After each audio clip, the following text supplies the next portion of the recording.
Chapter 1. Encounter with the Six-Path Sage. On a sun-drenched Sunday, our protagonist, Wu Lei, was engrossed in a cacophonous internet CF, indulging in a game. The game he played was called Burning Heaven, which had garnered immense popularity even before its beta testing. Many had sacrificed their fortunes to secure a beta key for the game, and now that the servers were live, even more players flocked to partake, igniting a fervor for Burning Heaven. Wu Lei was just one among the throng of players caught up in this gaming craze. However, he approached the game with a calm demeanor, unlike some who sought to amass wealth through selling in-game items. It was said that the goddess of fortune favored those who played with a serene heart, and indeed, Wu Lei had just acquired a piece of luxurious equipment. "Isn't that the level 20 exquisite item, the Dragon Slayer sword he?" exclaimed a fellow gamer seated beside Wu Lei, unable to contain his astonishment. At this time, the game had just launched, and the players' levels were generally low, the highest being merely 24. Though the shout was merely an expression of surprise, it resonated throughout the CF, drawing the attention of nearly everyone present. Before long, a crowd had gathered around Wu Lei's computer, buzzing with chatter about the magnificent item he had obtained. As for our protagonist, he found himself painfully squeezed against the table, his expression one of sheer agony. Just then, a brash voice cut through the crowd. "What are you all staring at? Step aside, let me have a look." At the sound of this voice, the throng quickly dispersed, returning to their own activities. Some resumed gaming, others resumed chatting, and a few returned to browsing the internet. It was as if nothing had transpired. However, the atmosphere had shifted dramatically. The once boisterous CF was now eerily quiet, a stark contrast to the earlier ruckus. Wu Lei turned his gaze toward the source of the voice and spotted a rotund man standing there, a 3-centimeter-long scar etched across his left cheek, lending him an air of menace, reminiscent of a gang member. Wu Lei recognized him. His name was Xiao Hu, a local tough with a notorious reputation. The scar was a memento from a turf war, and it had elevated Xiao Hu's status within his gang, rendering him increasingly overbearing and prone to violence whenever he encountered frustration, instilling fear in everyone around him. Seeing the crowd silence, Xiao Hu raised his chin and swaggered over to Wu Lei's side. Upon noticing the exquisite item Wu Lei had acquired, greed gleamed in his eyes. With a smirk, he addressed Wu Lei. "Hey there, little Lei. Quite the catch you've got. How about $100 for that item? Just send it over to my account." As he spoke, Xiao Hu produced a red bill from his pocket and extended it toward Wu Lei. Just as Wu Lei reached out to accept the money, he felt a tug on his shirt from the right. Turning his head to inquire about the interruption, he met the gaze of a person who subtly shook their head. "What do you want? Mind your own business." Xiao Hu barked at the interloper, who promptly turned away. At that moment, Wu Lei, though unaware of the item's true worth, sensed that Xiao Hu's offer was rather paltry. Thus, he replied, "Brother Hu, could you possibly raise the price a tad?" Xiao Hu's expression darkened instantly upon hearing this. He swung a hand, striking Wu Lei on the head, causing him to wince in pain. Clutching his head with both hands, his face contorted in distress. In that instant, he heard Xiao Hu's voice. "Damn it, I'm offering you 100 out of respect. If you don't comply today, you might just meet the Grim Reaper." With that, Xiao Hu brandished a knife before Wu Lei. "All right, I'll do as you say." Faced with the sight of Xiao Hu's weapon, Wu Lei had no choice but to concede. "Haha," Xiao Hu chuckled. "Now that's more like it." After transferring the equipment to Xiao Hu's account, the latter let out a hearty laugh and departed, leaving Wu Lei's face pale as he recalled Xiao Hu's parting words. "Look at your pitiful state. You'll have to obey me for the rest of your life." "Ah!" Wu Lei bellowed, but the others in CF merely remained silent, for they had all heard similar threats from Xiao Hu before. Following his outburst, Wu Lei sat quietly at his station for 5 minutes. Suddenly, an idea struck him, and he picked up his mouse once more. He logged out of Burning Heaven and opened a video application to watch the latest episode of Naruto. Naruto had once been immensely popular, however. The phrase once was warranted, as it used to release 4 episodes a week. The captivating plot had won the hearts of many fans, even sparking numerous romantic relationships. Yet due to various reasons, the series had dwindled to a single weekly episode, resulting in a significant drop in its fan base. Nevertheless, A handful of devoted followers remained, and Wu Lei was among them. Whenever he felt angry or disheartened, watching Naruto had a magical way of absorbing him, allowing his negative emotions to dissipate unnoticed. As Wu Lei listened to the ending theme for you, he involuntarily closed his eyes, reminiscing about the episode he had just watched. When he finally opened his eyes again, he let out a long sigh as he gazed at the computer screen, murmuring to himself, "If only I could enter the world of Naruto, I would never again be subjected to humiliation." Just as Wu Lei finished his thought, a flash of white lightning surged toward him. Caught off guard, he felt a sharp pain in his head and promptly lost consciousness. Witnessing this, a nearby individual quickly dialed for emergency assistance, transporting Wu Lei to the emergency room. Unfortunately, the doctor declared him dead upon arrival.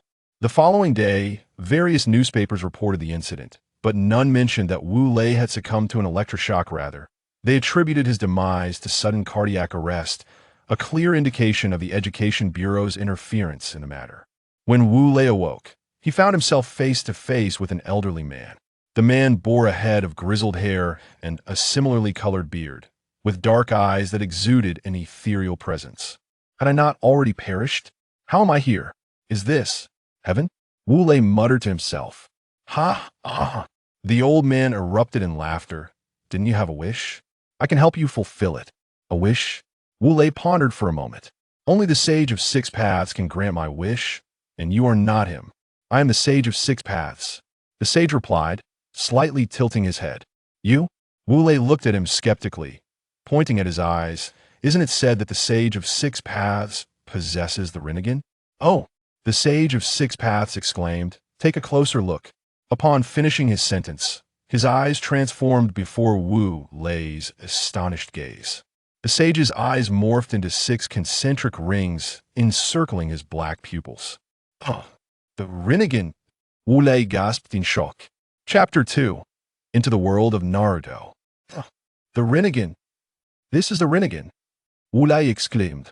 Is it truly necessary to be so dramatic? In contrast to Wu Lei's exuberance, the Sage of Six Paths remained composed. How could I not be dramatic? Wu Lei retorted. I've always fantasized about this moment, yet it never materialized.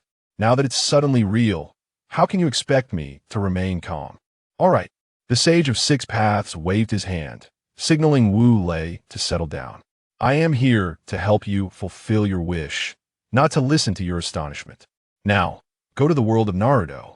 Just as the sage prepared to send Wu Lei off, he halted him, saying, Excuse me, Sage, I've noticed that protagonists in novels often possess a golden finger, a cheat. Could you grant me one as well? The Sage of Six Paths pondered for a moment before responding. Very well. Tell me what kind you desire. Excellent. Wu Lei rejoiced inwardly, though he maintained a calm exterior.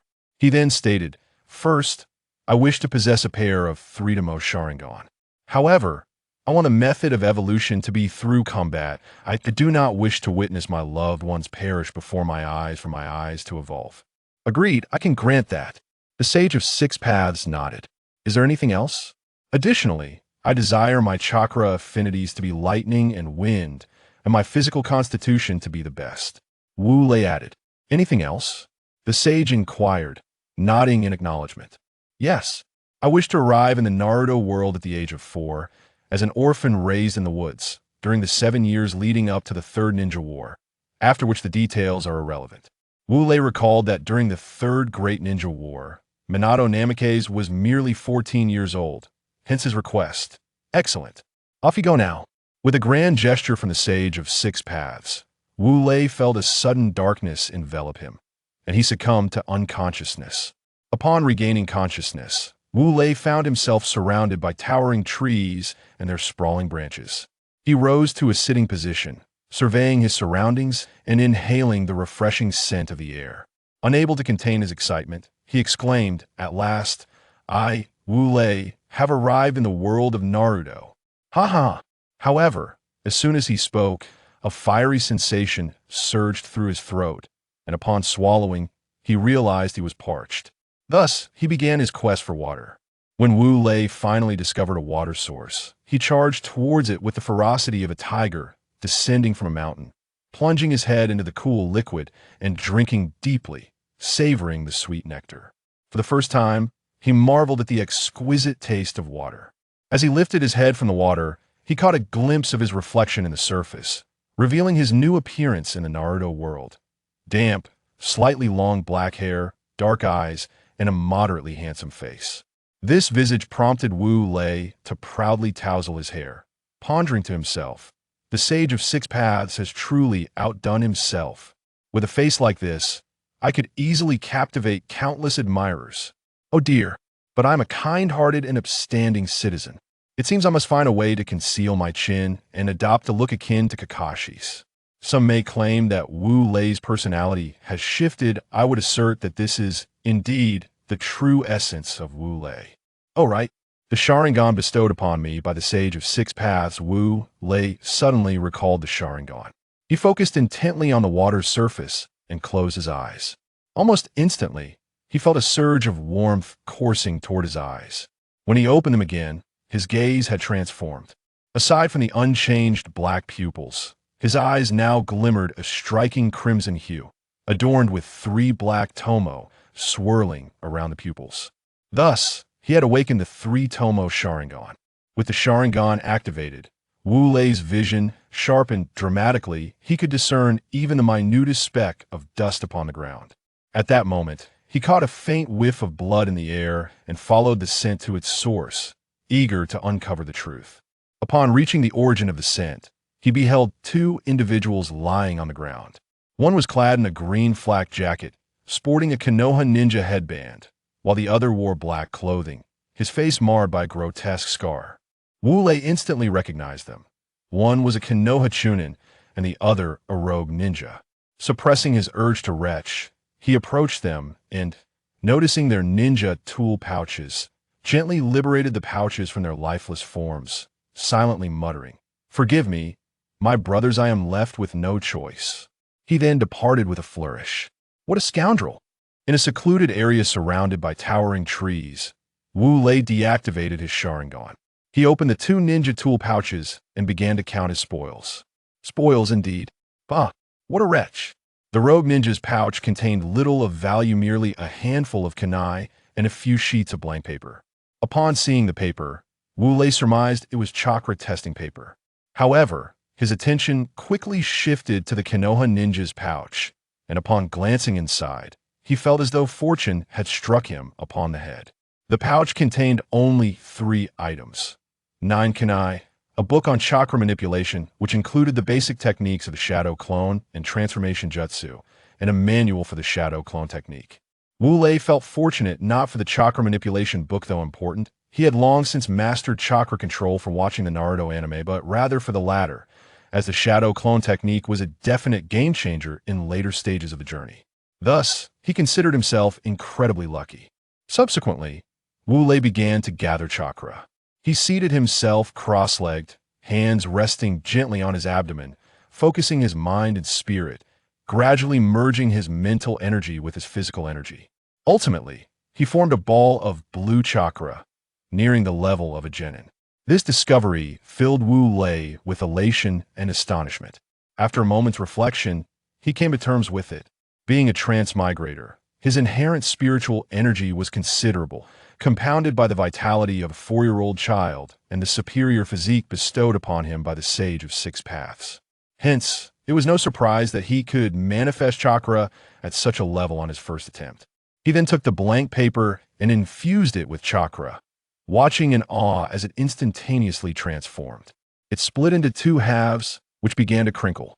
Realizing this was chakra testing paper, Wu Lei understood that the sage of 6 paths had not deceived him. His chakra, indeed, possessed wind and lightning attributes. Afterward, Wu Lei refrained from increasing his chakra further and began practicing the shadow clone technique. He discovered he could only create 2 shadow clones at most, leaving him with scant chakra. Thus, he devised a training regimen tailored to his current capabilities. This is my first novel, dear reader.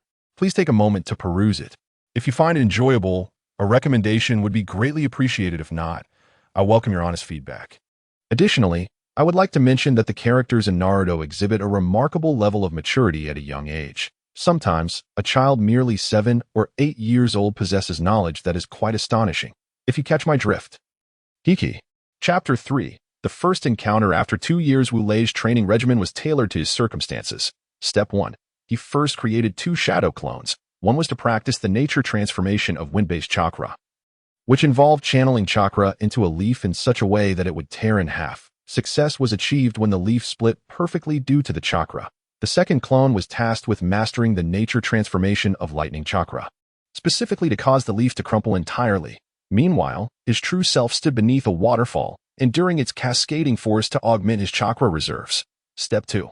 Once both clones successfully mastered their respective nature transformations, Wu Lei would commence training in ninjutsu. He intended for the lightning clone to practice techniques such as Chidori, Raikiri, and other lightning-based jutsu he had observed in various anime concurrently. The wind clone would focus on the Sharingan and other wind techniques, while Wu Lei continued to bolster his chakra. Step 3. Wu Lei planned to practice the use of shuriken, crafted from wood, of course, as he was in the process of making them himself, and kunai, again employing his shadow clones for this purpose. Step 4. He would engage in physical training, including the 8 gates technique, among others. Step 5. Wu Lei was prepared to refine his skills through real combat.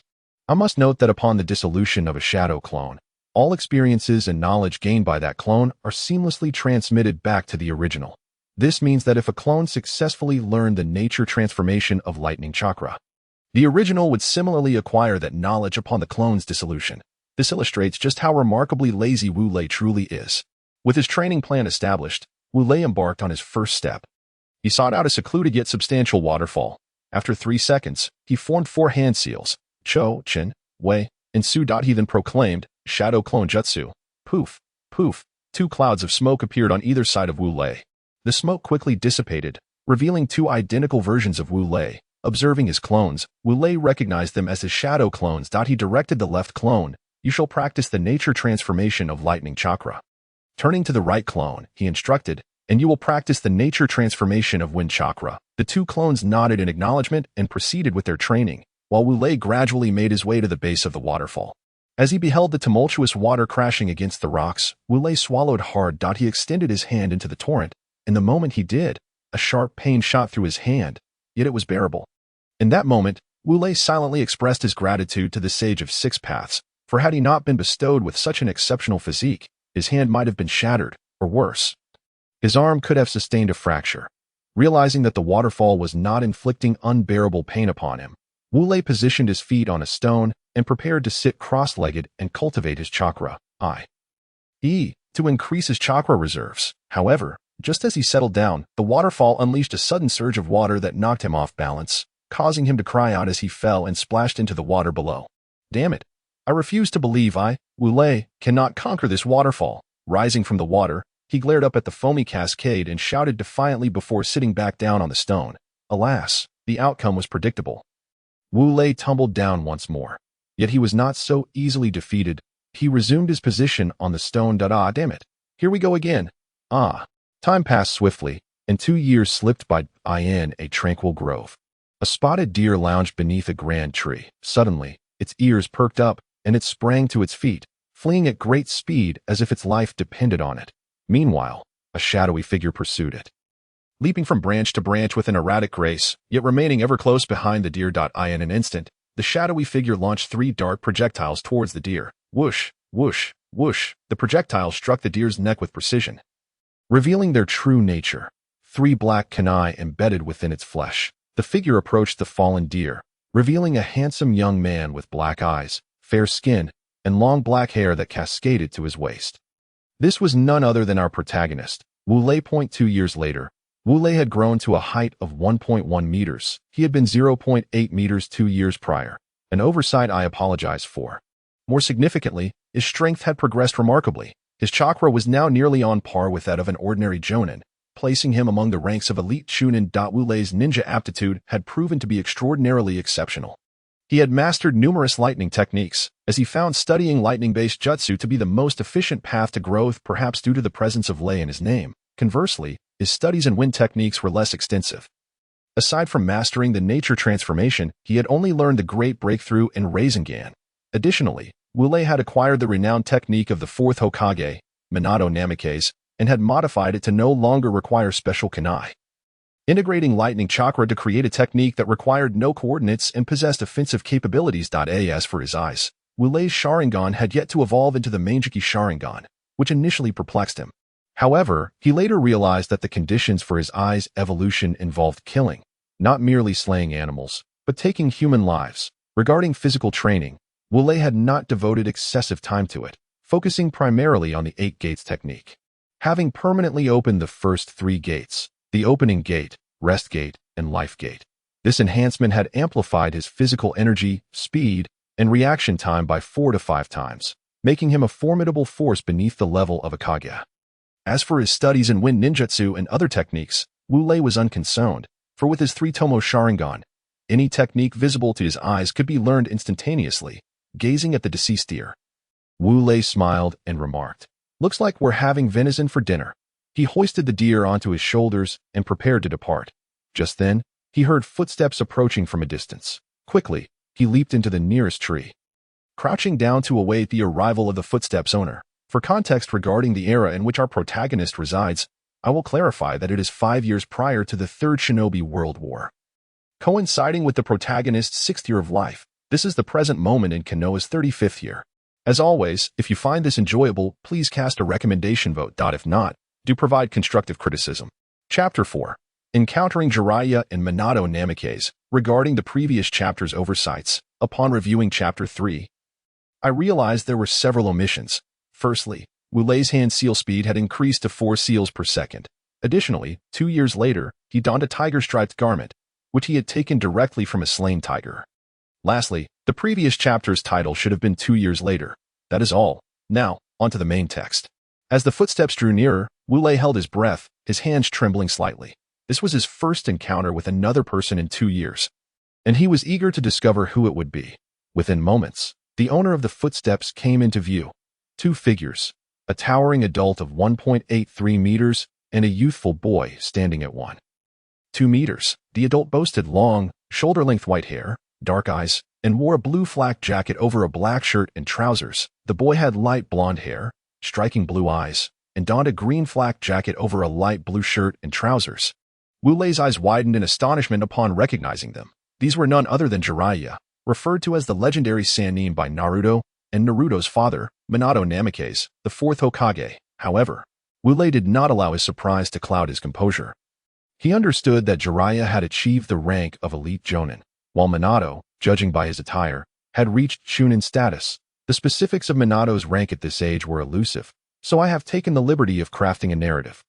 Jiraiya and Minato approached the very spot where Wu Lei had recently slain the deer. At that moment, Jiraiya's nose twitched unexpectedly as he grasped Minato's shoulder. Perplexed, Minato inquired, "Teacher, what is it?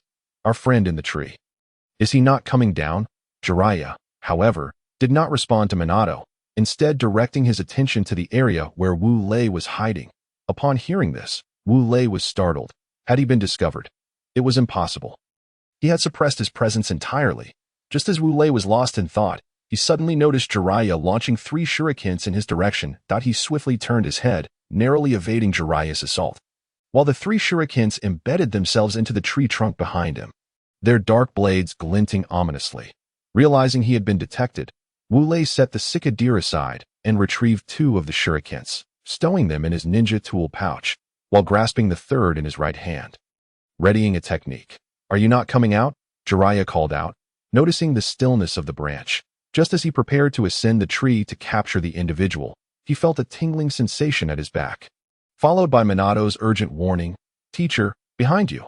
Turning around, he beheld a black-haired boy, approximately 1.1 meters tall, clad in a tiger-patterned outfit, rushing towards him with a blue chakra ball in his left hand. In an instant, Jiraiya activated the ninjutsu needle Jizo, causing his hair to elongate dramatically, spiraling around him, with each strand standing erect like the quills of a hedgehog.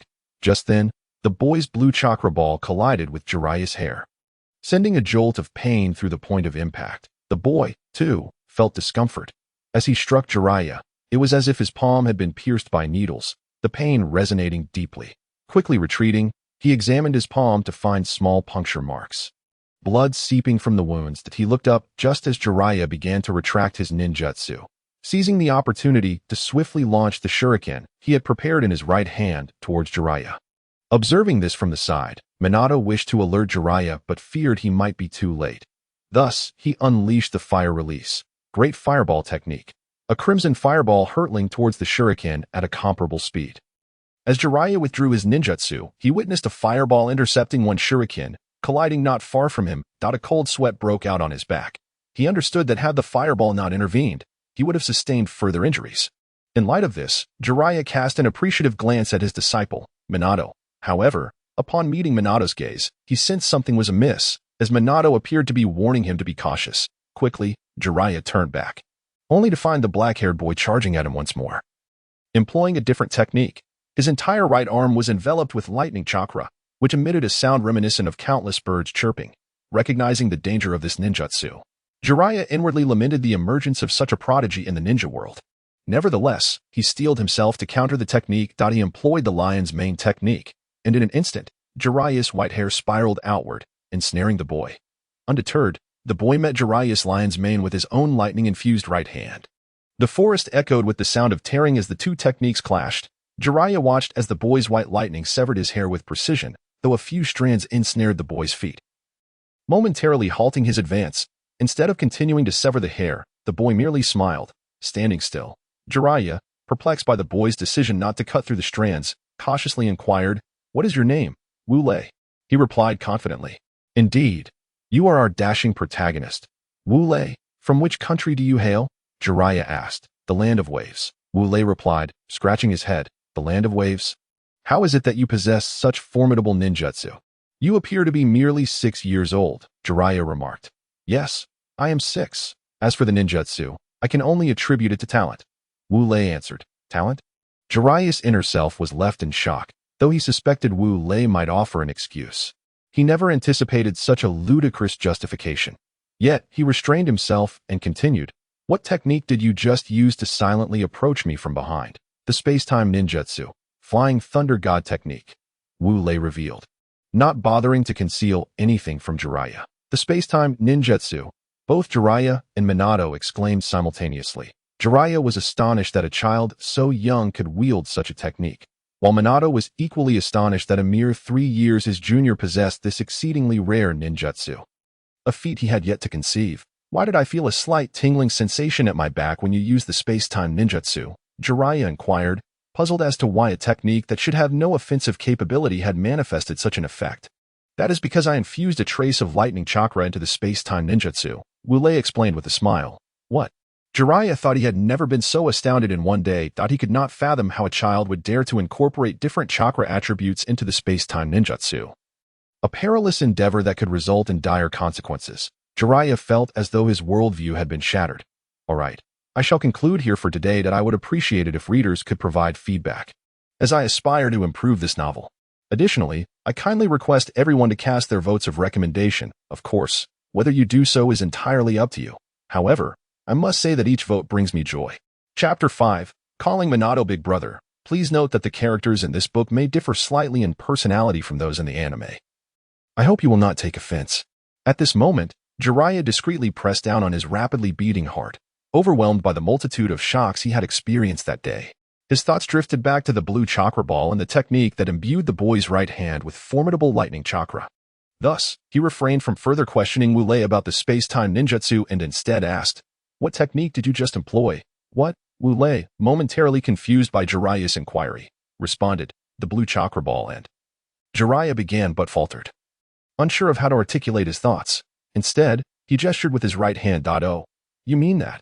Wu Lei exclaimed, forming a fist with his right hand and a palm with his left. He then struck his fist against his palm, declaring, "That blue chakra ball is my original creation, called the Sharingan. The technique that fills my right hand with lightning is also my invention, known as Chidori." I cannot believe it. Jiraiya's inner self was left speechless. He found it incomprehensible that a 6-year-old child could have conceived such powerful ninjutsu. Surely, there had to be some hidden circumstances. Yes, that must be it. Unable to accept this harsh reality, Jiraiya sought solace within himself. Meanwhile, Minato, who had been frozen in disbelief since Wu Lei revealed his mastery of the space-time ninjutsu, mumbled to himself, "He can use the space-time ninjutsu. He can use the space-time ninjutsu. Now it's your turn to answer my question." Wu Lei remarked, sensing Jiraiya's dazed state.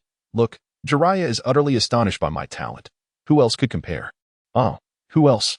All right, you ask. Jiraiya, snapping back to reality, could only respond affirmatively. How did you discover my presence? Wu Lei queried, still baffled as to how Jiraiya had detected him. Jiraiya thought to himself, I had thought him a genius, yet he doesn't even know this. Nevertheless, he replied to Wu Lei, albeit without revealing the entire truth. Have you not bathed in a week or two? And did you not just kill an animal? Indeed, but how does that relate to your discovery of me? Oh, you mean, Wu Lei began, only to suddenly have an epiphany. Originally, it was the pungent odor of sweat and the metallic scent of the blood from a slain spotted deer that Jiraiya detected. Do you understand? Indeed, it is essential to recognize that at the level of AJ Ning, one's sense of smell and perception are greatly heightened. Therefore, I was able to detect the unpleasant aroma of your perspiration and the stench of animal carcasses. However, considering your prowess, your sensitivity and olfactory abilities should be comparable to mine. And if you believe that concealing your chakra aura and breath would prevent me from noticing you, you are gravely mistaken. Thus, young man, in the future, make sure to take frequent baths before attempting to hide. Ha ha ha, Jiraiya exclaimed, unable to suppress a triumphant laugh. Seeing Jiraiya's smug demeanor, a surge of fury welled up within Wu Lei. He gathered Chidori in his right hand and severed the 2 strands of white hair that ensnared him. Then, he released Chidori and, with a body flicker technique, appeared before Jiraiya. Subsequently, he unleashed the full force of his youthful right hand, striking Jiraiya's right cheek with great ferocity. Do not underestimate the size of that small hand, for the power it unleashed was tremendous. Bang! Crack! The first sound was Jiraiya, caught off guard, spitting out saliva upon being struck by Wu Lei, 2 of his gleaming white teeth accompanying the spray. The second sound came as Jiraiya's body was propelled backward at a 180. However, due to the absence of lightning-attributed chakra in Minato, he was unable to imbue the Flying Thunder God technique with offensive capabilities. The Rasengan, on the other hand, he had mastered quite well. As for Jiraiya, throughout these 3 months, he had persistently requested Wu Lei not to refer to him as old pervert. Yet, his pleas fell on deaf ears, which greatly infuriated Jiraiya, leading to dire consequences. Consequently, he engaged in battle with Wu Lei. Initially, Jiraiya held the upper hand. However, during their 14th confrontation, Wu Lei's strength astonishingly surged, reaching the level of a Jonin. This left Jiraiya wide-eyed in disbelief. Seizing this opportunity, Wu Lei delivered a sound thrashing to Jiraiya. Following the skirmish, Jiraiya inquired how Wu Lei had achieved the rank of Jonin. Wu Lei replied, my chakra has reached the level of a Kage. The only reason I have ascended to Jonin now is due to a lack of practical combat experience. If I were to face a Kage in a few bouts, I could potentially become an elite Jonin, and after several more, I could emerge as a Kage-level powerhouse. This revelation left Jiraiya utterly astounded. Is this really the Hidden Rain village? Wu Lei asked Jiraiya, pointing towards the distance. Indeed, that is the Hidden Rain village. Jiraiya had grown accustomed to Wu Lei's manner of address. Just then, Minato suddenly exclaimed, pointing in a certain direction, What that girl doing? What's wrong? Wu Lei followed Minato's gaze and spotted a small girl, approximately 1 meter tall, standing in front of a horse-drawn carriage that was about to collide with her. Damn it! Flying Thunder God technique. Wu Lei's eyes turned crimson in an instant. In his previous life, nothing irked him more than vehicles striking pedestrians. His hand seals for the technique were executed with an unprecedented speed, completing the hand signs in a mere 0.4 seconds. In an instant, Wu Lei vanished, and a white lightning bolt descended from the sky, following his trajectory. The little girl, eyes tightly shut, felt her heart pounding violently. Thoughts racing. Am I going to die? Is this it? Mom and Dad? I'm coming to see you. Just then, she heard a thunderous crash. The carriage that should have hit her did not, for reasons unknown. Slowly, she opened her eyes to find a slightly taller boy clad in tiger-striped attire standing before her. His back turned. Before him lay a charred horse, as if it had been roasted, emanating a pungent yet appetizing aroma. Roasted horse meat, how delightful. At that moment, the boy turned his head, and the girl, Xiaonan, was captivated by his striking features. In her eyes, he was exceptionally handsome. Moreover, at that time, Xiaonan had yet to meet Yu Yan.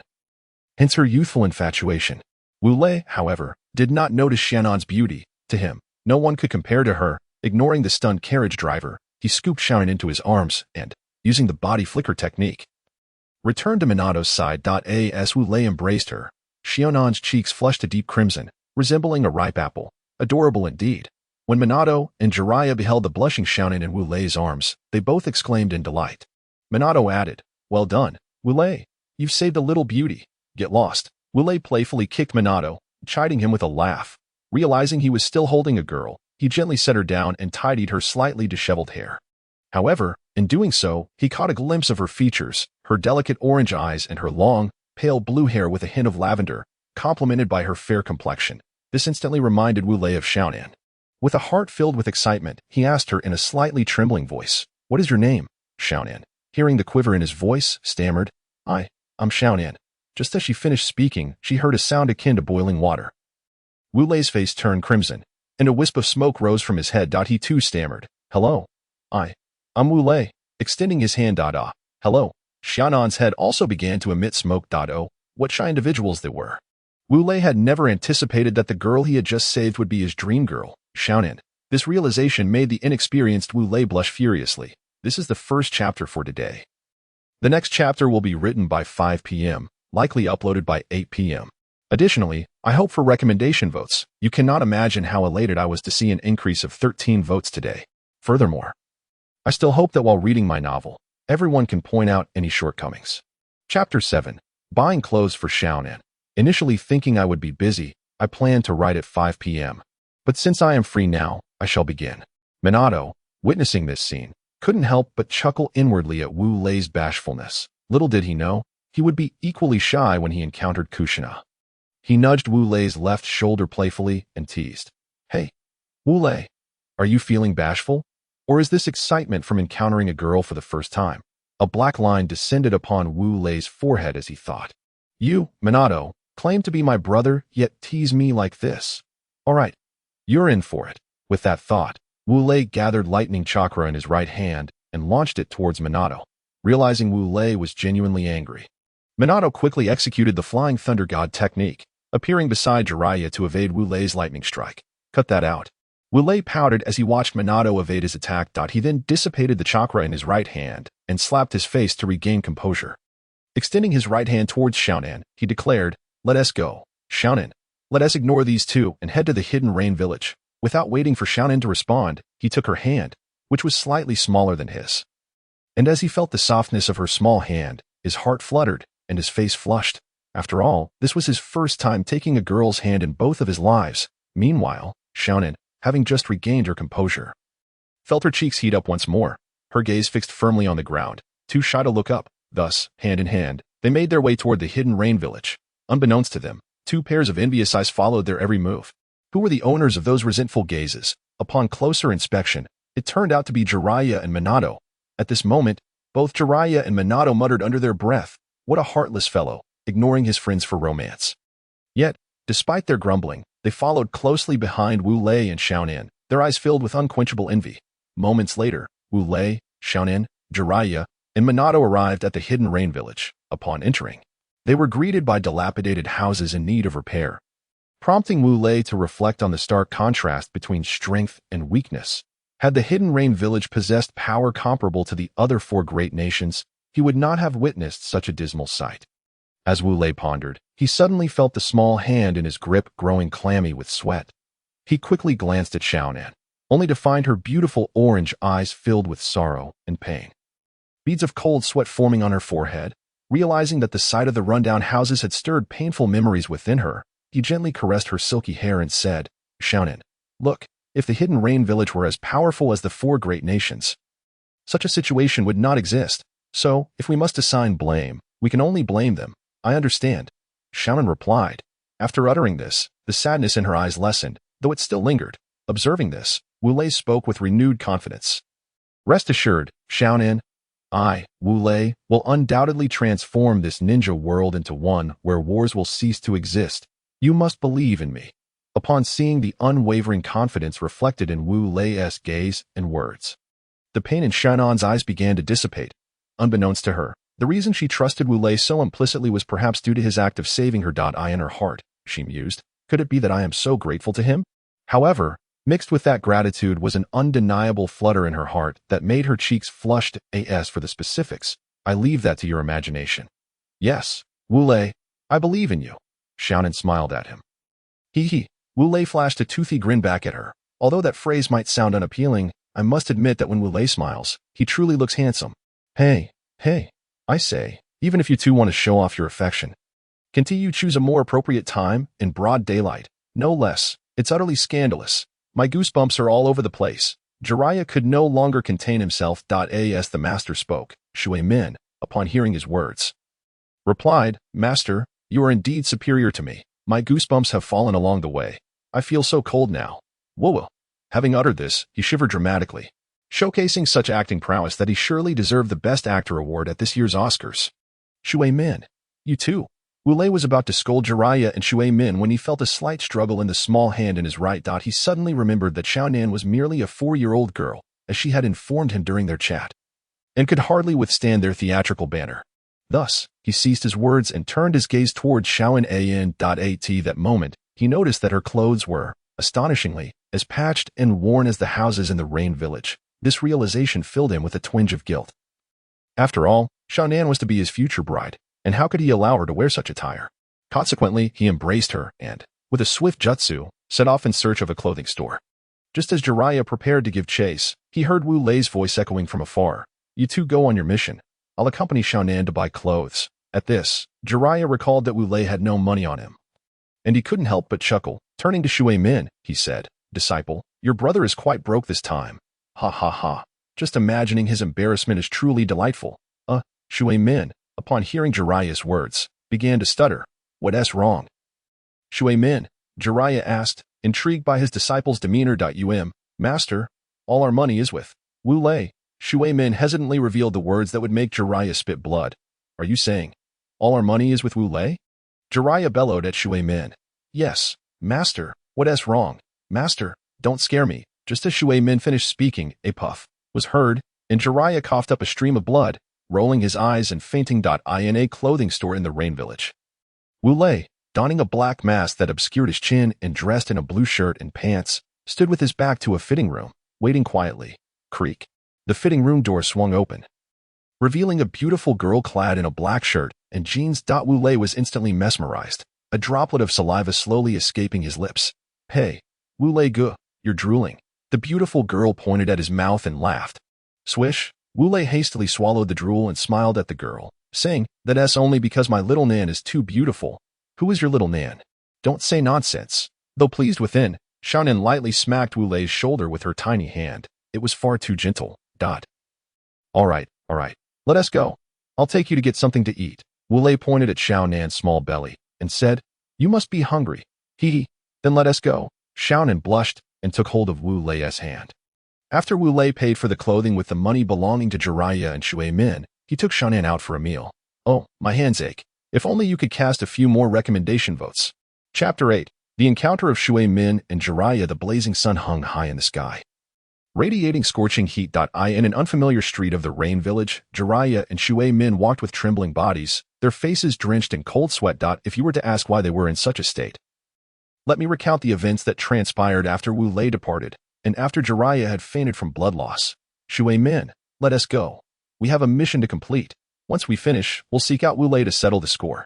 That scoundrel, Wu Lei, who cares for no one. Upon awakening, Jiraiya directly addressed Shui Min.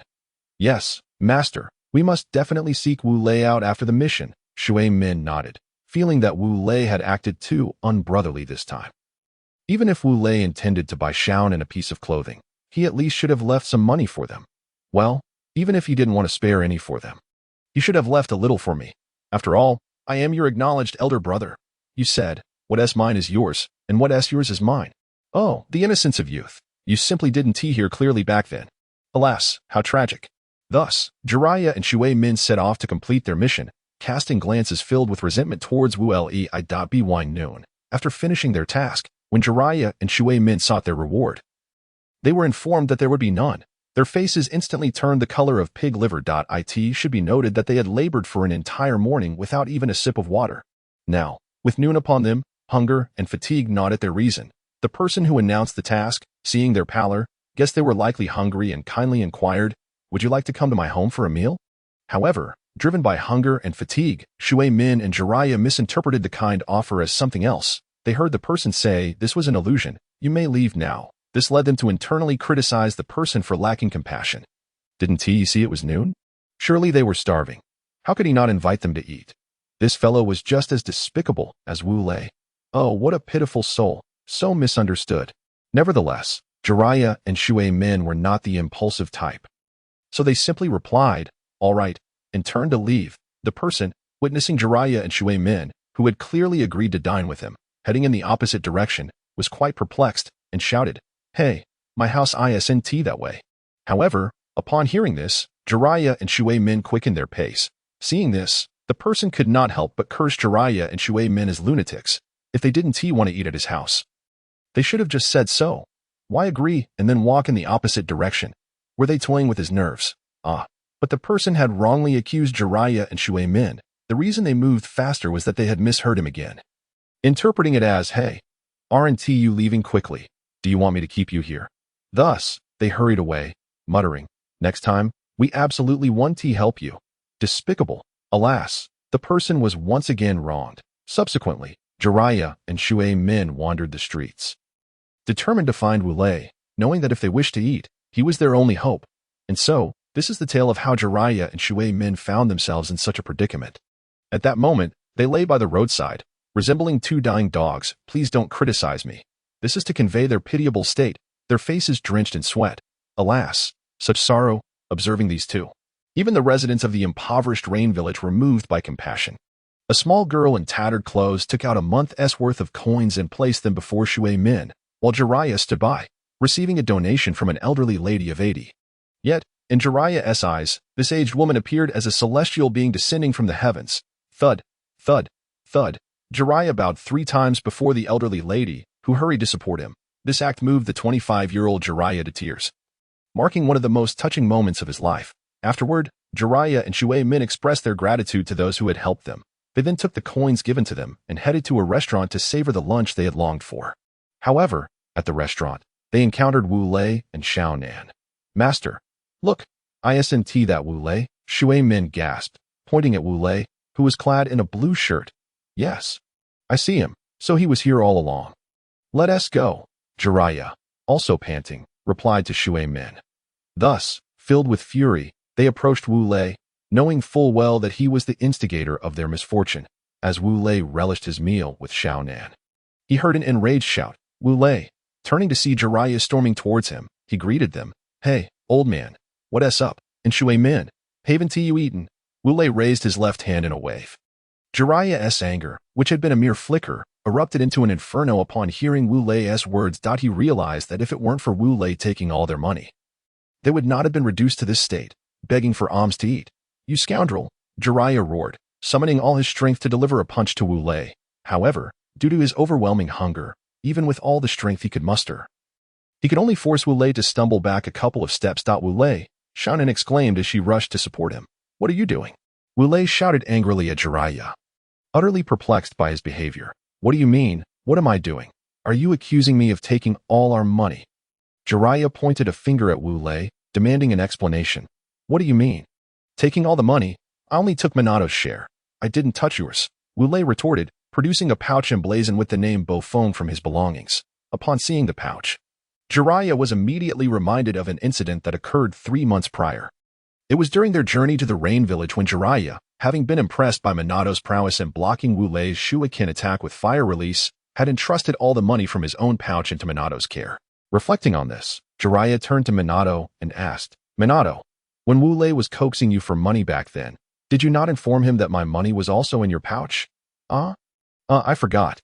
Haha, Minato's face flushed with embarrassment at this revelation. "You." Jiraiya clutched his chest in disbelief, staggering backward as he heard laughter. Turning around, he was met with the sight of Wu Lei roaring with laughter. Although Shaonan did not laugh as heartily, she too was amused. Jiraiya felt the heat rise to his face, almost compelled to burrow into the earth in embarrassment. In that moment, he noticed the food on the table before Wu Lei and Shaonan. Hunger and embarrassment ignited a furious reaction within him. He dove onto the table like a starving tiger, devouring the food voraciously, completely disregarding any semblance of decorum. Wu Lei, observing this spectacle, though he ceased his laughter, felt his facial muscles twitch with amusement, thinking to himself, "Old ghost, you're supposed to be an elite jonin. What happened to your dignity? Surely it hasn't scattered all over the floor." Recommended 2 exquisite songs. One is for you. and the other is Jennifer Lopez's on the floor. This is the first chapter for today. Another will be shared this afternoon. Chapter 9. Entering Konoha. Minato, witnessing his teacher's embarrassing display, realized he had not eaten either. Thus, he too engaged in a similar act of gluttony, leaning beside Jiraiya to partake in the feast. Wu Lei and Shaonan exchanged amused glances at the sight of Minato and Jiraiya's eating habits.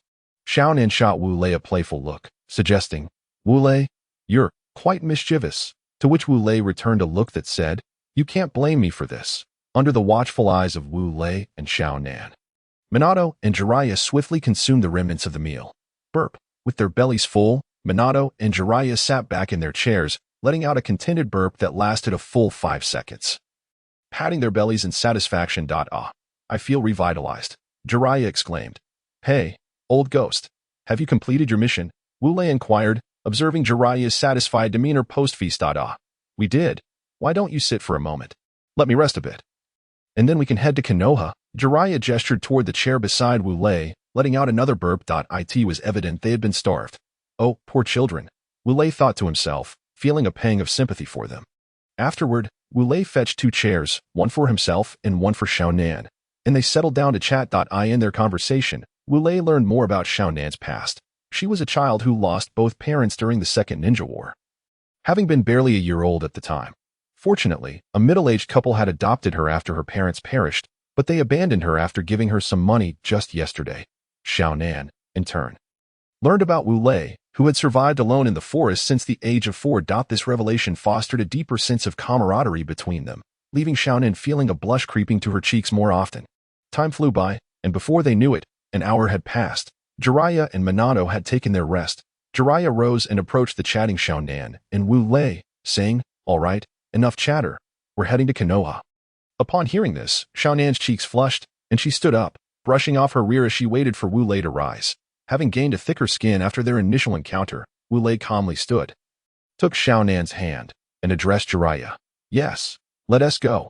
After gathering sufficient provisions for their journey, Wu Lei and the others set off for the Hidden Leaf Village. 4 months swiftly passed, with summer giving way to autumn. At long last, Wu Lei and his companions arrived at Konoha. Throughout these 4 months, while Wu Lei had not made significant advancements in ninjutsu, he had considerably improved his physical techniques.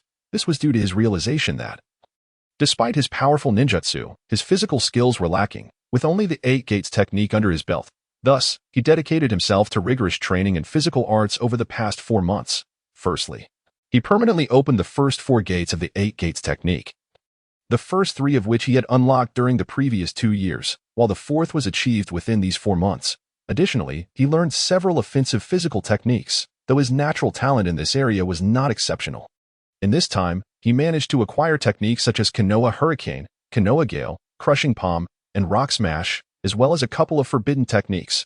However, upon arriving in Konoha, Jiraiya inquired how he had learned these techniques, to which Wu Lei simply replied, "Just talent," leaving Jiraiya utterly speechless. In the span of these 4 months, Minato astonishingly advanced to the rank of Special Jonin, although this rank was still a step below the true Jonin level.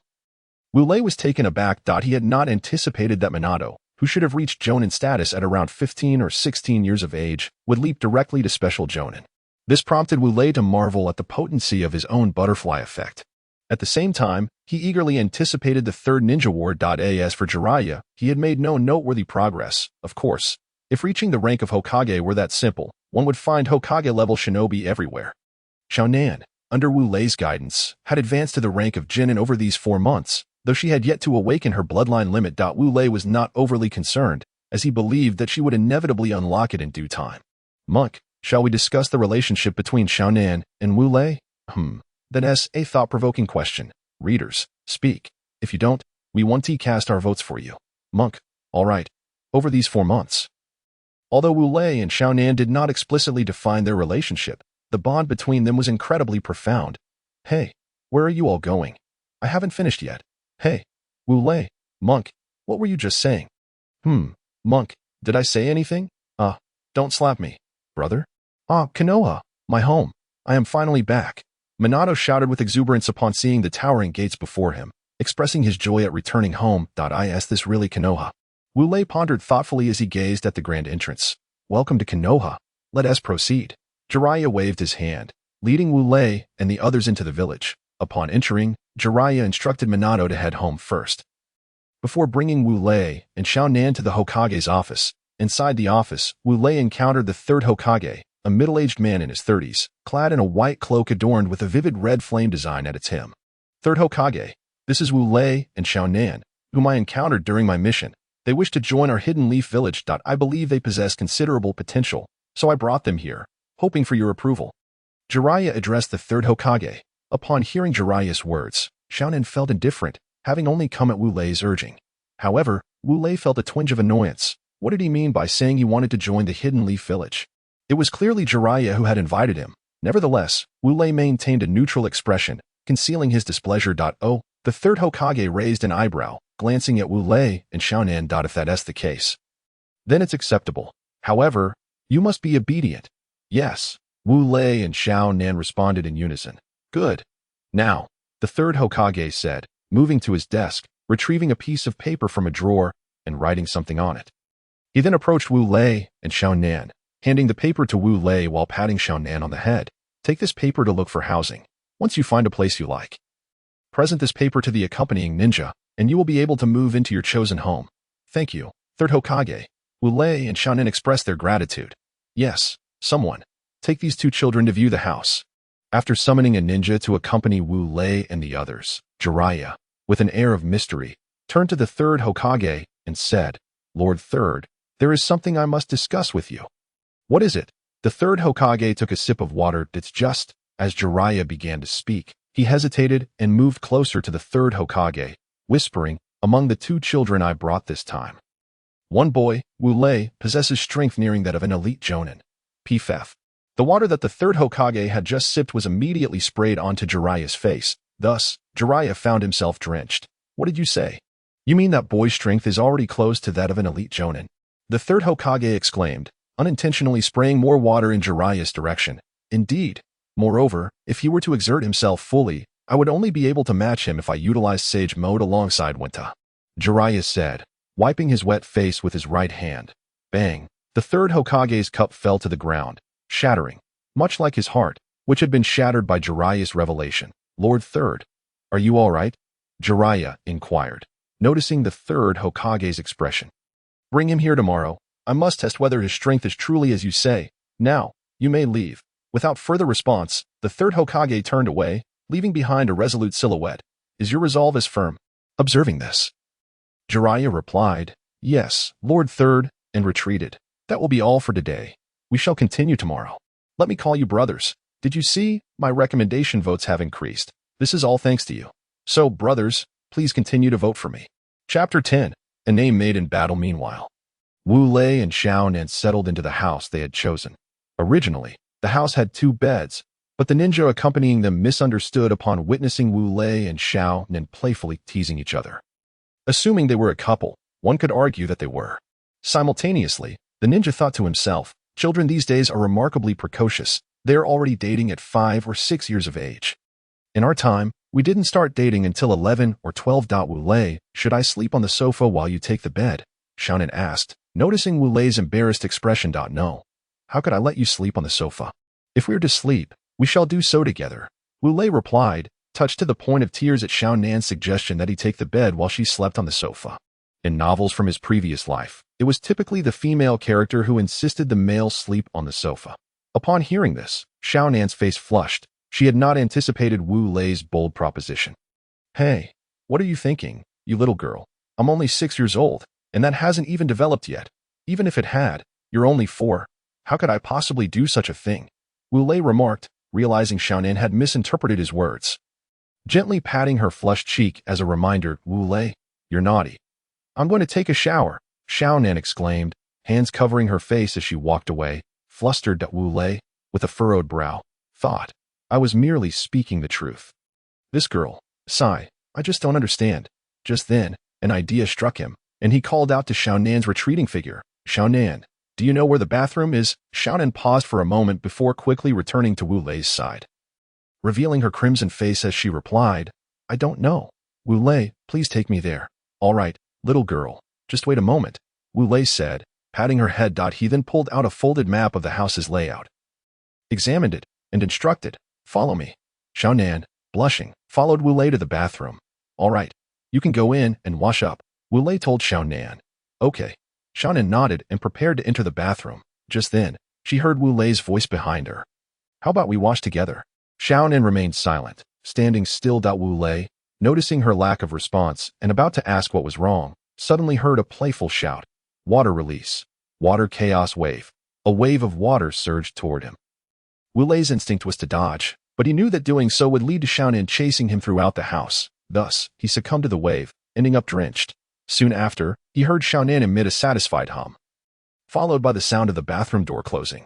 Sighing, Wu Lei shook off the water from his hair and wiped his face with his hand. He then patiently awaited Xiaonan's emergence. Half an hour later, Xiaonan finally stepped out, wrapped only in a towel. Though she had yet to fully develop, her face and hair were a sight to behold.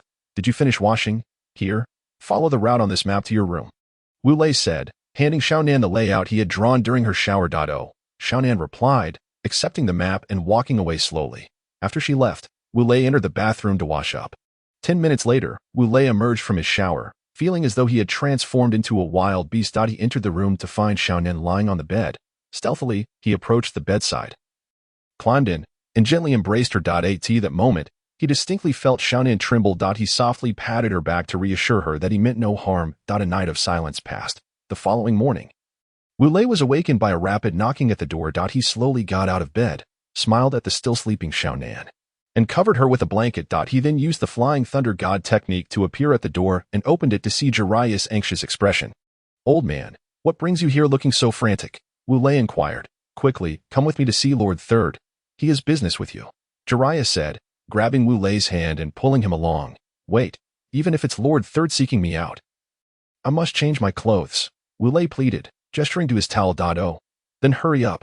I'll wait for you, Jiraiya replied. A short while later, Wu Lei emerged dressed in blue clothing, with a black mask covering his face below the eyes. Let's go, Wu Lei said to Jiraiya as he placed a note on the table, closed the door, and followed him to the third Hokage's office. Inside the office, the third Hokage was conversing with a ninja. Upon seeing Jiraiya and Wu Lei enter, he greeted them. You have arrived. Wu Lei, I have heard that your strength has reached the level of a Jonin. Is that true? Yes, Lord Third. Wu Lei nodded. Very well. This individual beside me is an elite Jonin of Konoha. If you can defeat him, I will promote you to Jonin without reservation. The third Hokage indicated towards the ninja beside him. Understood. Wu Lei nodded. Bowing to the Jonin and saying, please, senior, enlighten me. The Jonin nodded and replied, make your move. Just as he finished speaking, he noticed Wu Lei had vanished from his sight. Rasengan. A voice echoed in the Jonin's ear, followed by a searing pain in his back. Turning around, he discovered Wu Lei behind him, holding a sphere of chakra aimed directly at him, the source of his pain. The Jonin realized that if Wu Lei's attack advanced even slightly further, he would either be gravely injured or worse. I concede, he declared, astonished to encounter such a formidable 6-year-old. Konoha was indeed fortunate. The Jonin was not one to play dirty and readily admitted defeat. Thank you for the match, senior, Wu Lei said, clasping his hands together in respect. Meanwhile, the third Hokage, observing the battle, was rendered speechless by the display of power. Although he had heard from Jiraiya about Wu Lei's incredible strength, he had not anticipated it to be this remarkable.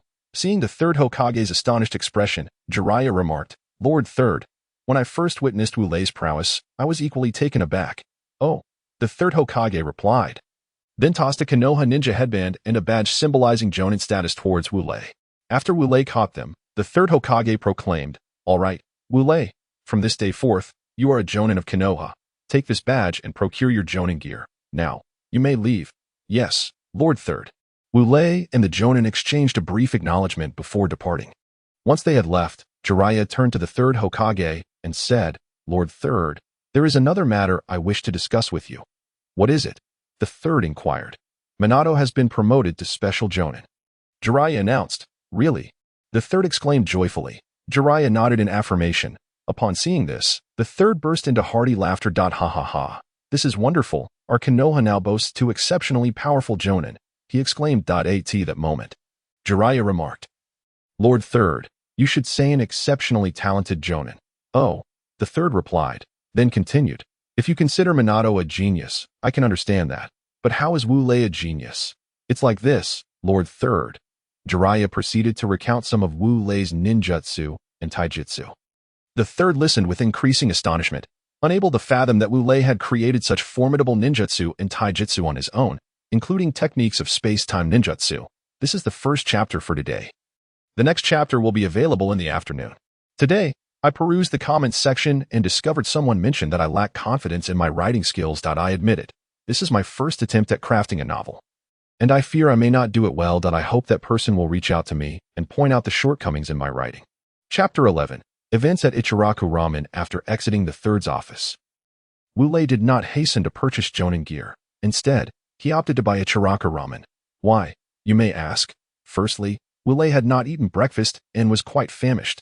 Secondly, he thought of Xiaonan, who must be hungry at home since there was nothing to eat. As Wu Lei made his way to Ichiraku, he pondered how he could express to Xiaonan his feelings when he brought her the ramen. Should he simply say, "Xiaonan, I brought you breakfast"? Ichiraku Ramen, how do you feel about that? Or perhaps, "Xiaonan, did you know? I turned over the entire Konoha just to find this ramen for you. Look at how hard I worked." While lost in thought, Wu Lei suddenly heard someone shout, "Make way." He looked up to see a black-haired beauty, about 1.5 meters tall, seemingly falling toward him at great speed. Wu Lei quickly obeyed her command, sidestepping just in time. The black-haired beauty, however, fell face-first onto the ground, motionless. "Are you all right?" Wu Lei asked after noticing her stillness, fearing that she had fainted. "But I'm fine. Little brother, may I ask you a question?" The black-haired beauty replied, as Wu Lei helped her up. "Little brother." Wu Lei's lips twitched slightly. Despite this, he maintained his innocent demeanor and asked, "What is it? Big sister, why didn't you move out of the way? You made me fall," the black-haired beauty demanded. Staring into Wu Lei's eyes, "Didn't you tell me to make way, big sister?" Wu Lei responded, still wide-eyed. The black-haired beauty faltered, realizing that indeed, it had been her directive. Not wanting to admit fault, she quickly departed. Noting that he had not learned her name, Wu Lei called out, "Big sister, what is your name?" The black-haired beauty turned and replied, "I am Uchiha Makoto. And you?" I am Wu Lei," he stammered in surprise before responding. Makoto nodded and walked away. Wu Lei could hardly believe that he had encountered the future mother of Uchiha Sasuke and Uchiha Itachi today. How unpredictable life can be, he mused, that moment. Wu Lei suddenly heard an announcement nearby. "Thank you, announcement." The voice of the third Hokage resonated through the speakers. "Today, I am exceedingly happy. For today, Konoha will gain 2 talented jonin. They are Namikaze Minato and Wu Lei. Most of you are likely already familiar with Minato, who has now been promoted to special jonin at the tender age of 9. Have you ever heard of a special jonin at such an age? As for Wu Lei, you may not know him yet, but after hearing this announcement, you will soon recognize his name. Allow me to inform you that Wu Lei is now a jonin of even higher rank than Minato. You might think, even if Wu Lei is a genius, he must be older than Minato. But if that is your assumption, you are gravely mistaken. I assure you, Wu Lei is only 6 years old. 6 years old. You heard me correctly, 6 years old. As the third continued his enthusiastic speech, Wu Lei arrived at Ichiraku Ramen. "Boss, 2 bowls of extra flavor ramen, please." Wu Lei placed his money on the counter. Addressing the owner of Ichiraku, "Coming right up, this must be your first visit," the owner commented as he observed Wu Lei's youthful face. "Yes, I just moved to Konoha a couple of days ago." Wu Lei replied, "Oh." While chatting with Wu Lei, the owner swiftly prepared 2 bowls of extra flavor ramen and inquired, "Little brother, would you like them to go or dine in?" "Take out, please," Wu Lei responded. Meanwhile, the announcement continued. "I know you are all curious about what Wu Lei looks like, right? Well, let me tell you. He is dressed in blue clothing, has black hair, black eyes, and, oh dear, I seem to have forgotten something." Hearing this, Wu Lei let out a sigh of relief, grateful that the third had forgotten. Otherwise, he would have faced quite an annoyance. "All right, little brother." The owner handed Wu Lei a bag containing the ramen. "Thank you."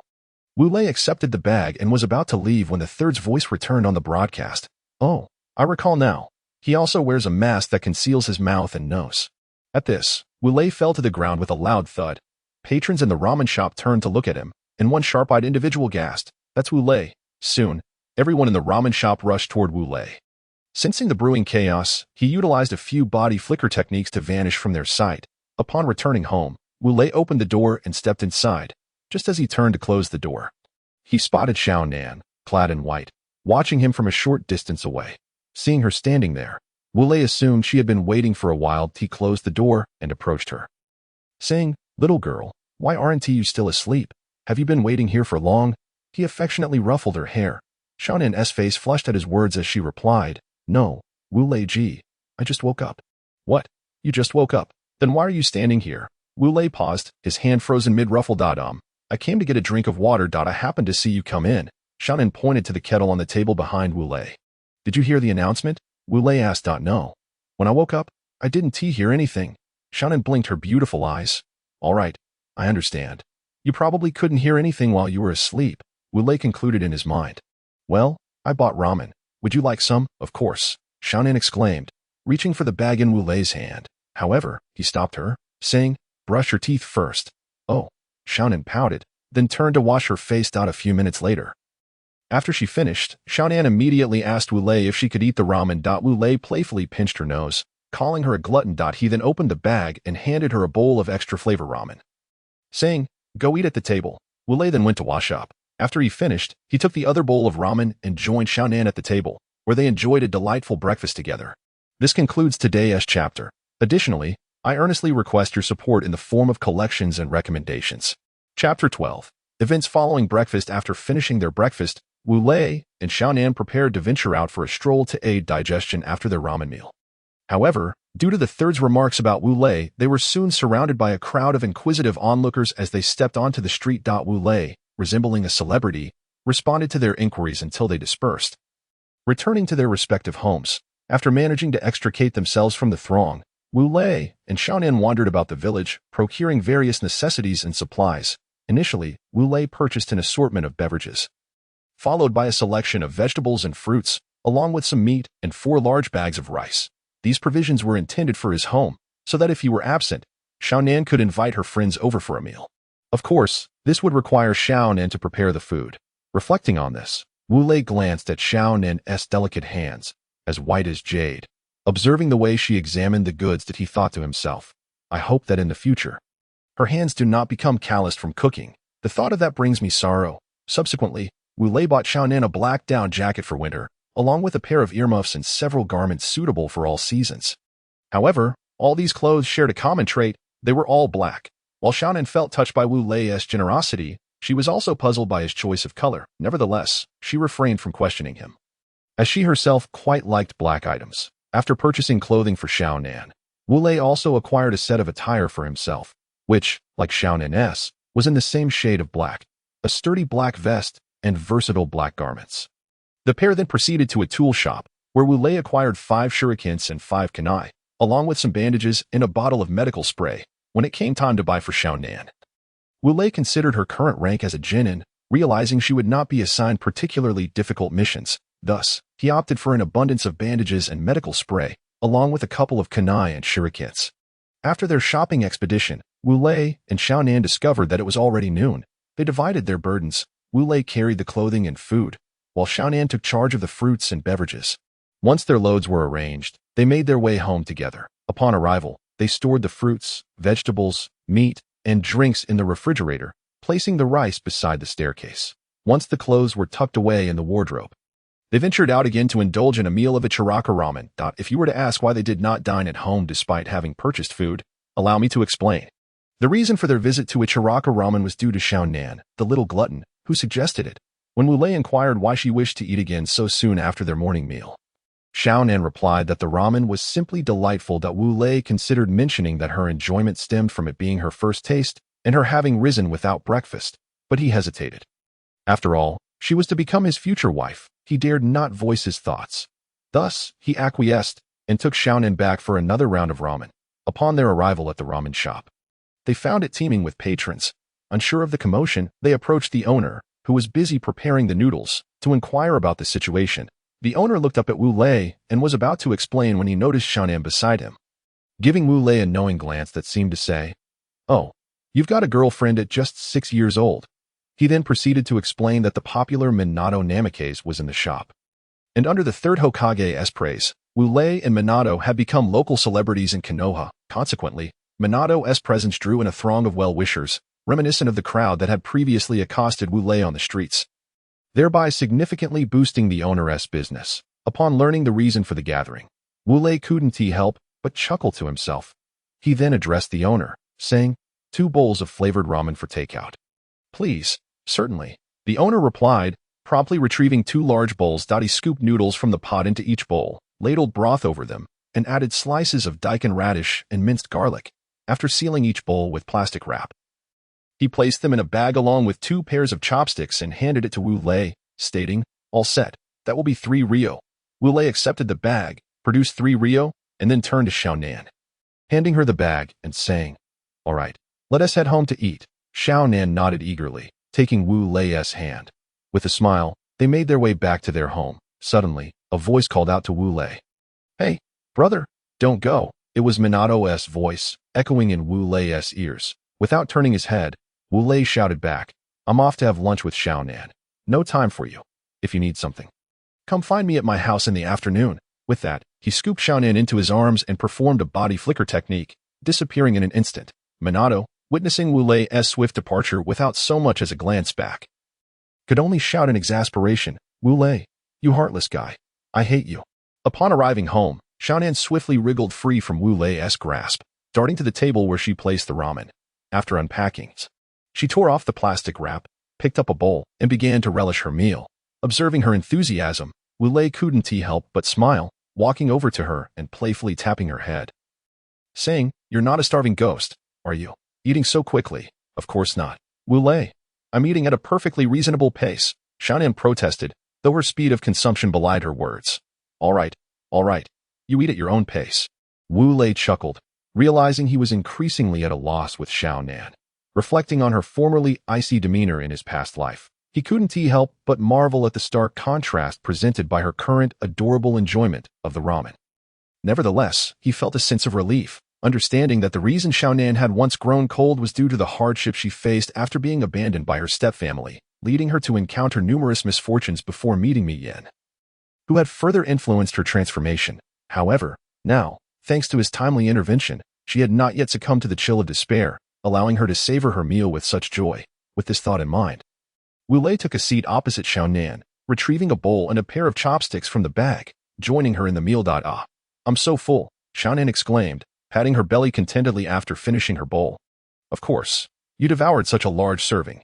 How could you not be full? Wu Lei remarked, gesturing to the bowl's size. Hee, it was just too delicious, Xiaonan replied, sticking out her adorable little tongue. All right, but Xiaonan, you can't always eat ramen. You need to learn to cook. Otherwise, my wallet won't survive your spending habits, Wu Lei said, playfully poking her nose. Xiaonan pouted, murmuring to herself, me, learn to cook at just 4 years old. If you really want ramen that badly, I could have the 3rd Hokage cover the bill for you, Wu Lei suggested, observing her expression soften. Upon hearing this, Xiaonan raised her hands in delight, exclaiming, yay, Wu Lei, I knew you were the best of me. Wu Lei shook his head with a sigh, unable to fathom a future where Xiaonan did not learn to cook, and they found themselves eating ramen together every day. Recommendation votes. Where are you? Chapter 13. Minato's visit. As Wu Lei pondered the prospect of a daily ramen diet with Xiaonan, he heard a voice exclaiming, Wu Lei, huff, I finally found you. Turning towards the source of the voice, he saw a disheveled figure standing at the door, breathless and looking as though he had been through a rough ordeal. The person's clothes were tattered, reminiscent of a beggar. Wu Lei looked up to see a boy with a face covered in red lipstick marks. Shocked, he realized it was none other than Minato. Minato, is that really you? What brings you here? Wu Lei waved to him. Instead of replying, Minato rushed up to Wu Lei, grabbing him by the collar and exclaiming, Wu Lei, why did you leave me behind? Look at this. This is the consequence of your neglect. Look at my face. Look at my clothes. How am I supposed to face anyone like this? Wah! As he spoke, Minato released Wu Lei and pointed at his disheveled appearance before burying his head into Wu Lei's shoulder.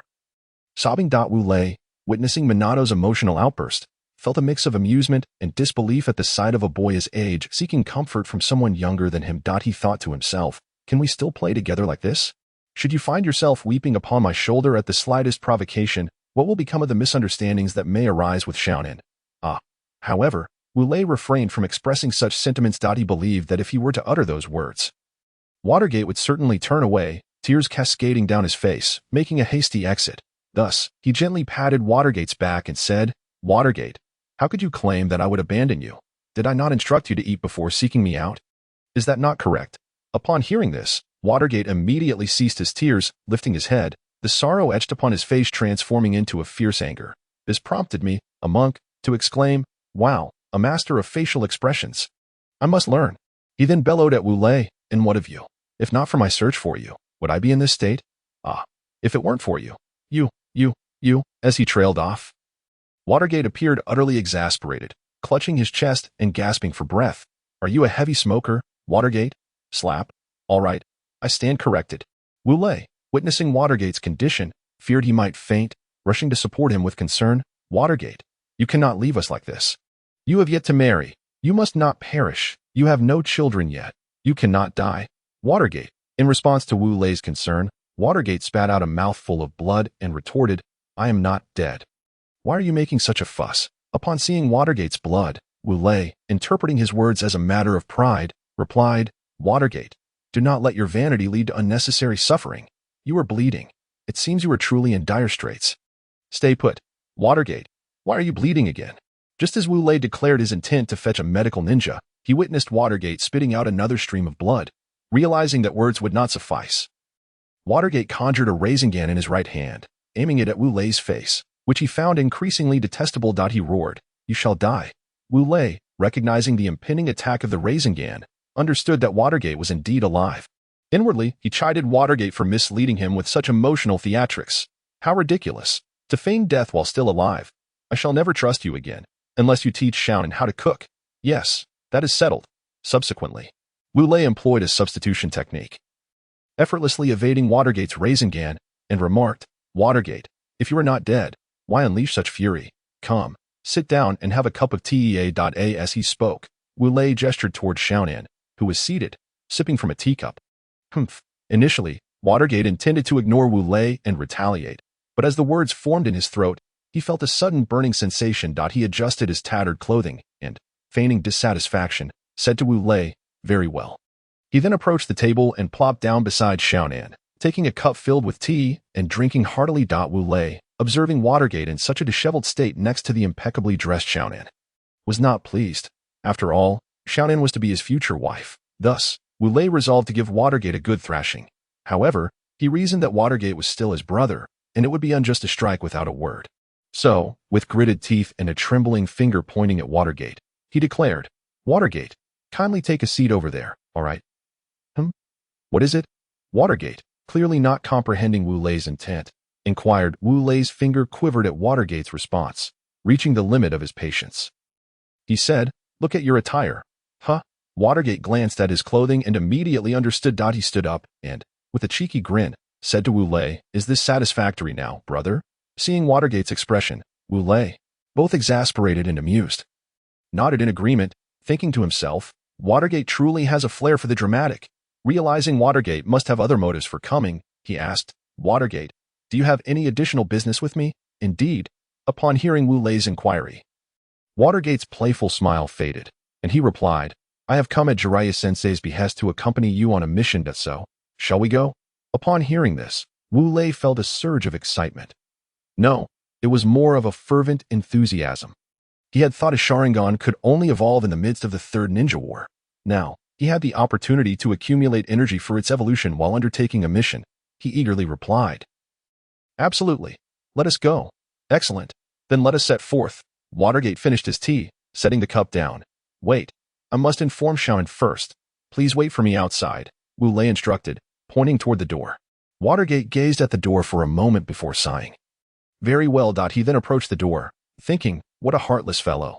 I hope he does not become too devoid of affection in the future." After Watergate reached the door, Wu Lei noticed Xiaonan's tearful expression. He smiled gently and approached her, ruffling her hair as he said, "I shall not be gone forever. You are well aware of my strength. Do not weep. When I depart, I will ensure the third Hokage covers all your Ichiraku ramen expenses." Initially, Xiaonan felt inclined to cry upon hearing Wu Lei's words, but upon hearing the last sentence, she instantly perked up. This caused Wu Lei to break into a sweat. Did Ichiraku ramen hold more importance than your brother Wu Lei? He longed to pose this question but quickly remembered that Xiaonan was still a child, not wanting to think of her as an adult in a child's body. Thus, he tousled Xiaonan's hair once more and said, "I will change my clothes and prepare for the mission. Rest assured, Not only will I arrange for the third Hokage to cover your Ichiraka ramen expenses, but I will also find someone to keep you company while I am away on the mission. So you shall not feel lonely. How thoughtful am I, your brother Wu Lei. You are indeed the most considerate, brother Wu Lei. Xiaonan nodded eagerly. Wu Lei chuckled softly, withdrawing his hand from her head and descending the stairs to change. Recommendation votes. Favorites, please vote. Chapter 14. A mission to the Mist Ninja Village. After a short while, Wu Lei descended, clad in a newly purchased black outfit, adorned with a Konoha ninja headband on his forehead, exuding a spirited charm. Upon seeing Wu Lei's attire, Xianan's cheeks flushed. Curiously, her eyes were also red-rimmed, likely from her earlier tears. However, Wu Lei, perceiving her blush as a reaction to his handsomeness, what vanity, failed to notice her swollen eyes. What do you think? Does your brother Wu Lei not look dashing in this outfit? Wu Lei approached Xiaonan, puffing out his chest and standing tall. Xiaonan glanced at Wu Lei and, beaming with delight, nodded. Brother Wu Lei, you are the most handsome. Hee. Wu Lei chuckled, ruffling Xiaonan's hair once again. All right. I shall now rendezvous with the old pervert and the third Hokage. You must behave well with the person I arranged to accompany you. Afterward, Wu Lei patted Xiaonan's head and turned to leave. Xiaonan watched Wu Lei's figure slowly fade away. Tears welled in her eyes. Just as the tears were about to spill, she heard Wu Lei's voice call out. Oh, Xiaonan, remember, do not eat too much ramen. It is not good for you. Keep that in mind. Honestly, Xiaonan wiped the tears from her eyes, feeling both exasperated and amused by Wu Lei's antics, just as he is about to leave.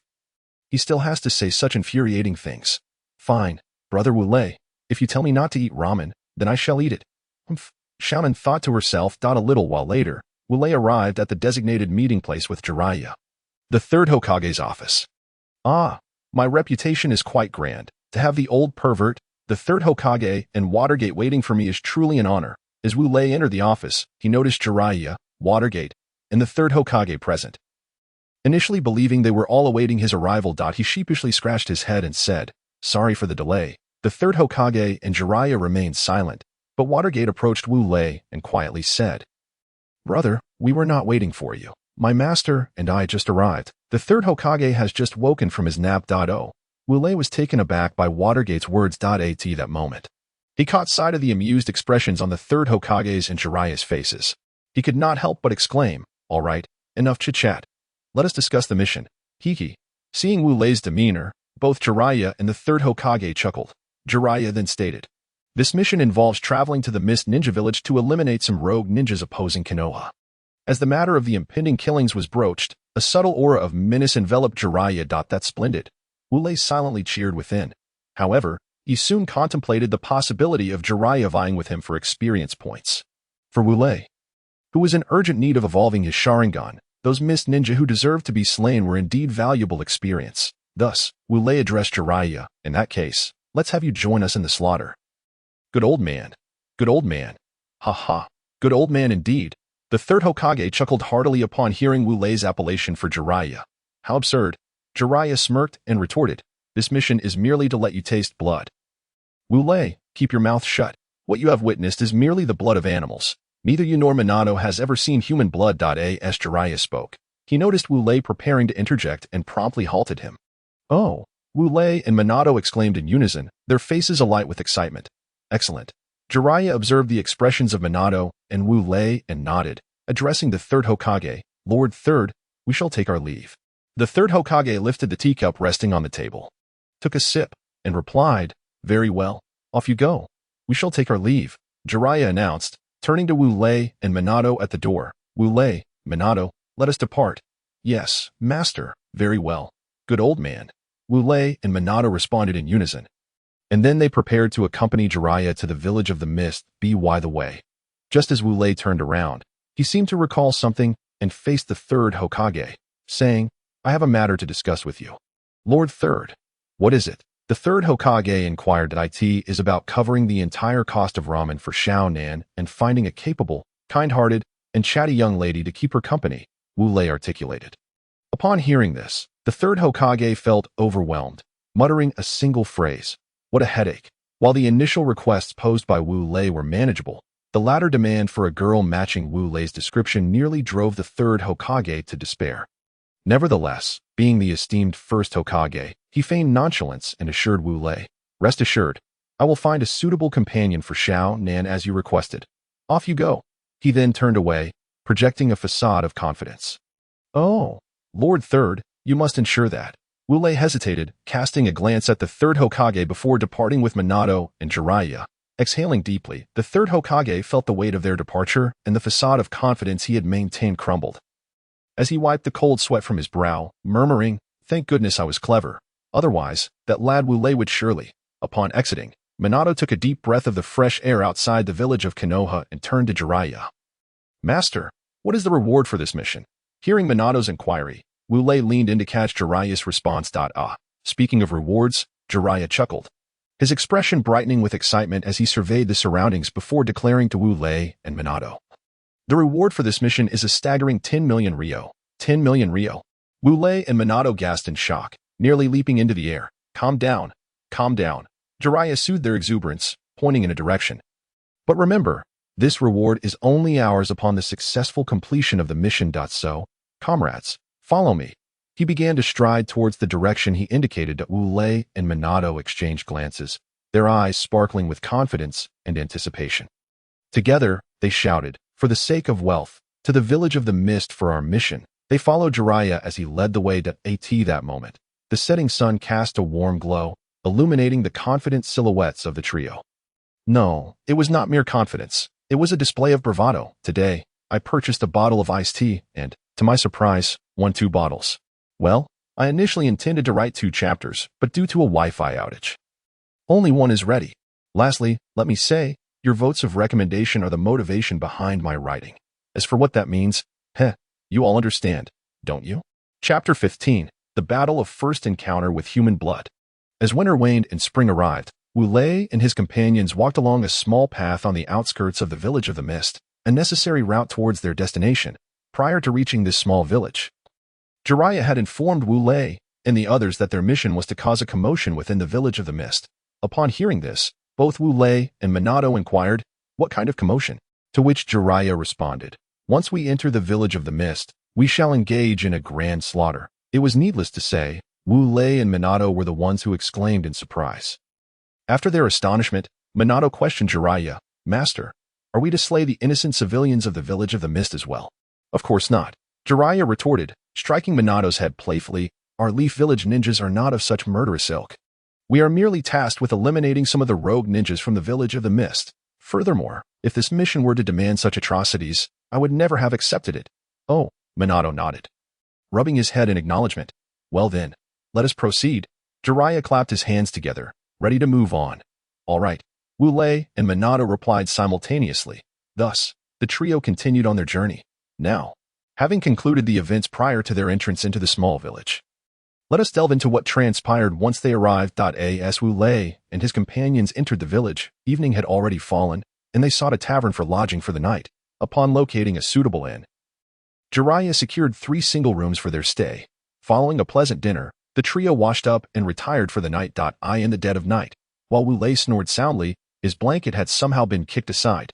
Just then, as he lay in deep slumber, his ears twitched as if sensing a disturbance. Whoosh, whoosh, whoosh.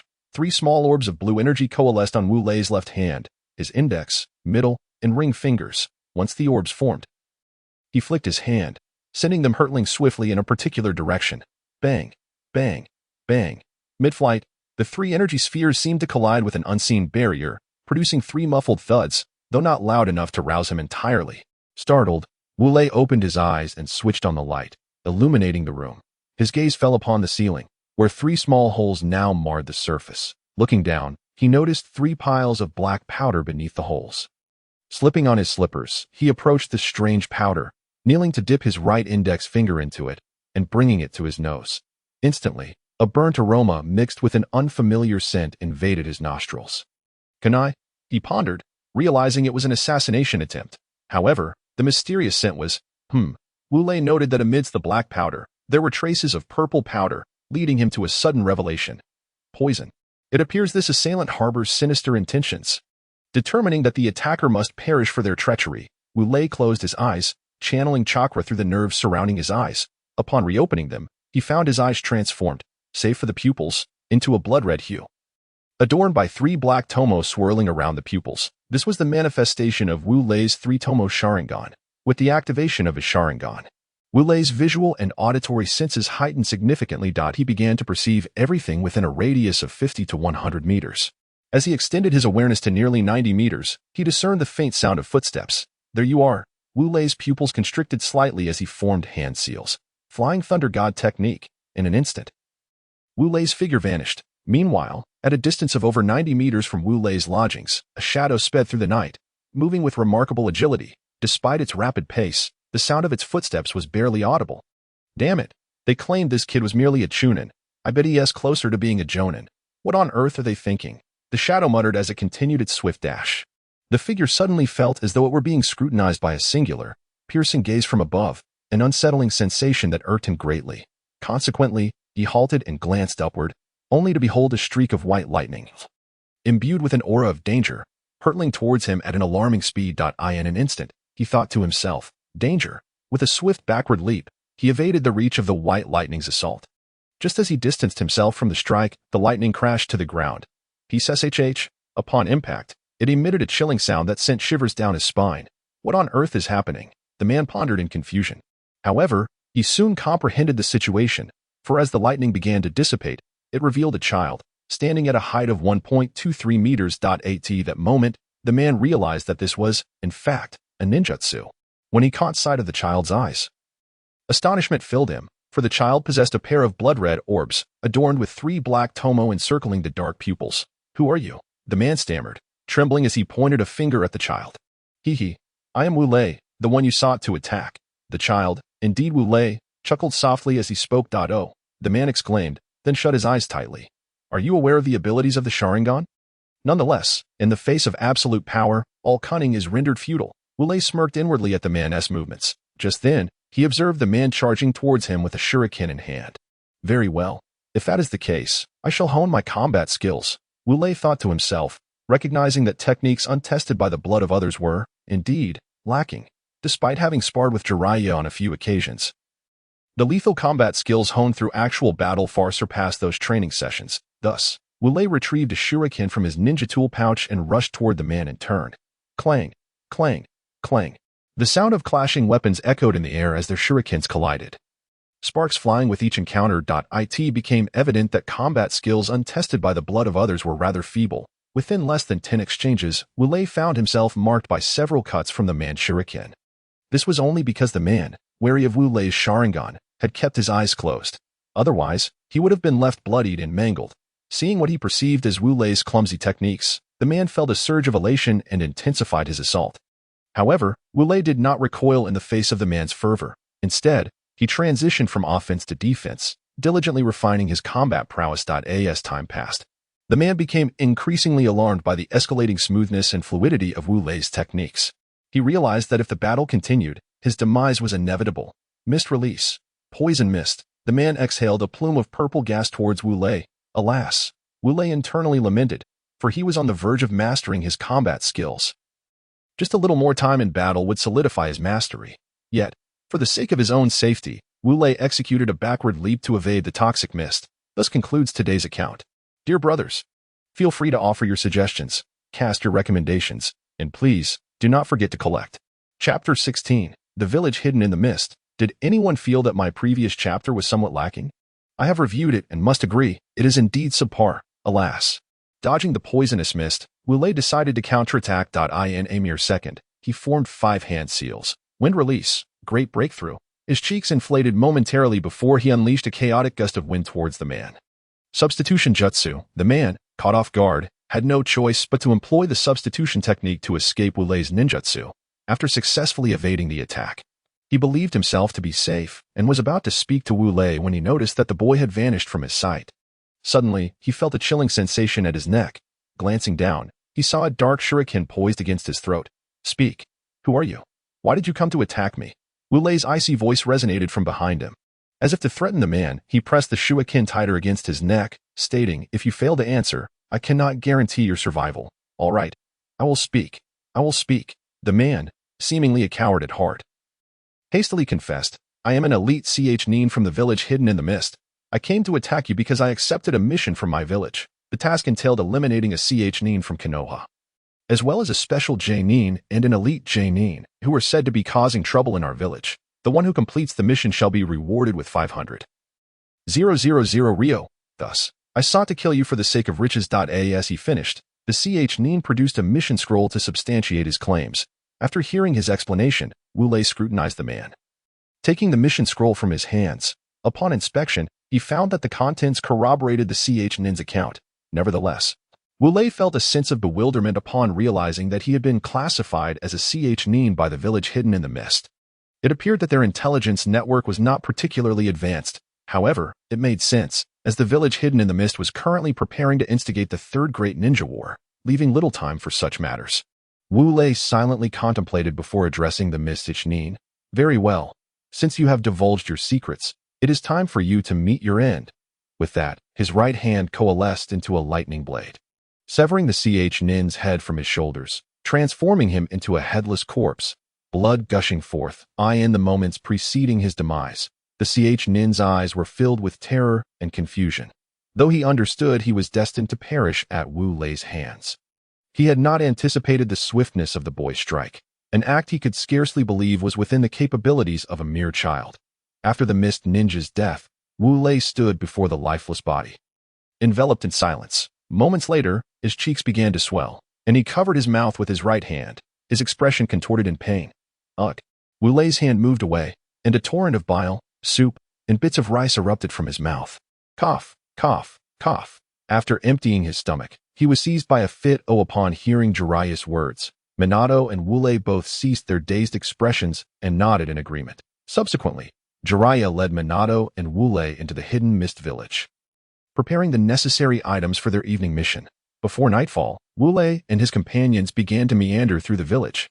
Speaking of the hidden mist village, one must mention its local delicacy, roasted sweet potatoes. Indeed, you heard correctly, roasted sweet potatoes. However, these are not your ordinary roasted sweet potatoes. Much like how Peking duck is not merely an average roast duck, the roasted sweet potatoes of the hidden mist village are exquisite. They possess a texture as fine as sand and a sweetness akin to sugar. One bite leaves you yearning for a second, and if, at that moment, you feel compelled to indulge in a second piece, someone might attempt to stop you. What would you do? I assure you, you would promptly knock that person down and then unleash your inner frenzy towards the second roasted sweet potato. Chapter 17. A ruckus in the hidden mist village. Wow. These sweet potatoes are absolutely delectable, rivaling our Chiraka ramen back in Konoha, exclaimed Minato, clutching a roasted sweet potato and proclaiming its deliciousness. The middle-aged vendor selling the sweet potatoes, a humble citizen of the hidden mist village, couldn't help but display a pleased expression upon witnessing Minato's delight. Hey, Wu Lei, you should try one too. They're incredibly delicious. Minato, noticing Wu Lei observing him, felt a tinge of guilt and offered him a plump roasted sweet potato from the platter. No, it's fine. Wu Lei hurriedly pushed aside Minato's outstretched hand, exclaiming, eating these roasted sweet potatoes will make you gassy. I'm not eating that. How could that be? Minato clearly disbelieved Wu Lei's words, taking a large bite from the roasted sweet potato in his other hand. With his mouth full, he mumbled, how could that be? This is too good to be true. All right, let's talk about it once you're finished, Wu Lei urged, observing Minato's state. Minato nodded, continuing to munch away. Finally, with a loud gulp, he swallowed the last of his roasted sweet potato. Phew, that was truly delightful, Minato sighed, closing his eyes in bliss, before proceeding to devour another sweet potato from his other hand. Seeing Minato's enthusiasm, Wu Lei could only cover his face with one hand and mutter, I am utterly exasperated with you. Witnessing this, the middle-aged vendor remarked to Wu Lei, young man, just let him enjoy. These sweet potatoes aren't worth much anyway. Besides, by the looks of your friend, it seems like it's his first time tasting them. Indeed, Wu Lei nodded. Then, leaning closer to the vendor, he whispered, sir, do these roasted sweet potatoes really cause gas? Since Minato was busy indulging in his sweet potato, he did not overhear. Well, the vendor scratched his head. Eating no more than 3 won't cause any issues. However, should one exceed that, prepare for some rather foul-smelling gas. Oh, that's good to know. Minato. Wu Lei felt relieved upon hearing the vendor's words, knowing Minato hadn't consumed more than 3 yet, and was about to share this with him. However, upon turning around, he was taken aback. Minato stood amidst 4 or 5 discarded sweet potato peels, still munching on another piece. Oh no. Wu Lei realized they were in a bustling street filled with pedestrians. and the thought of Minato releasing gas in public was unbearable. Without hesitation, he pulled out 3 coins from his pocket and placed them on the vendor's table. Then, he swiftly grabbed Minato, who was still oblivious to the situation, and executed a few Shunshin techniques to vanish from the bustling street. Arriving at Jiraiya's abode, Wu Lei kicked the door open, spotting Jiraiya sprawled on the floor, engrossed in reading the latest issue of a magazine. Ignoring Jiraiya's reaction, he dragged Minato in front of him and simply chuckled, hastily closing the door behind them before making his escape. What happened? Jiraiya, bewildered, inquired of Minato. Minato shrugged, indicating he was equally perplexed. What on earth? Minato, what's wrong with you? Jiraiya began to ask, only to be interrupted by the look of pain on Minato's face. I need to pass gas. Minato hesitated before gritting his teeth and admitting, just let it out.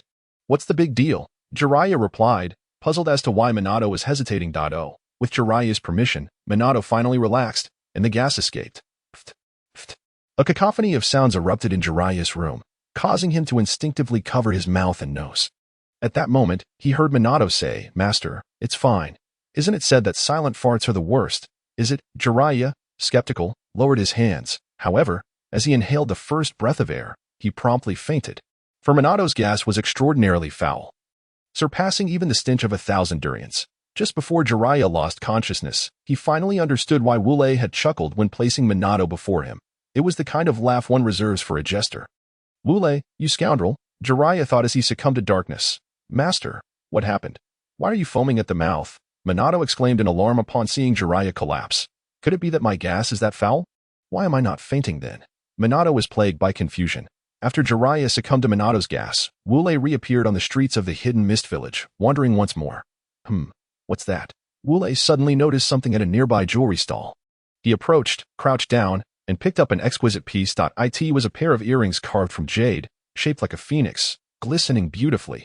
This would certainly look stunning on Xiaonan. Wu Lei mused, imagining how lovely Xiaonan would appear wearing these earrings, causing him to momentarily lose focus, drooling without realizing it. Excuse me, the stall owner remarked, noticing Wu Lei's state. Your saliva is dripping. Huh. Wu Lei snapped back to reality, wiping his mouth and stammering, I was just lost in thought. By the way, how much for this piece? This piece is quite affordable, just 5 coins, the stall owner replied. Perfect. I'll take it, Wu Lei said, pulling out 5 coins and handing them to the vendor. Excuse me for being forward, but are you buying this for your girlfriend? The stall owner inquired. Wu Lei nodded. Yes, since we've known each other, I haven't gifted her any jewelry. Oh, your girlfriend is truly fortunate, the vendor exclaimed, admiring Wu Lei's thoughtfulness. Wu Lei smiled at the compliment, bidding the vendor farewell before returning to his inn. Today's first chapter. The second chapter will be released in the afternoon. Chapter 18. Koyuki. Upon returning to his lodging, Wu Lei opened the door to find Jiraiya's face flushed and purple, with heavy breaths escaping his nose. Hey, old man, did you just get dumped by a new girlfriend? Wu Lei teased, fully aware of Jiraiya's predicament but choosing to feign ignorance. Jiraiya's face reddened further at Wu Lei's remark. He lunged at Wu Lei, gripping his collar and bellowing, Wu Lei, tell me, did you know beforehand that Minato would let out a massive stinky fart, which is why you brought him here, right? Am I correct? Calm down. It's just a fart. What's the big deal? Wu Lei attempted to soothe Jiraiya, but his words only incited further rage in the older man. Calm down? You want me to calm down? Jiraiya shouted, spitting as he raged. How can I be calm? Because of Minato's fart, I fainted. I was foaming at the mouth. Do you understand? Do you understand? Exclaimed Wu Lei, have you been knocked out by the stench? Indeed, Jiraiya huffed, nodding in affirmation. Is that fart really so formidable? Wu Lei was taken aback by the sheer potency of Watergate's flatulence, especially after consuming merely 4 or 5 roasted sweet potatoes. Hey, tell me, do you actually know that Watergate is about to fart? Jiraiya, seeing Wu Lei lost in thought, impatiently inquired. Yes, I do. Wu Lei nodded. Oh, Jiraiya squinted, pressing further. How on earth can he produce such a foul odor? Why are you asking this? Wu Lei suddenly felt a chill run down his spine at Jiraiya's words. Never you mind. It's useful. Jiraiya dismissed Wu Lei's curiosity outright. All right then. Wu Lei relented, reluctantly revealing the method. Upon hearing this, Jiraiya's eyes widened in astonishment. Are you saying that Watergate only produced such a putrid fart because he ate those roasted sweet potatoes from the Mist Village? Wu Lei nodded, affirming, exactly. So tell me, does that mean the more sweet potatoes he eats, the more foul and thunderous his farts will be? Jiraiya seemed to have an epiphany and asked. Wu Lei scratched his head, replying, "That seems to be the case." "Good. I understand now. You may leave." Jiraiya nodded, gesturing for Wu Lei to exit. Wu Lei complied and stepped out. He. Just as Wu Lei reached the door, he heard Jiraiya's raucous laughter, which only intensified the cold sweat already trickling down his back, prompting him to flee. After Wu Lei's hasty departure, Jiraiya's excited voice echoed from within the room. "Ha ha ha. Wu Lei, just wait until tonight. I'll show you how I deal with you. Ha ha ha ha." Once outside the room, Wu Lei went in search of Watergate, and when he finally found him, he was struck with disbelief.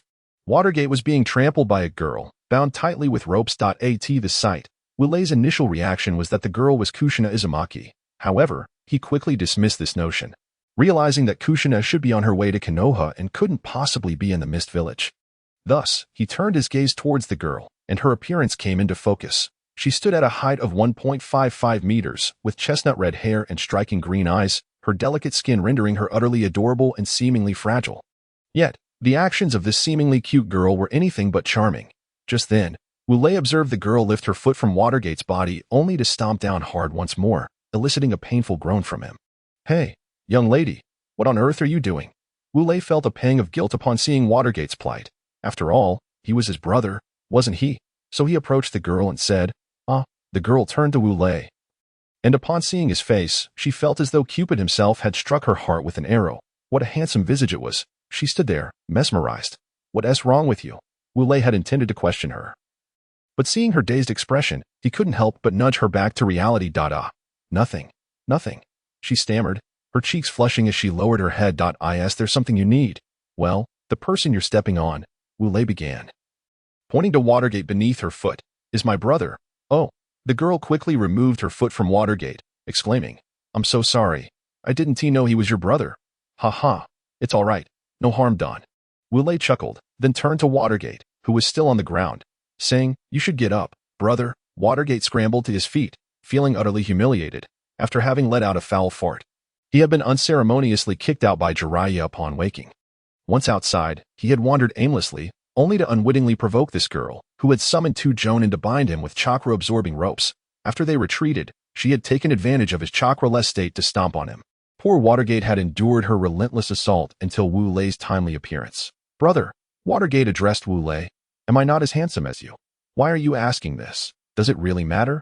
"Yes, it does," Watergate insisted. "Because I'm quite handsome too. So why wouldn't she let me go? She only released me after seeing you." Wu Lei was at a loss for how to respond to Watergate's inquiry. So he waved at the girl, asking, "Young lady, what is your name?" "My name is Terumi. I'm 6 years old." Terumi fidgeted, her small hands rubbing together as she spoke. "Oh, so your name is Terumi." Although Wu Lei outwardly displayed no surprise, internally he was in turmoil. He had never imagined he would encounter the future 5th Mizukage, Terumi today. "Well then, what's your name, big brother?" Terumi inquired. Wu Lei. 7 years old. This is my companion, Namikaze Minato, who is 10. Wu Lei pointed to himself, then gestured towards Watergate. "Oh, so you're Wu Lei, big brother." Terumi seemed to overlook the introduction of Watergate and focus solely on Wu Lei. "By the way, why were you stepping on Watergate?" Wu Lei asked with a chuckle. Upon hearing his question, Terumi flushed slightly and pointed at Watergate, declaring, "He was peeping at me while I changed." "What?" Both Wu Lei and Watergate shouted in unison. Wu Lei's incredulity stemmed from disbelief that such an innocent child as Watergate could engage in such behavior, while Watergate's outcry was fueled by his insistence. This Kazumi Mimi hesitated for a moment, pointing at Minato, and said, "He took the picture with a camera." Minato's expression was one of profound astonishment as he exclaimed, "I took a picture of you." "Minato." Wu Lei extended his hand towards Minato and said, "Hand over the camera." "Oh." Minato retrieved a black point-and-shoot camera from his back pocket and handed it to Wu Lei, then added, "After I left my master, I intended to take some photos in the Mist Ninja Village as keepsakes. I assure you, I did not take any pictures of Kazumi Mimi changing clothes. I promise." Wu Lei ignored Minato and began flipping through the photos taken by him. As he browsed, he eventually came across the very photo Kazumi Mimi had mentioned. However, the majority of the image depicted the clothing store, capturing only a tiny glimpse of Kazumi Mimi. Furthermore, that tiny glimpse only showcased her face, with no other parts visible. "Mimi, does this prove that Minato photographed you changing clothes?" Wu Lei held the photo up for Kazumi Mimi to see, inquiring. This. Kazumi Mimi was momentarily speechless. All right. It seems this was a misunderstanding. Then, that's settled. It's getting late. Wu Lei glanced at the sky, noticing the sun was nearly setting, and turned to Minato. Let us go. Oh, sure. Wu Lei, let us leave now. Minato also looked up at the sky and replied. Subsequently, after bidding farewell to Kazumi Mimi, Wu Lei and the others departed, leaving her staring blankly at Wu Lei's retreating figure. After saying goodbye to Kazumi Mimi, Wu Lei and the others returned to their residence to regroup with Jiraiya. Preparing for their evening mission. Time passed swiftly, and before long, night fell down on the rooftop of a building in the Mist Ninja Village. Wu Lei and Minato stood clad in black cloaks. Well, where is that old ghost? The time has come. Wu Lei checked his watch and remarked. Master must have encountered some matters that delayed him. Minato commented from the side.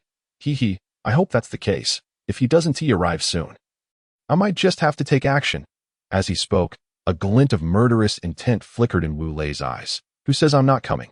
I simply took a little longer to prepare some snacks for you. Jiraiya's voice emerged from behind Wu Lei and Minato. Turning around, they saw Jiraiya donning a black cloak, holding a lunchbox in his left hand. Wow. Master, you really made us snacks, Minato exclaimed in delight. Indeed. Look. As Jiraiya spoke. He opened the lunchbox, revealing a dozen yellow, round balls, each about 10 centimeters in diameter, resting inside. The balls emitted a faint aroma, causing Minato to drool uncontrollably after catching a whiff. Come, eat.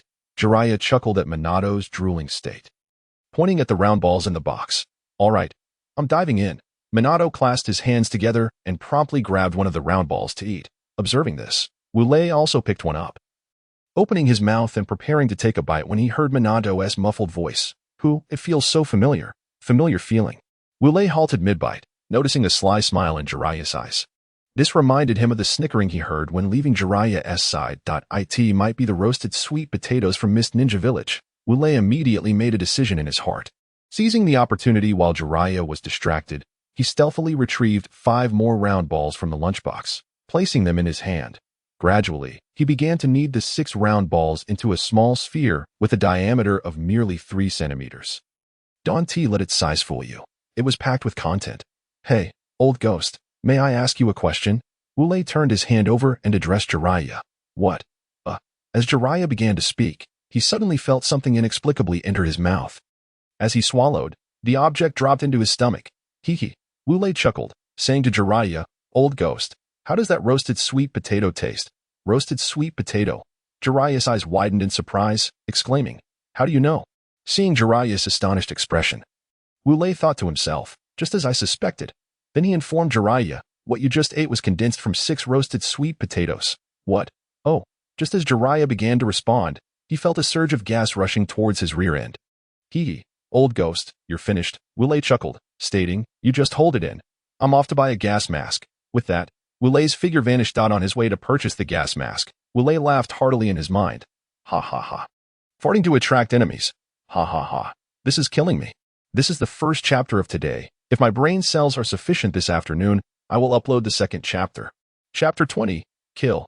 Upon returning with the gas mask, Wu Lei found Jiraiya and Minato standing there, completely motionless. As he approached, he noticed that both their faces were a deep shade of purple, resembling that of a purple yam. Seeing Jiraiya and Minato in such a state, Wu Lei stepped forward and asked Jiraiya, Hey, old ghost, have you let one rip yet? Jiraiya, hearing this, pursed his lips and shook his head with great difficulty. It appeared that Jiraiya was nearing his limit. Oh, Wu Lei exclaimed, placing the gas mask over his face, then gently patting Jiraiya on the shoulder. The sound was thunderous. Wu Lei's pats on Jiraiya's shoulder relaxed his nerves, and at that moment, the pent-up gas that Jiraiya had been holding in burst forth. Once the gas was released, a look of sheer relief washed over Jiraiya's face, and he couldn't help but utter, that feels good. After witnessing his teacher's relief, Minato let out a sigh as well. Likely because he had consumed more than Jiraiya. His release lasted longer and was even more potent than Jiraiya's. Fortunately, I had the foresight to buy this gas mask. Otherwise, I would be in dire straits. Wu Lei internally praised his cleverness while wearing the gas mask. Just then, Wu Lei noticed dark figures approaching rapidly from a distance. Those must be the ninjas from Mist Ninja Village, Wu Lei thought as he observed the moving shadows. He then addressed Jiraiya and Minato, who had just finished relieving themselves. Stop enjoying yourselves. The ninjas we are tasked to eliminate are coming. Hearing Wu Lei's voice, Jiraiya and Minato snapped back to attention, their expressions turning serious as they nodded. Just as they nodded, the ninjas from Mist Ninja Village had already arrived. Among them, the leading figure, an upper ninja clad in the dark attire of the Mist Ninja Village, inquired upon seeing Wu Lei and the others, "Do you know what that loud noise was just now?" "I do." Wu Lei nodded, pointing at Jiraiya and Minato as he said, "It was caused by them letting out farts."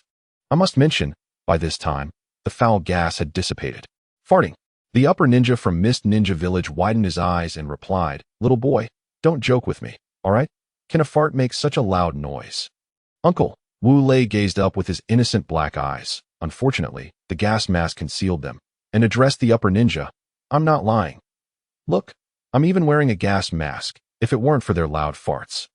Do you think I would be wearing this?" As he spoke, Wu Lei pointed to the gas mask on his face. The upper ninja just then noticed the gas mask on Wu Lei's face, and he asked, "Can you tell me how they managed to produce such a loud fart?"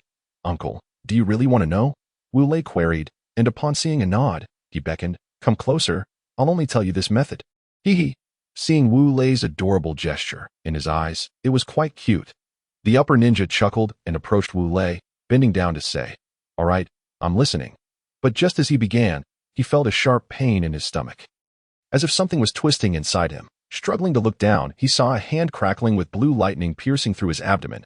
Then, he turned his gaze back to the face of the seemingly adorable child.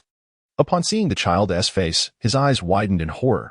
Through the black glass of the gas mask, he caught a glimpse of the child's eyes, blood-red with black pupils. He beheld the scene before him, and soon felt the chilling presence of death closing in his final moments. He could not comprehend how a child's heart could harbor such ruthless decisiveness. That child truly possessed the makings of a ninja. Those crimson eyes, surely they were the legendary Sharingan. Then, a spurt of blood erupted from his mouth, and he collapsed to the ground. As the heat of the Sharingan intensified within him, Wu Lei, concealed beneath his gas mask, curled his lips into an enigmatic smile.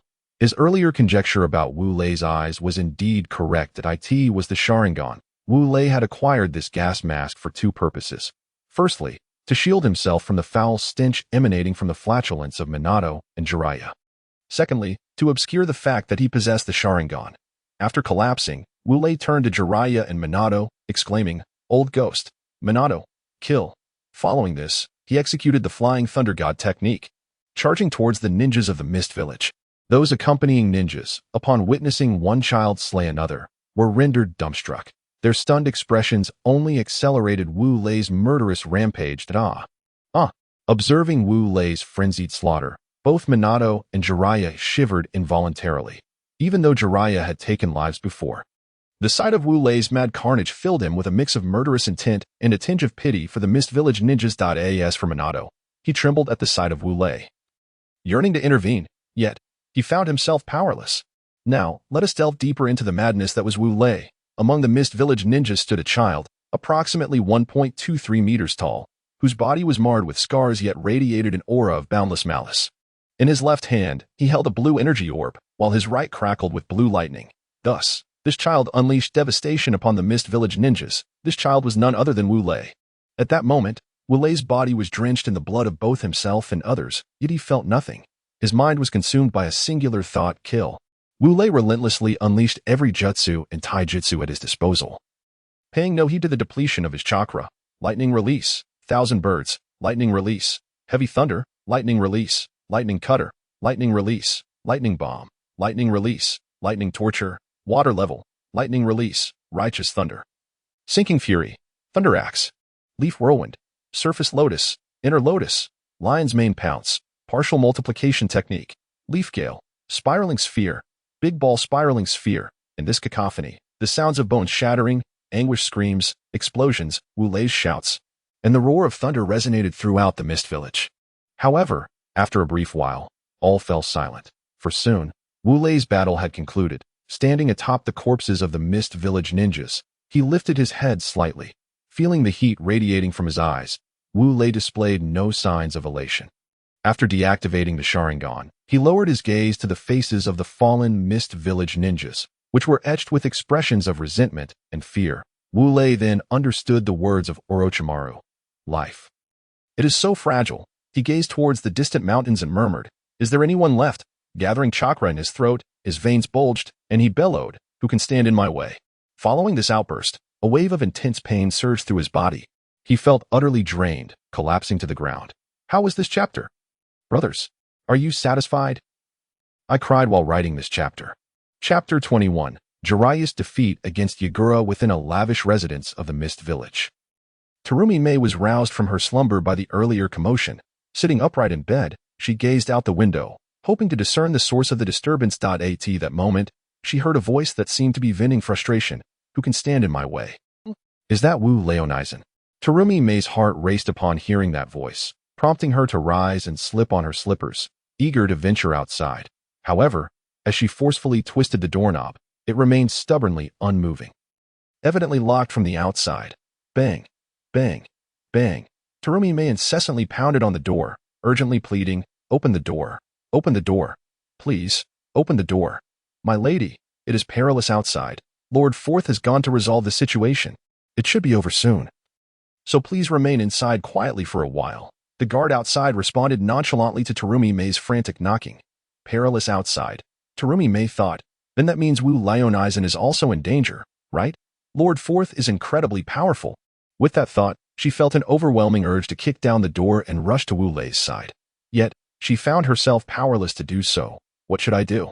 Terumi Mei's heart raced in turmoil, leaving her at a loss. Now, let us return our focus to Wu Lei and his companions. Upon witnessing Wu Lei collapse, Jiraiya rushed to his side.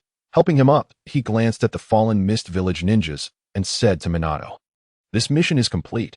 We should return to Konoha." With that, he lifted Wu Lei in his arms, preparing to head back with Minato. Just then, they heard a youthful voice call out from behind. "You, stop right there." Turning around, Jiraiya and Minato beheld a young man, approximately 1.8 meters tall, with tousled silver hair and violet eyes, standing before them. "Child, I have no time for you.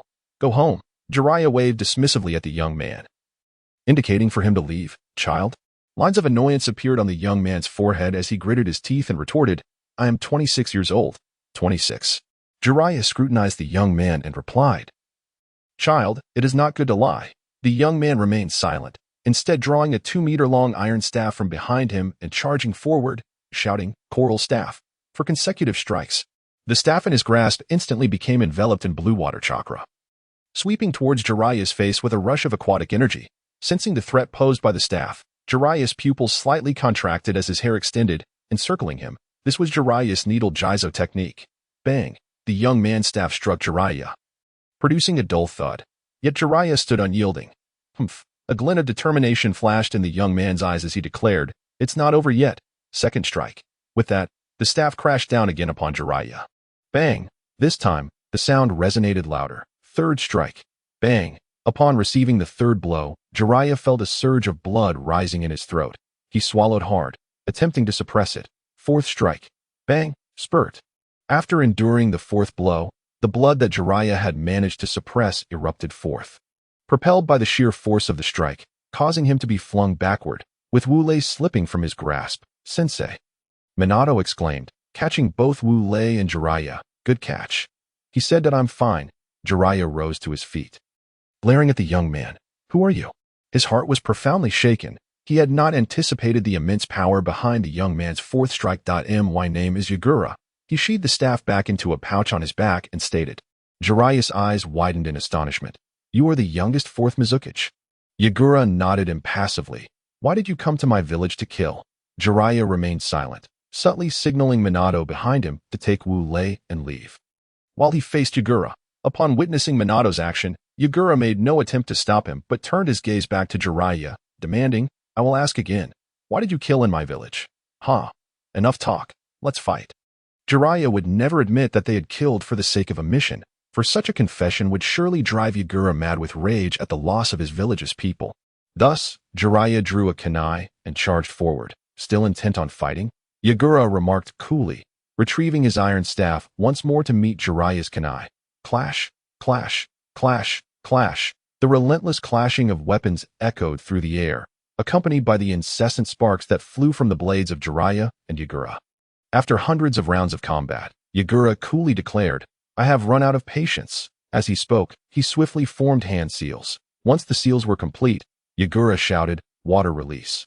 Waterfall basin. The sound of crashing waves erupted from behind Yagura, creating colossal surges of water that surged toward Jiraiya. Jiraiya, not one to charge recklessly, recognized the tremendous power of the oncoming waves. He executed a body flicker technique, appearing behind Yagura, forming his own hand seals, and proclaimed, Earth release. Yellow spring marsh. He quickly expelled a brown liquid toward Yagura. Just as the liquid was about to reach him, a flat tail emerged behind Yagura, slicing the liquid into a fine mist. Is this the transformation of the three tails Jinchuriki? Jiraiya mused upon witnessing the tail's emergence. Nevertheless, he did not relent in his assault. He performed a leaf whirlwind, aiming a kick at Yagura.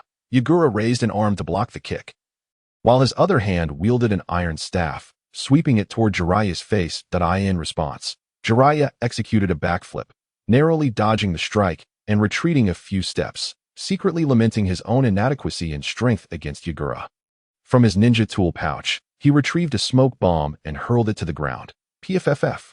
Purple smoke billowed forth, obscuring Yagura's vision, and in the chaos, Jiraiya utilized multiple body flicker techniques to escape. Once the smoke dissipated, Yagura, seeing nothing but the bodies of the Mist Village ninjas, could not suppress his frustration and muttered, as he fled, TCH, at that moment. A figure clad in the attire of the Mist Village Umbu appeared beside Yagura. The individual addressed Yagura, saying, Lord Forth, have you dealt with it? Yagura nodded indifferently and instructed, issue the order. Starting tonight, the entire village is prohibited from contacting any other ninja villages. In 4 years. You understand? Yes, Lord Forth.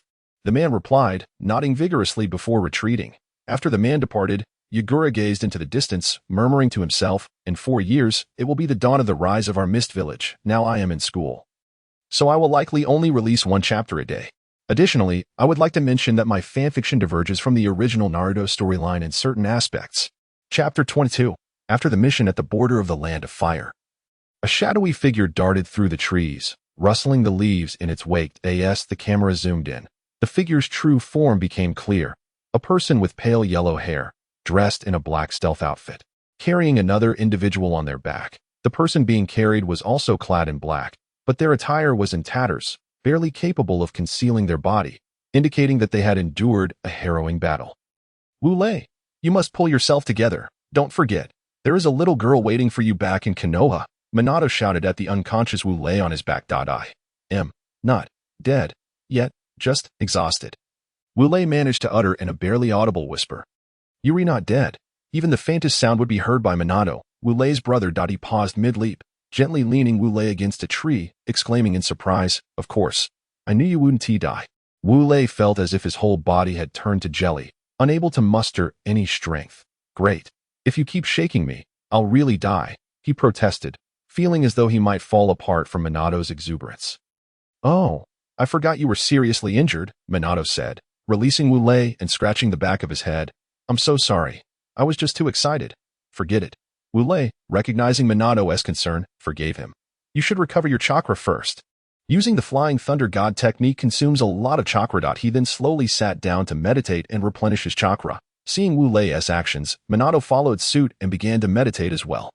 Time passed quickly, and after a few hours, the sun began to rise. Wu Lei and Minato emerged from their meditative states. It must be said that the body bestowed upon Wu Lei by the Sage of Six Paths was indeed remarkable.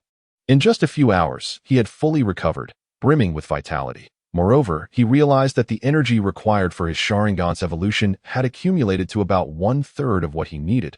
Additionally, he discovered that the 4th gate of the 8 gates had automatically and permanently opened after this battle, significantly enhancing his power, twice as strong as before. This filled Wu Lei with immense joy.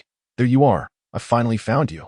Just as Wu Lei and Minato were reflecting on their newfound strength, a figure emerged from the trees, covered in leaves. Who are you? They both sprang to their feet, warily eyeing the newcomer. The figure appeared startled, then peeled away the leaves from their face, exclaiming, Come on, just because I covered myself in leaves. You don't recognize me, old man? Master, Wu Lei and Minato exclaimed in surprise upon recognizing the figure as Jiraiya. Hee, how's it going? Wu Lei, have your injuries healed? Jiraiya chuckled before addressing Wu Lei. Yes, Wu Lei replied, feeling warmth in his heart at Jiraiya's words. He nodded and bounded onto a branch, signaling that he was indeed fine. That's great. Jiraiya's heart eased upon seeing Wu Lei's actions. He then noticed Wu Lei's attire. Summoning technique. Jiraiya clapped his hands against the branch. A cloud of smoke appeared beneath them. Oh, what do you want from me now? A large red toad, holding an old-fashioned pipe, spoke as the smoke cleared. Oh, Bunta, please, the thing I asked you to swallow earlier, could you spit it out? Jiraiya instructed Bunta. Ah, I see. Ugh, Bunta responded, then heaved, and a person clad in the Mist Village Umbu attire was regurgitated. Wu Lei, put on this clothing. Jiraiya pointed at the individual S attire. Okay. Wu Lei nodded, leaping to the person's side. Stripping off their outer garment. He then used lightning chakra to disintegrate his own clothes into fragments before donning the new attire. Feeling the fabric was still damp, he enveloped himself in lightning once more, drying the clothes and hardening them. All right. Wu Lei patted his clothes to soften them, then said, yes. Jiraiya nodded in approval upon seeing Wu Lei in his new outfit. He then gestured toward Bunta. Wu Lei, this is my summoning beast. Bunta? Oh, nice to meet you. Bunta. Wu Lei greeted the toad. Hello. Bunta waved back with his three-fingered hand. Now that you've been introduced, let's take a brief rest before we head back to Konoha, Jiraiya said, glancing at both Wu Lei and Bunta. After a short respite, Wu Lei, along with the others, set out toward their hometown, Konoha. On the way, Wu Lei learned about the events that transpired after he lost consciousness. When he discovered that Jiraiya had fought Yagura, his eyes widened in disbelief. He could not fathom how Jiraiya had encountered Yagura. Furthermore, upon learning that Yagura was now the fourth Mizukage and the Three-Tails Jinchuriki, he felt an overwhelming urge to revisit the original Naruto series. For, to his knowledge, Mist Village should still be under the rule of the third Mizukage at this time. What perplexed him even further was why Yagura had become the Three-Tails Jinchuriki now. According to the original story, the Three-Tails should have been sealed within Noera Rin after she was captured, thus making her the Jinchuriki. How could it be that it was sealed within Yagura instead? These events led Wu Lei to deeply realize the formidable power of his own butterfly effect. That's all for today. It may be a bit brief. Additionally, I would like to ask, do you wish for Jiawei to transform into a spirit beast for the protagonist? If you wish to respond, please do so in the review section. Chapter 23. Farewell, Sharingan. During the period when Jiraiya and the others returned to Konoha, Wu Lei diligently consolidated his strength and meticulously crafted a list detailing his current abilities on paper. Name: Super Invincible Handsome Guy. Wu Lei strength, Pinnacle of Jonin, though his power could rival that of a Kage. Ninjutsu, Lightning Release, Raijin Armor, Lightning Release, Heavy Flow Explosion, Lightning Release, Thunderous Destruction, Lightning Release, Chidori Stream, Lightning Release, Thunderous Bomb, Lightning Release, Righteous Thunder, Furious Thunder Axe, Lightning Release, Earthwalk, Lightning Release, 8 Directions of the Earth, Self-Created, Lightning Release, Descent of the Thunder God, Self-Created, and all other Lightning Release techniques. Spiral Sphere, Big Ball Spiral Sphere, Wind Release, Great Breakthrough, Shadow Clone Technique, Summoning Technique, Rashomon, Taijutsu, Leaf Whirlwind, Leaf Gale, Inner Lotus, Outer Lotus, Partial Multiplication Technique, Jinjutsu, Technique of Dark Movement. This list provided Wu Lei with a comprehensive understanding of his abilities and highlighted areas where he could improve. Time flows swiftly like a stream, and in the blink of an eye, Wu Lei and his companions had been traveling for roughly 2 months. That on this day, they finally arrived at their hometown, Konoha. Ah, at last, we are back. Minato stretched lazily, exhaling deeply as he spoke. All right, let us head inside. Jiraiya sauntered into Konoha with a swagger. Tisich. Both Wu Lei and Minato exchanged furtive gestures behind Jiraiya's back, expressing their irritation at his ostentatious demeanor. Upon entering Konoha, the trio first visited Ichiraku Ramen for a bowl of noodles. Afterward, Jiraiya took Minato to train, while Wu Lei returned home to reunite with the person he had longed for. Shaonan. Arriving home, Wu Lei knocked on the door and, clearing his throat, called out with a hoarse voice, "Is anyone home?" After waiting for a while without any response, he knocked again and shouted, "Is anyone home?" "Hey, why isn't the door opening?" Just as Wu Lei prepared to knock once more, a voice as melodious as a lark rang in his ears. "Are you Wu Lei-ji?" Shaonan. Wu Lei turned to see a petite girl, approximately 1.2 meters tall, with shimmering blue-violet hair and large, soft orange eyes. These features instantly made him recognize her as Shaonan. Filled with joy, he exclaimed and rushed toward her, enveloping her in a warm embrace. Upon being hugged by Wu Lei, Shaonan's cheeks flushed, such a shy girl, and she gently pushed against his shoulder, pointing in a direction as she stammered, "Wu Lei-ji, there are others here." "Don't do this." Wu Lei, puzzled, followed her gaze. He then spotted a young girl about 1.6 meters tall, with flowing black hair and deep black eyes. "You are Uchiha Mikoto." Wu Lei's eyes widened in surprise as he pointed at her. "Oh, so it's you, little brother." Mikoto, equally astonished, pointed back at Wu Lei. Xiaonan, witnessing their mutual surprise, gasped in delight. Then she cheerfully stated, "So Wu Lei ji knows Mikoto jia. That's wonderful. Could it be?" Wu Lei, noticing Xiaonan's elated expression, remarked, "This Mikoto jia is the one the third Hokage arranged to take care of you." Xiaonan nodded, saying, "Wu Lei ji, you don't know. Mikoto jia is amazing. She can cook a lot of delicious meals." "Is that so?" Although Wu Lei wasn't particularly impressed, he feigned astonishment to make Xiaonan happy. Of course. "Wu Lei ji, you don't know. After you left, Mikoto jia made many delicious meals for me. Let me think, there was braised eggplant, braised chicken, fish-flavored shredded pork." As she spoke, Xiaonan extended her hand and began counting one by one. "All right. I got it." Wu Lei, amused by Xiaonan's enthusiasm, playfully pinched her nose and said, "Don't count anymore. If you keep going, you'll find yourself hungry again." Hee. Xiaonan stuck out her adorable little tongue and replied, "I understand." Well, Mikoto, observing their playful exchange, shook her head and said, "Stop standing outside flirting. All right, let us go inside."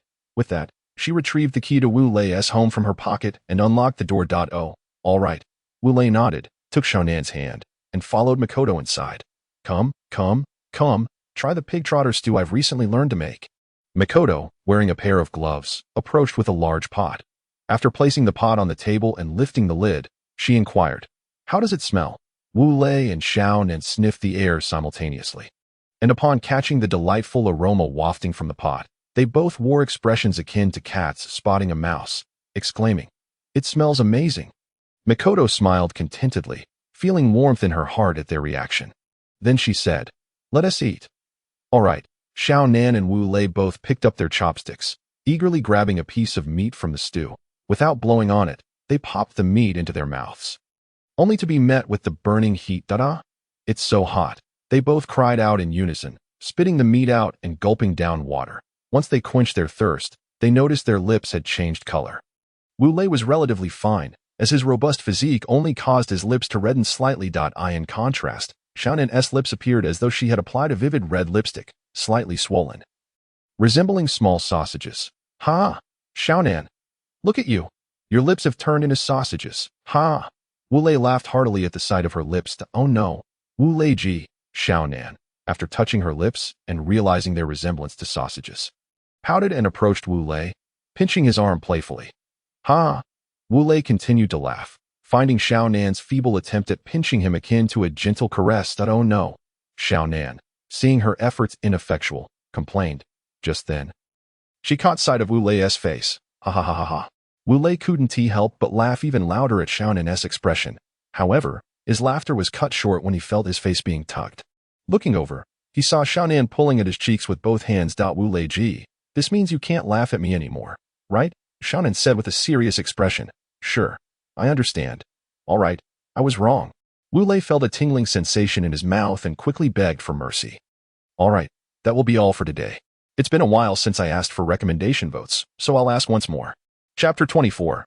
Hatake, Kakashi, and Might Guy. The joyful moments passed swiftly, and after Xiaonan and the others finished their meal, Wu Lei began to wander through the bustling streets of Konoha.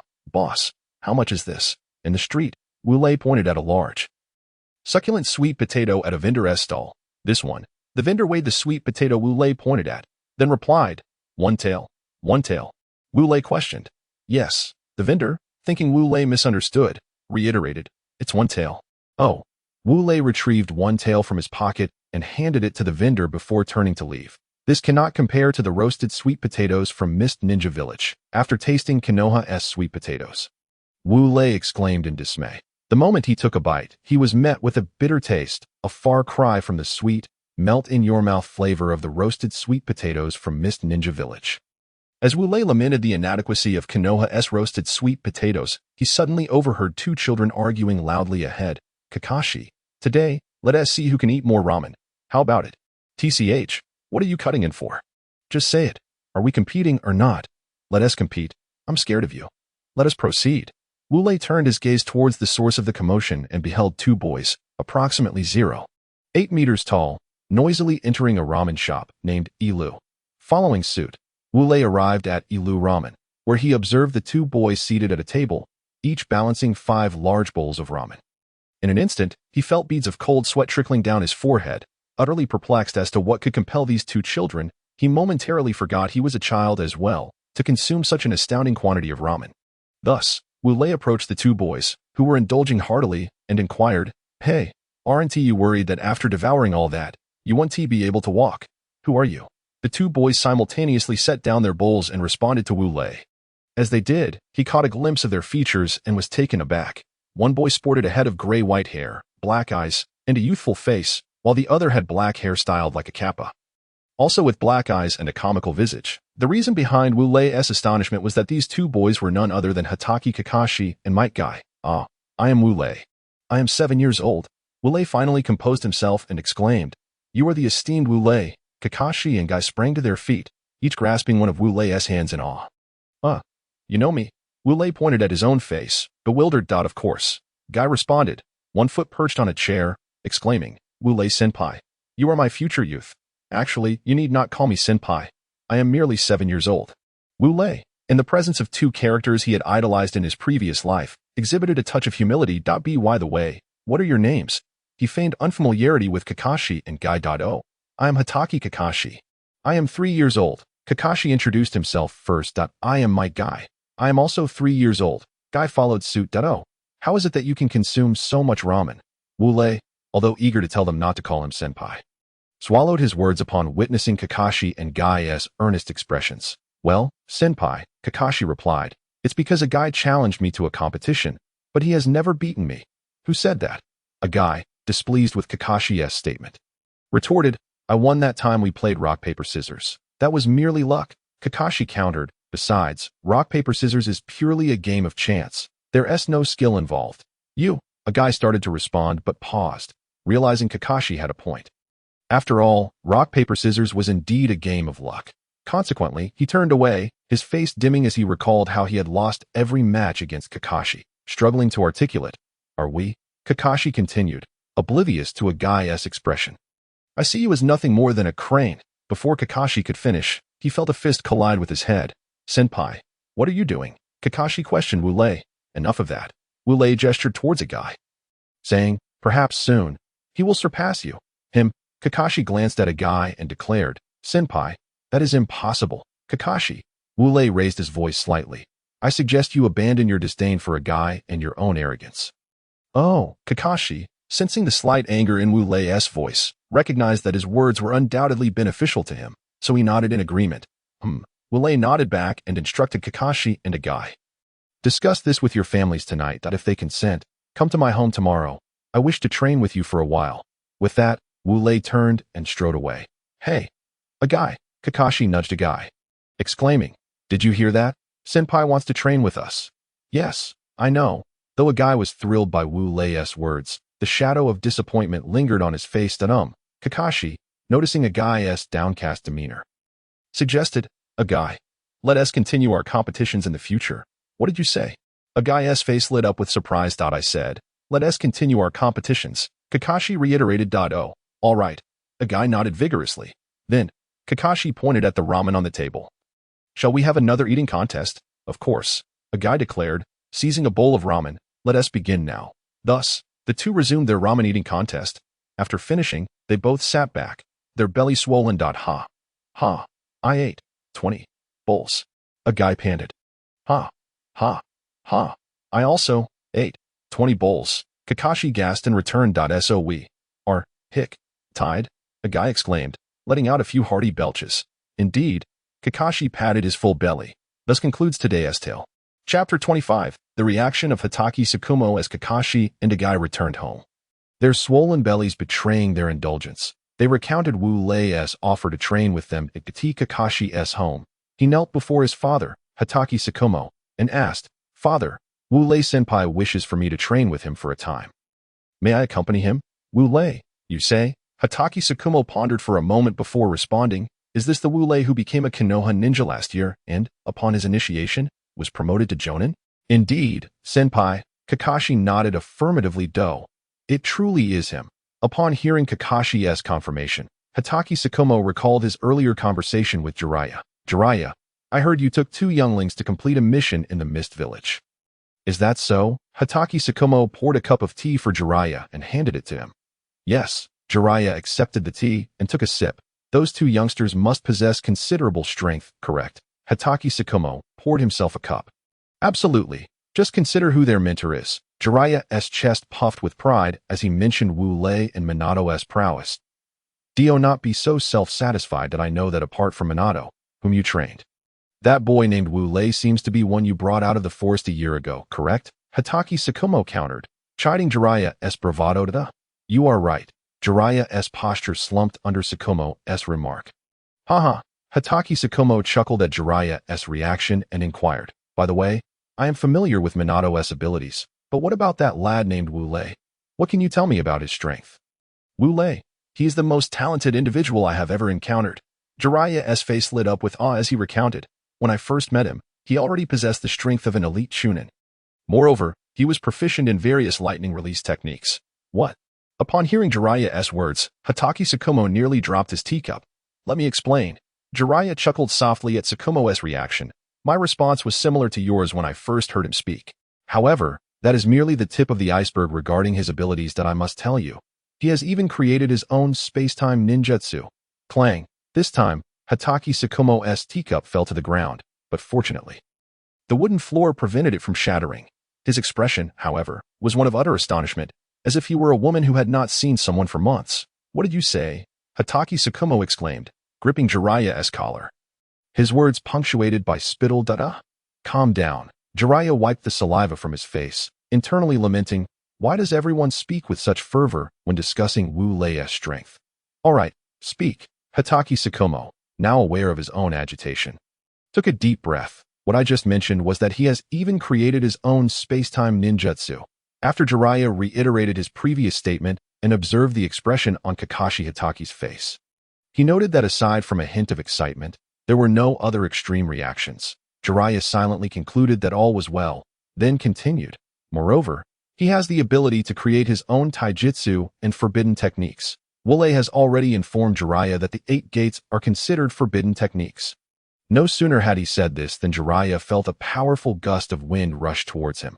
He immediately propelled himself forward with his legs. Subsequently, he sensed an immense force suddenly gripping his feet.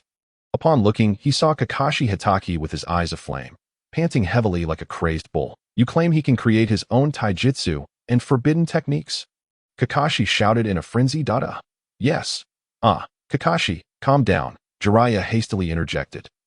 Only to find that Kakashi's exertion had intensified. He quickly added, Kakashi, if you continue this way, I shall withhold information regarding Wu Lei's strength. Hearing Jiraiya's words, Kakashi gradually composed himself. Phew.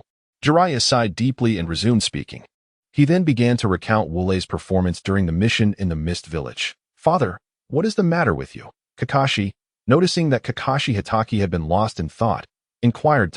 Kakashi snapped back to reality and replied, Are you going to train with Wu Lei? Indeed, Kakashi affirmed vigorously with a nod. Good. Then have you perfected your Hatake blade technique? Kakashi responded affirmatively. Well, in that case, off you go. Kakashi complied with his father's request. Yes. Upon returning to his room, Kakashi joyfully exclaimed. Meanwhile, at the Might Guy household, Father, tomorrow I shall embark on a quest for youth with Senior Wu Lei. Please grant your approval. Akai, devoid of any decorum, fervently declared to his father. Oh, good son, since you wish to seek youth, then go ahead. Akai's father mirrored his son's enthusiasm, patting Akai on the shoulder with gleaming eyes. Yes, father, I shall diligently pursue my quest for youth. Suddenly, tears began to stream down Akai's face. Oh, my dear son, his father, witnessing Akai's tears, also succumbed to emotion. Thus, a poignant scene unfolded as the father and son embraced, weeping together, a sight that would bring tears to the eyes of any onlooker, revealing the profound bond between them. That concludes today's tale. Tomorrow is a holiday, so expect at least 2 chapters. Additionally, I kindly request recommendations and subscriptions. Chapter 26, Prelude to the Test after obtaining the consent of their respective parents.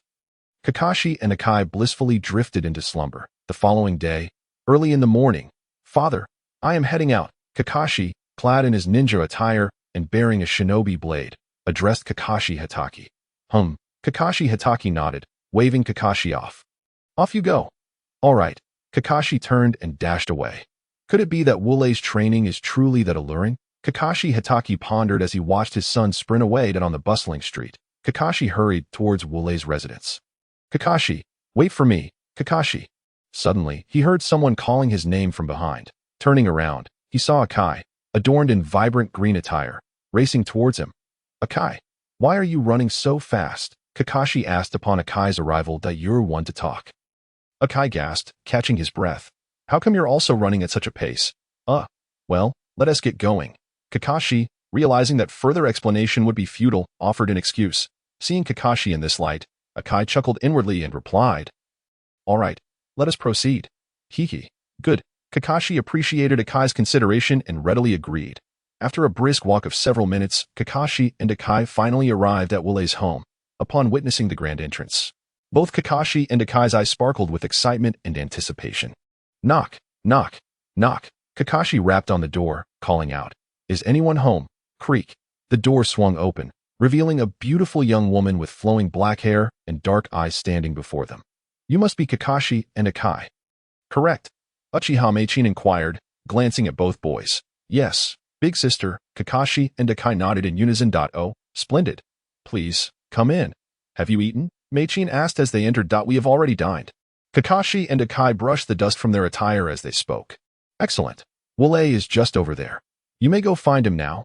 Meichin directed them towards a particular area. Kakashi and Akai exclaimed and proceeded in the indicated direction. Upon arriving at the designated spot, they found Wu Lei seated cross-legged on an open expanse, emitting a sound reminiscent of a tiger's roar from within his being. Senior Wu Lei, Kakashi suddenly felt an overwhelming silence enveloping him, a sensation unbearable for a mere 3-year-old boy. Thus, he called out to Wu Lei.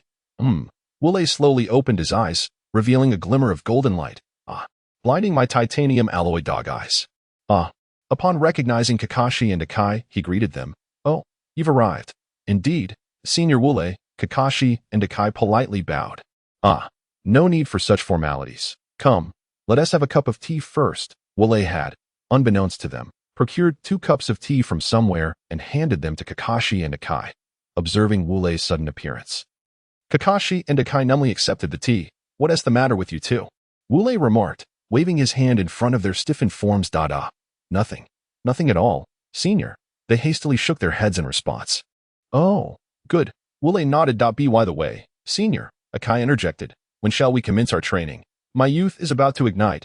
He gazed intently at Wu Lei, his eyes sparkling with eagerness. Wu Lei, recalling his past laughter at Akai's exuberance while watching Naruto, found himself unable to chuckle, for Akai's shining eyes bore down upon him like a gaze upon a naked figure, leaving him utterly uncomfortable. You say, Senior, Akai continued, blissfully unaware of Wu Lei's discomfort. Just then, as Wu Lei contemplated delivering a blow to Akai, he recalled the events involving bells from his days in Team 7 with Sakura, Sasuke, and Naruto. Please wait a moment. Wu Lei instructed Kakashi and Akai before vanishing in a flash of the Flying Thunder God technique. Wow, Kakashi and Akai marveled at Wu Lei's instantaneous disappearance. Could this be the time-space ninjutsu that Senior Wu Lei has created? Akai speculated. It must be, Kakashi responded, adjusting his jaw, which had nearly dislocated. Indeed, Senior Wu Lei is truly remarkable. He embodies my youth. Unconsciously, Akai's eyes began to shine once more on the bustling street. Wu Lei browsed through a small stall selling trinkets, selecting bells. Excuse me, how much for this? Wu Lei inquired, lifting a pale orange bell towards the vendor. This? It's hardly worth anything. If Lord Wu Lei wishes to take it, feel free. The vendor, recognizing Wu Lei despite his masked visage, replied. How could I impose? Wu Lei politely protested, yet his hands were already at work, pocketing the bell. Thank you, kind vendor, he said, smiling as he left. The vendor chuckled at Wu Lei's antics in his eyes. Wu Lei's actions were clearly those of a child, prompting an involuntary exclamation in his heart. Although Master Wu Lei possesses formidable strength, he is still but a child. Subsequently, he addressed Wu Lei, saying, No need for thanks. No need for thanks. Very well, then I shall take my leave. With that, Wu Lei clasped his fists in a gesture of respect towards the shopkeeper. And then, employing the Flying Thunder God technique, he returned home. Senior, you've arrived. exclaimed Kakashi and Guy simultaneously upon seeing Wu Lei. Wu Lei nodded, and then declared to Kakashi and Guy, before we commence our training, I must first administer a small test to you. A test? Kakashi and Guy tilted their heads in confusion. Then Kakashi inquired, what does this test entail? This, Wu Lei replied, producing a bell he had just purchased. A bell? Both Guy and Kakashi were left even more bewildered at the sight of the bell. Indeed, it is a bell, Wu Lei affirmed with a nod. Senior, Kakashi asked, how is this bell meant to serve as a test? With a chuckle, Wu Lei replied, you see, that is something you do not yet know. Kakashi and Guy nodded in agreement. Allow me to enlighten you, Wu Lei continued, fastening the bell to the side of his left pants pocket, proclaiming, immediately, you are to attempt to seize this bell. That is simple enough, Guy exclaimed, dashing forward to grab the bell. However, the moment he extended his hand, Wu Lei struck him on the head with a resounding thud. Did I not say immediately? Wu Lei questioned Guy sternly. I meant now, not later. Understood? Understood. Understood. Understood. Guy rubbed his head, repeatedly affirming. Wu Lei nodded and added, moreover, I shall not simply stand here for you to snatch it. I will indeed be putting up a fight, senior, but our current strength, Kakashi began, only to be interrupted by Wu Lei. Are you implying that your abilities have yet to reach the level of a genin? Wu Lei discerned Kakashi's apprehension and spoke. Kakashi nodded in agreement. Do not fret. I shall summon a shadow clone with the strength of a newly minted genin. As he spoke, Wu Lei formed hand seals. Shadow clone jutsu, he declared with a low shout, and in an instant, a figure identical to Wu Lei appeared beside him. Now then, after securing the bell to the clone, he clapped the clone on the shoulder, saying, this clone possesses the strength of a newly promoted genin. It should be quite manageable for you. Furthermore, Kakashi, combined with your sword techniques, you and Guy should find this clone to be a piece of cake. Kakashi pondered for a moment upon seeing the clone, then addressed Wu Lei. Very well. Senior, could you perhaps instruct this clone not to utilize any ninjutsu? I would rather not be toyed with by this clone alongside Guy. Ha ha ha. Very well. I shall limit this clone to physical techniques only. Wu Lei laughed heartily. All right, let us commence. With Wu Lei's words, Kakashi felt a wave of relief wash over him. Excellent. We shall begin. Wu Lei positioned the shadow clone approximately 10 meters away from Kakashi and Guy. Senior, begin. Kakashi and Guy nodded in unison. All right. 3, 2, 1. Begin. Guy, charge, Kakashi instructed, drawing a shuriken from the ninja tool pouch Wu Lei had prepared for them, and rushed towards the shadow clone. Guy mirrored his actions, brandishing his own shuriken as they both charged forward. The shadow clone, observing the approaching duo, retrieved 3 shuriken and 1 shuriken from its pouch. Then hurled the 3 shuriken towards Kakashi and Guy. Guy, dodge, Kakashi warned, spotting the rapidly approaching shuriken. Understood. Guy flashed a thumbs up to Kakashi, then executed a roll to evade the shuriken. Seeing Guy's gesture, Kakashi chuckled and performed a roll of his own, successfully avoiding the shadow clone's assault. Watching from the sidelines, Wu Lei silently commended Kakashi and Guy's performance. Reflecting on the teamwork exhibited by Sasuke and Naruto in his previous life, he couldn't help but cover his face in exasperation. That collaboration, it was simply, after evading the shadow clone's shuriken, Kakashi and Guy charged forward once more. This time, the shadow clone did not resort to shuriken to impede their advance. Instead, it produced another shuriken from its pouch and confronted Kakashi and Guy head-on. Ha! Upon their collision, Kakashi shouted, slashing the shuriken towards the shadow clone's face, while Guy aimed his at the clone's waist. Their coordinated assault created a pincer movement against the shadow clone. Clang, clang. Yet, the onslaught proved ineffective against the shadow clone, which crossed its arms and held the shuriken vertically, successfully blocking Kakashi's and Guy's strikes to its face and waist. Leaf Hurricane. After fending off their attacks, the shadow clone shouted "IT" then leaped into the air, spinning its legs at a rapid pace, generating a fierce gust as it rushed towards Kakashi and Guy. Realizing the danger of the rapidly spinning clone, both Kakashi and Guy instinctively leaped back, escaping the range of the shadow clone's Leaf Hurricane attack. Crack! Just as they cleared the attack's range, the shadow clone's foot struck the ground, leaving a crater-like imprint and causing cracks to spread around it. Witnessing the destructive power of the Leaf Hurricane, both Kakashi and Guy's eyes widened in astonishment. They felt a surge of gratitude for their timely retreat, for had they not acted, they would likely have sustained serious injuries, if not worse. In light of this, Kakashi and Guy simultaneously shouted at Wu Lei, who had been spectating, Senior, Did you not claim this shadow clone only possessed the strength of a genin? Its power seems to hover around that of a chunin. Hearing their outcry and witnessing the devastation wrought by the shadow clone's leaf hurricane, Wu Lei felt somewhat embarrassed, unable to comprehend why it had turned out this way. However, he soon recalled his own physique. Could it be that the shadow clone inherited my formidable constitution? If that is the case, then its power is indeed comparable to that of a chunin. Although he understood that the cause lay in his own body, there was no way he could admit it. Thus, he feigned indifference as he addressed Kakashi and Guy. The strength of this shadow clone is indeed that of a genin. Therefore, there is no question of it being chunin level. Moreover, this clone has yet to open the 8 gates. Had it done so, you would have already been knocked down. Thus, you must employ your true abilities. Merely using shuriken like this is hardly commendable. Kakashi and Guy exchanged speechless glances at Wu Lei's irresponsible comment. However, their moment of incredulity lasted only 3 seconds, for the shadow clone was already charging towards them once more. Curse it. They could only inwardly curse Wu Lei. After that, they prepared to confront the shadow clone. 3 clones. Kakashi and Guy simultaneously executed the technique, summoning clones that mirrored their appearances as they charged towards the approaching shadow clone. Meanwhile, Kakashi and Guy took the opportunity to leap backward, creating distance from the clone. The 2 Kakashi and Guy clones reached the shadow clone and swiftly slashed at it with their shuriken, dispersing it in a puff of smoke. However, the original shadow clone, having dispatched the 2 clones, continued its relentless advance towards Kakashi and Guy.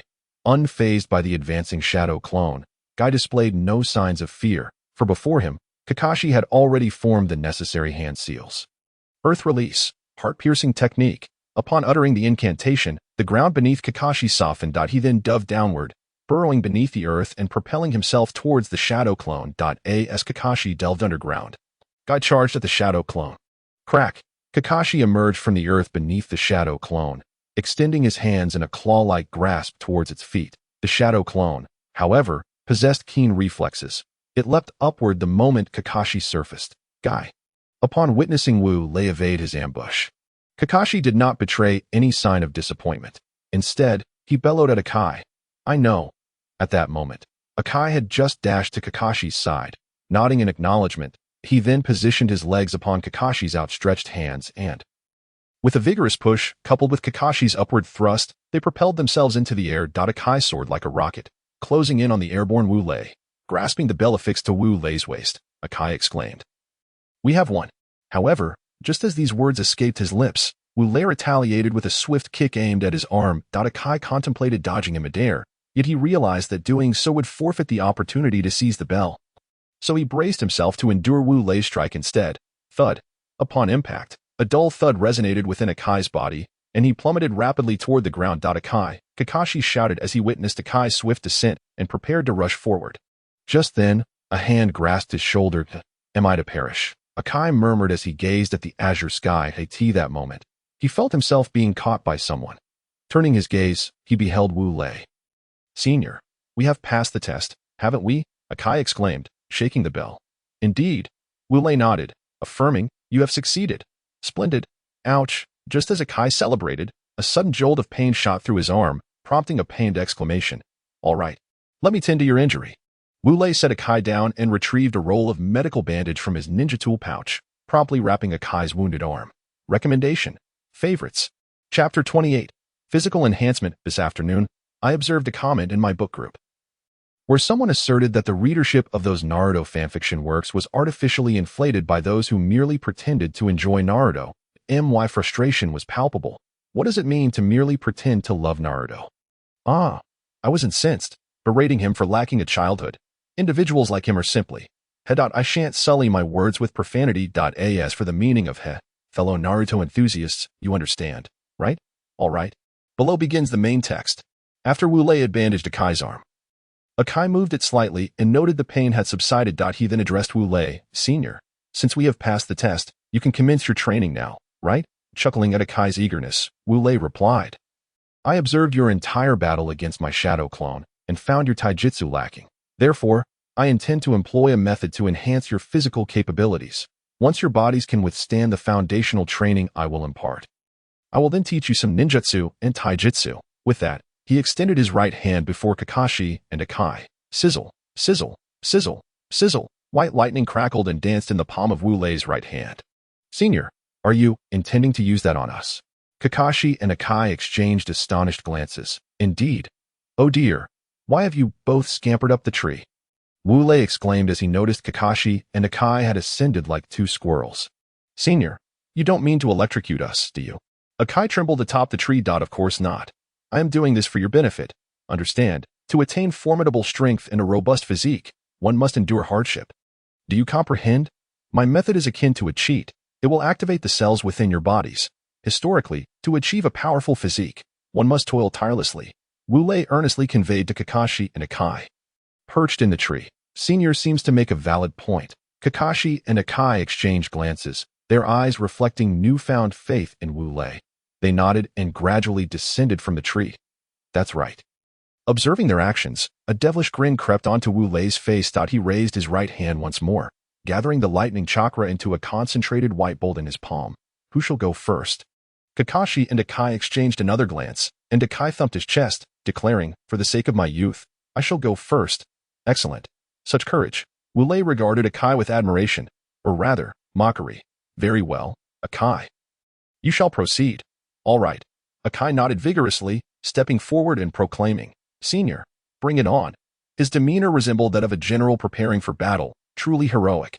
Good. With that, Wu Lei placed his right hand upon Akai's shoulder. Ah. The courtyard of Wu Lei's residence resonated with Akai's anguished cries. Alas, may God protect him. Amen. Half an hour later, Akai's screams gradually subsided. In Wu Lei's courtyard, after enduring half an hour of electric torment. Akai lay unconscious. Slap, slap, slap. Wu Lei gently tapped Akai's face, saying, Hey, Akai, wake up. It's over. Wake up. Ugh. Slowly, Akai awakened, squinting at Wu Lei as he uttered, Senior, have you overexerted yourself and joined me in paradise? Upon hearing Akai's words, Wu Lei's forehead was adorned with black lines. He delivered a light punch to Akai's head, stating, If you wish to go to paradise so desperately, I shall escort you there. Ouch. After receiving Wu Lei's punch, Akai yelped in pain, clutching his head and rolling on the ground. However, soon after, he touched the spot Wu Lei had struck, exclaiming, So I am not dead. Woe is me. Senior, I thought my youth was to slip away like this. As he spoke, Akai clutched Wu Lei's leg, weeping profusely. All right, all right. Wu Lei patted Akai's head, saying, You have much youth left. Why weep so bitterly? Indeed, Senior is right. Akai's tears halted as if turned off with a switch. Just as Wu Lei finished speaking, Akai's tears vanished completely. That's the spirit. Wu Lei nodded, then turned to Kakashi, saying, Kakashi, it is your turn. Come forth. Indeed, Kakashi. It's your time. Upon hearing Wu Lei's words, Akai recalled his earlier predicament and shuddered at the thought of Kakashi experiencing the same fate. He then turned to Kakashi, adding, Kakashi, imagining himself in Akai's previous state, trembled slightly. Nevertheless, for the sake of becoming stronger, he steeled his resolve and approached Wu Lei, stating, Senior, I am ready. Commendable courage, Wu Lei remarked, giving Kakashi a thumbs up with his left hand. He then placed his right hand on Kakashi's shoulder. Humph. Unlike Akai's wails, Kakashi gritted his teeth and emitted a muffled groan, though his face was contorted with pain. Another half an hour passed. After the duration, Wu Lei withdrew his right hand and observed Kakashi, who was on the verge of collapse. You should sit and rest for a moment. The activation of your internal cells will generally leave you quite fatigued, much like Akai over there. He gestured towards Akai, who sat nearby, gasping for breath. Kakashi nodded slightly and settled on the ground to rest. Good. Observing Kakashi and Akai resting, Wu Lei nodded, stating, Once you have recovered, you shall maintain a horse stance until lunchtime. Upon hearing Wu Lei's declaration, both Kakashi and Akai collapsed to the ground, nearly fainting. Alas, what ails you? Wu Lei inquired, noticing their prone forms. Senior, we are only 3 years old. Must you really make us hold a horse stance until lunchtime? Isn't that a bit excessive? Kakashi protested. What of it? I shall join you in the horse stance. Wu Lei responded, bewildered by Kakashi's complaint. But your physique is vastly superior to ours. Even if you were to hold a horse stance for a day, you would likely endure it without issue, Kakashi retorted. Wu Lei was momentarily speechless upon hearing Kakashi's words. After a moment, he replied, In that case, once you have rested sufficiently, I shall teach you a taijutsu technique. How does that sound? Excellent, Kakashi and Akai exclaimed in unison, raising their hands in enthusiasm. Today concludes here. Tomorrow, there will be at least 2 chapters. By the way, I have uploaded 3 chapters today. Chapter 29, The Leaf Whirlwind Senior. We have rested well. Now you can teach us the taijutsu you mentioned, right? Kakashi, having just recovered, approached Wu Lei eagerly. Very well. Wu Lei nodded, then said, now, stand at attention. Kakashi and Aki immediately straightened their postures upon hearing this. Today, the taijutsu I will teach you is the Leaf Whirlwind, which was employed by my shadow clone during our earlier spar. Wu Lei pronounced the words Leaf Whirlwind slowly. Upon hearing that Wu Lei would teach them the Leaf Whirlwind, Kakashi and Aki's eyes sparkled with excitement. To them, the Leaf Whirlwind was, without a doubt, the ultimate technique for their age. They envisioned a scenario where, should anyone provoke them in the future, they could simply unleash a Leaf Whirlwind, creating a gaping hole in the ground before their adversary. Just imagining their foe kneeling before them, exclaiming how impressive they were, filled them with exhilaration. Hey, do you think you can use the Leaf Whirlwind to recruit followers in the future? Wu Lei, observing the gleam in Kakashi and Aki's eyes, understood their thoughts. Kakashi and Aki instinctively nodded in response to Wu Lei's question. Suddenly, 2 large bumps appeared on their heads as Wu Lei, with a stern expression, warned them, if you encounter someone skilled in the Great Leaf Whirlwind, you will be in for a rude awakening. The Great Leaf Whirlwind, Kakashi and Aki questioned in unison. Indeed, Wu Lei affirmed with a nod. The Great Leaf Whirlwind is over twice as powerful as the Leaf Whirlwind. Twice. Aki gasped. Wu Lei nodded again. Then, Senior, could you demonstrate the power of the Great Leaf Whirlwind for us? Aki inquired. Certainly. Pay close attention. Wu Lei replied. After confirming that Kakashi and Aki were watching, he gathered chakra in his legs, leaped into the air, and began to spin rapidly before descending. Boom. With a tremendous crash, Wu Lei's feet struck the ground as if slicing through tofu, creating a 3-meter-long, 2-meter-wide hole. Wow! Kakashi and Aki gasped, their eyes wide with astonishment, clapping their hands and shouting, Senior, you're amazing. Hee. Wu Lei grinned, lifting his foot. Now do you understand the power of that kick? Ha ha ha. He then tilted his head back and laughed boisterously. Senior, just as Kakashi and Aki were applauding, they suddenly pointed behind Wu Lei, exclaiming, look, what is it? Wu Lei, puzzled by their gestures, inquired. However, before he could finish, he felt a sharp tug on his ear and instantly recognized who it was. Mei-chin Jia, what brings you here? Wu Lei smiled brightly at the furious Mei-chin. You tell me. Look at this, Mei-chin exclaimed, tugging harder on Wu Lei's ear and forcing his head to face the gaping hole. Do you have any idea how much it will cost to repair this hole? Do you even know? Mei-chin Jia, don't we have the 3 million Ryo I earned from this mission? Originally 10 million, but Jiraiya took 4 million, and Minato received 3 million. Wu Lei thought of the 3 million from the mission, instantly feeling justified. 3 million doesn't mean you can just waste money. Do you realize that if you keep making holes like this, that 3 million will vanish in no time? Mei-chin's anger was still palpable. All right. I was wrong, Mei-chin Jia. Please calm down. Wu Lei, sensing the gravity of the situation, quickly apologized. Mei-chin gave Wu Lei's ear one last hard tug before coldly stating, I'll let it slide this time. But if I see you create another hole this large. You understand what I mean. With that, she turned and walked away. Yes, I understand. Mei-chin Jia, take care. Wu Lei bowed slightly, resembling a shopkeeper. Hee. Who knew Senior Wu Lei could make such gestures? Although the laughter was quite muted, Wu Lei's keen ears caught it. And he turned to see Aki whispering to Kakashi, Aki, do you want to die? Wu Lei slowly extended his right hand, crackling with white lightning, towards Aki. I don't want to. Aki shook his head vigorously, responding, that's more like it. Wu Lei nodded in approval. Now, let's head outside and practice the Leaf Whirlwind. He then positioned himself between Kakashi and Aki, placing a hand on each of their shoulders before using the Flying Thunder God technique to whisk them away, in a certain part of the forest outside the Leaf Village. All right, now, I'll teach you the Leaf Whirlwind. Upon arriving at their destination, Wu Lei addressed the still-dazed Aki and Kakashi. Kakashi and Aki glanced around at the unfamiliar towering trees and nodded in agreement. Good. First, gather your chakra in your legs. Wu Lei instructed. Aki and Kakashi focused their chakra in their legs, following Wu Lei's guidance. Now, exert yourself and jump upward. With that, Wu Lei leaped into the air. Kakashi and Aki mimicked Wu Lei's actions, pushing off the ground and soaring into the air. Now, rotate your body as you descend. Wu Lei continued, spinning in the air as he fell. Kakashi and Aki nodded, attempting to replicate Wu Lei's movement as they began to descend. Boom, boom, The first 2 sounds were the result of Wu Lei and Aki successfully landing and creating a hole in the ground, while the subsequent scream belonged to Kakashi, who had lost his balance mid-descent and crashed vertically into the earth. It seems that Kakashi's attempts at taijutsu truly left much to be desired. Wu Lei covered his face with one hand upon witnessing Kakashi's impact with the ground. He then turned to Aki, who landed gracefully and exclaimed, as expected of the Leaf's Kanglen beast, "Your talent in taijutsu is indeed impressive. You too will practice the Leaf Whirlwind here. I will return home to fetch your lunch." After leaving that statement, Wu Lei used the Flying Thunder God technique to return home. "Kakashi, are you all right?" Aki approached the prostrate Kakashi and offered his hand. "I'm fine." Kakashi grasped Aki's hand and rose, declaring, "Let's continue practicing the Leaf Whirlwind.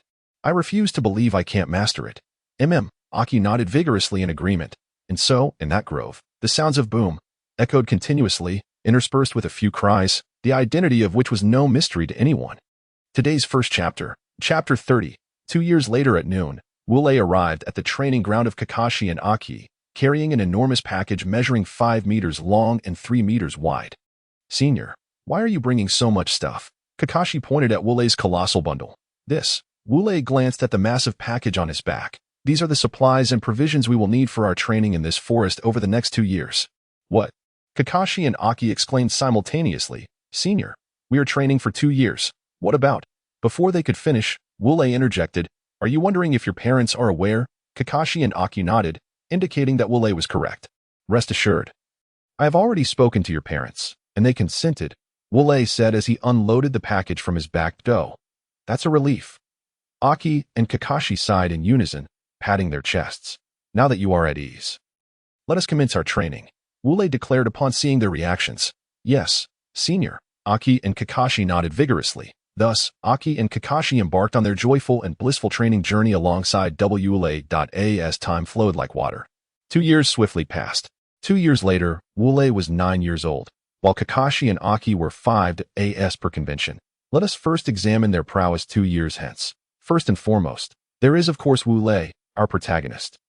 2 years later, Wu Lei has grown to a height of 1 meter and 65 centimeters. His appearance has become notably more handsome, and naturally, his strength has also intensified. Primarily, his ninja rank has ascended to that of an elite jonin. Furthermore, he has permanently unlocked the 5th gate of the 8 gates of Biryaku, elevating his physical prowess to the level of a Kage. In terms of physical techniques, he has acquired a wealth of knowledge from his past life, nearly exhausting his repertoire. If one were to inquire what physical techniques he has yet to master, the answer would be those requiring the bloodline of others, such as the Bagua Palm, Return to Heaven, which necessitates the Hyuga clan's Byakugan. As for Genjutsu, Wu Lei has not devoted much effort to it, for his Sharingan has evolved into the Manjiki Sharingan. Should you wonder why, I shall tell you. During these 2 years, Wu Lei has continuously roamed the outskirts of Konohagakure with Guy and Kakashi, frequently encountering individuals seeking to gather intelligence on the village. Thus, Wu Lei donned a mask and wielded his Sharingan to eliminate those intruders. Moreover, upon awakening his Sharingan, Wu Lei discovered a plethora of unfamiliar memories flooding his mind. Upon inspection, he found to his astonishment that these memories included the techniques of Amaterasu, Tsukuyomi, Kamui, Fire Release, Great Fireball Technique, Kodo Amatsukami, Izanagi, Izanami, and Susanoo. In essence, Wu Lei is now capable of utilizing these formidable techniques. Additionally, he unearthed another memory, which revealed to him that employing the Manjiki Sharingan would not impair his vision. This sudden windfall of knowledge left Wu Lei utterly bewildered and starry-eyed. At this juncture, some readers might claim I am unfamiliar with Naruto. Allow me to assure you, I am well versed in it. I understand your inquiries stem from the fact that many of the ocular techniques Wu Lei utilizes require specific conditions. Indeed, this is true. However, I wish to assert that in my narrative, the protagonist typically possesses extraordinary innate abilities, thus allowing them to transcend the usual limitations associated with these techniques. Having elaborated on Wu Lei's capabilities 2 years hence, let us now turn our attention to Kakashi and Guy's development. Firstly, Kakashi, after 2 years, has grown to a height of 1 meter and 13 centimeters. In terms of ninjutsu, since Kakashi had yet to awaken his Sharingan at this time, Wu Lei did not teach him techniques such as Chidori and Raikiri, but rather imparted some lightning release techniques and the Rasengan. Regarding physical techniques, thanks to Wu Lei's method of activating cellular regeneration, Kakashi's physique has doubled in strength, enabling him to learn a great many physical techniques. Now, turning to Guy, after 2 years of rigorous training, he has reached a height of 1 meter and 12 centimeters. As for the knowledge imparted by Wu Lei, it consists solely of physical techniques. Aware of Guy's remarkable aptitude for martial arts, Wu Lei taught him everything he knew, including the 8 gates of Biryaku. When it comes to the 8 gates, Guy is undoubtedly a prodigy, second only to Wu Lei. After receiving instruction on the 8 gates from Wu Lei, he opened the first gate within 6 months, followed by the second gate after an additional year. This progression has further augmented his physical prowess, enhancing it by more than twofold. As for their ninja ranks, I shall inform you that both have attained the status of quasi-ch nin. At the entrance of a forest, Wu Lei, Kakashi, and Guy emerged. Finally out. Life in the forest has been utterly unbearable, exclaimed Guy, stretching and inhaling the fresh air. Hee, observing Guy's demeanor. Wu Lei could not help but smile and replied, "All right, let us depart." Indeed, Guy and Kakashi nodded in agreement. Following Wu Lei back to Konohagakure.in, the Ichiraka ramen shop within the village, Wu Lei, Kakashi, and Guy indulged in bowls of ramen, having been deprived of delicious food for far too long. During their time in the forest, they had subsisted on game and spring water. While it may sound idyllic, the reality was far from it. One must understand that for 2 consecutive years, they had consumed nothing but salted and roasted beast meat, washed down with tasteless water, leaving their stomachs devoid of any richness. I am so full. After devouring 30 bowls of ramen, the trio patted their distended bellies contentedly. Kakashi, Guy, Wu Lei glanced at them. "Senior, what is it?" they queried. "From today onward, your training has concluded. Are you happy?" Wu Lei cheerfully poured cups of water for Kakashi and Guy. Senior, however, unlike Wu Lei's cheerful demeanor, Kakashi and Guy appeared somewhat downcast. "What is the matter?" Wu Lei inquired, noticing their expressions. "Senior."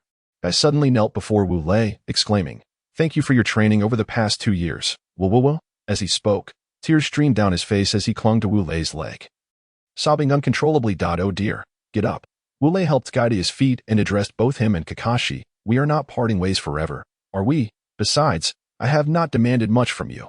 I merely assisted in enhancing your abilities." "No." Kakashi shook his head, his eyes reddened. "Senior, you have taught us so much over these 2 years, and we are at a loss as to how to repay you. If you truly wish to repay me, then go to the Ninja Academy and study. You have only learned combat from me. You have yet to grasp the knowledge of being a ninja. I do not wish for my students to become mere brutes skilled only in fighting," Wu Lei said, ruffling Kakashi's hair. "Understood. We will certainly return to the Ninja Academy to study." Kakashi and Guy responded in unison. "Excellent. Then it is settled. I shall take my leave now. Remember to study diligently at the Ninja Academy." After patting them on the shoulder, Wu Lei turned to depart. Today, that shall suffice. In this chapter, you may notice some discrepancies. I hope you can overlook them.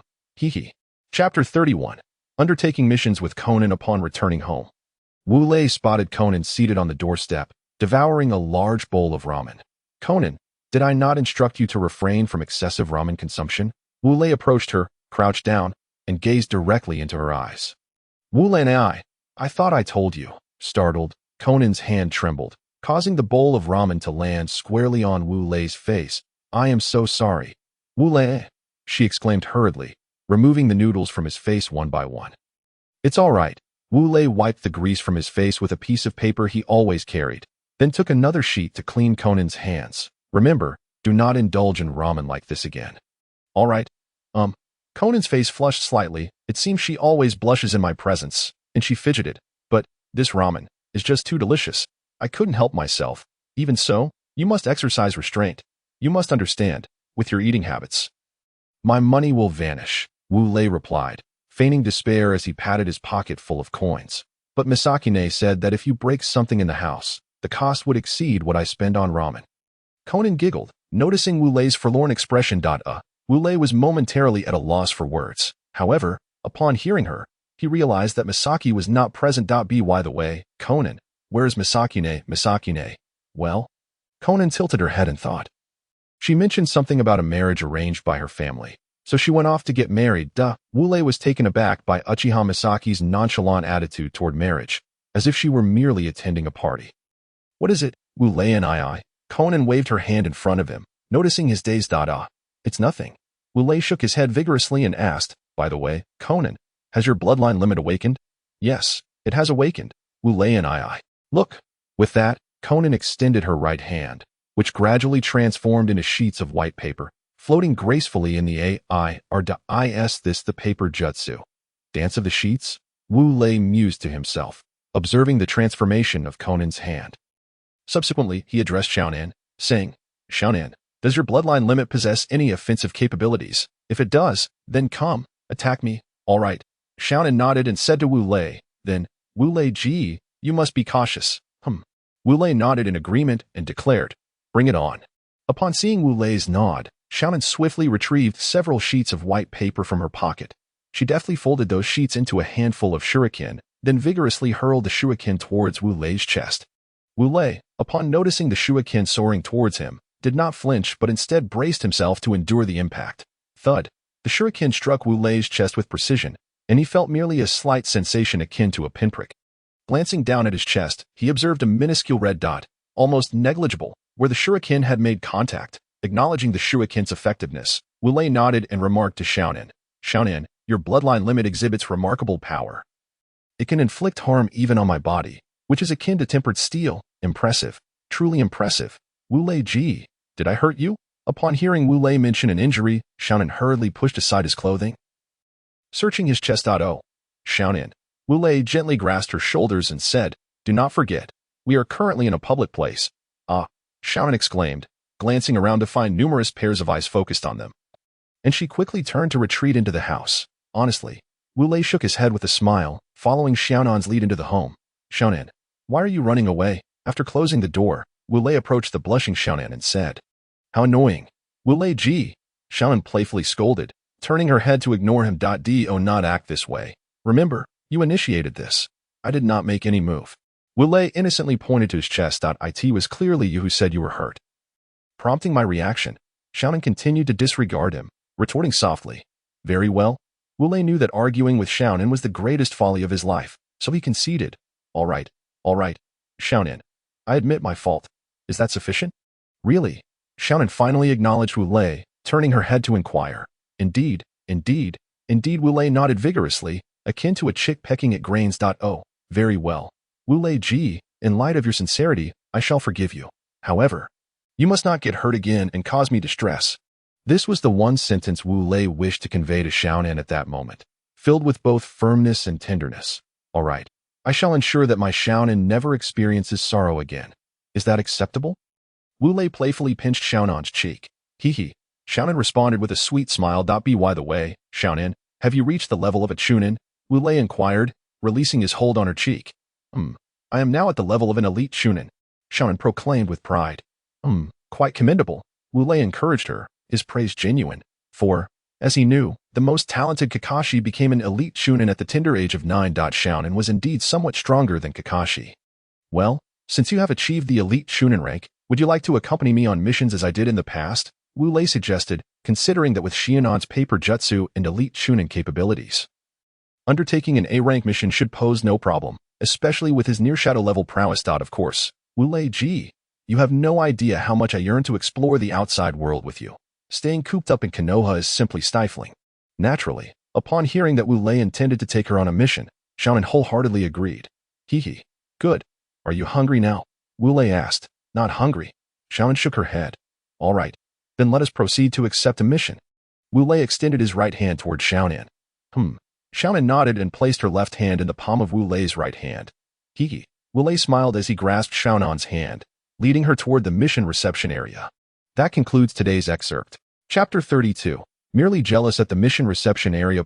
Two individuals entered through the door, one a boy and the other a girl.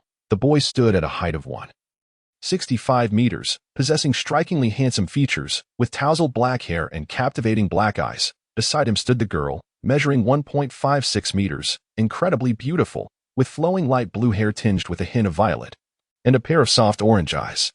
Xiaonan, did you not claim you weren't hungry? Why are you eating a hot dog? Wu Lei chuckled, observing Xiaonan savoring a hot dog. How was I to know? My stomach informed me of its hunger, prompting me to purchase a hot dog.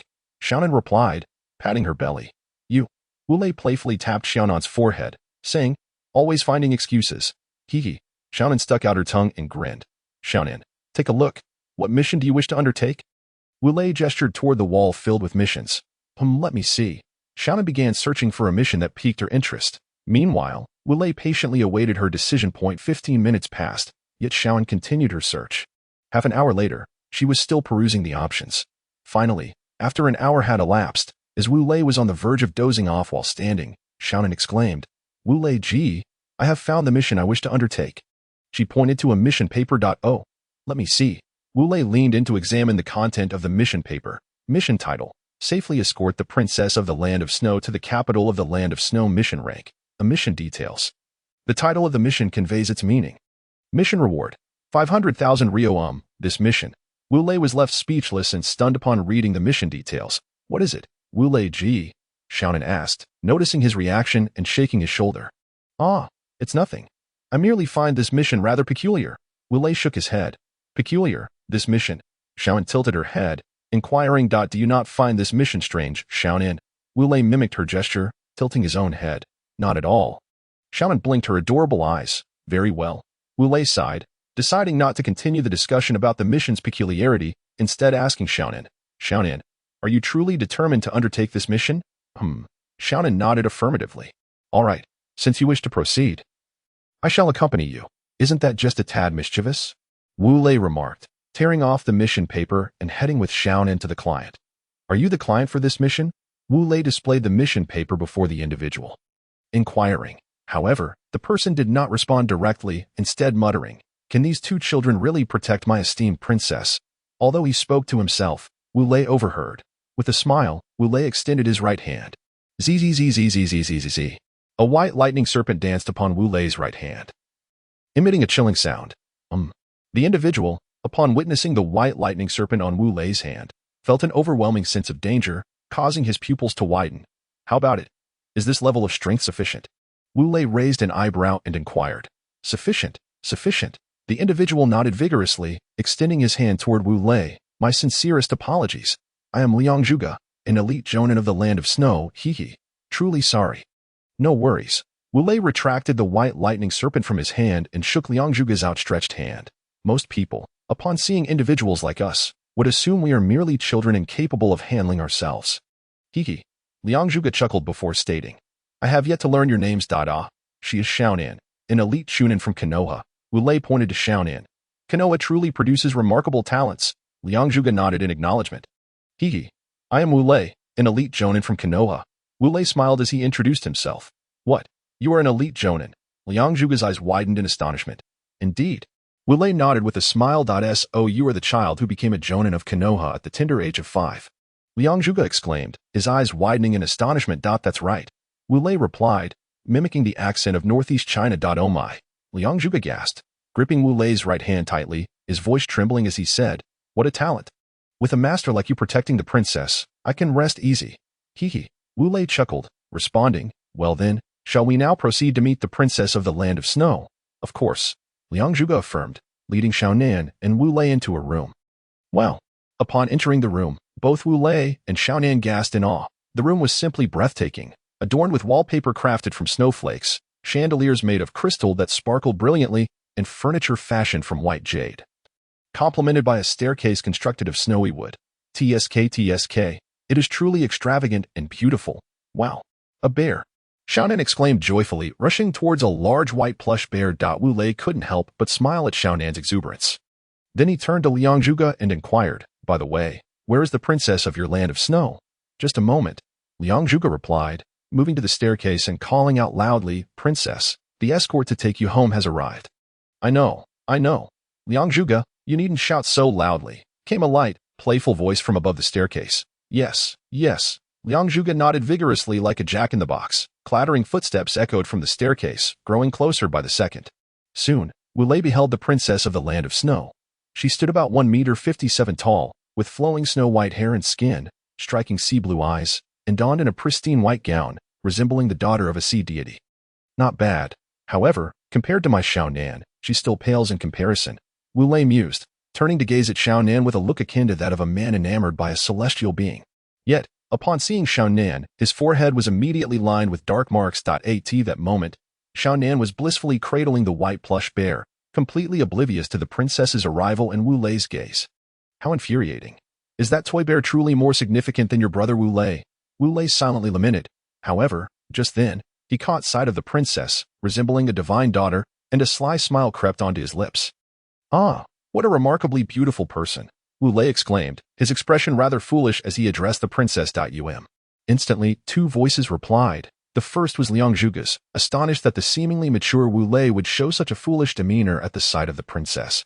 The second voice belonged to Xiaonan. For what transpired after Xiaonan's exclamation, "You shall continue reading to find out. Wu Lei Ge, what do you mean by calling that princess a beautiful person?" Xiaonan tugged at Wu Lei's waist, her face brimming with mirth.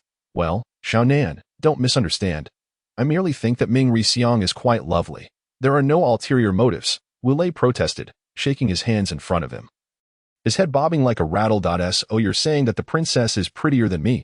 Xiaonan pouted. "Of course not." Wu Lei quickly grasped Xiaonan's hand, assuring her, "In my heart, there is only you." "Really?" Xiaonan puffed her cheeks. "Absolutely," Wu Lei affirmed with great conviction. "All right then. I shall temporarily believe you. But if you ever say something like that again, I won't pay you any heed," Xiaonan warned, poking Wu Lei's chest with her finger. "That is a must." Wu Lei tightened his grip on Xiaonan's hand. "Now let go. People will see." He felt a surge of boldness as he uttered this for the second time. Yet he hesitated. Oh. Wu Lei quickly released her hand. "All right, we can set off now." Just as Wu Lei let go of Xiaonan's hand, Ming Xiang's voice appeared behind them out of nowhere. "Well then, let us depart."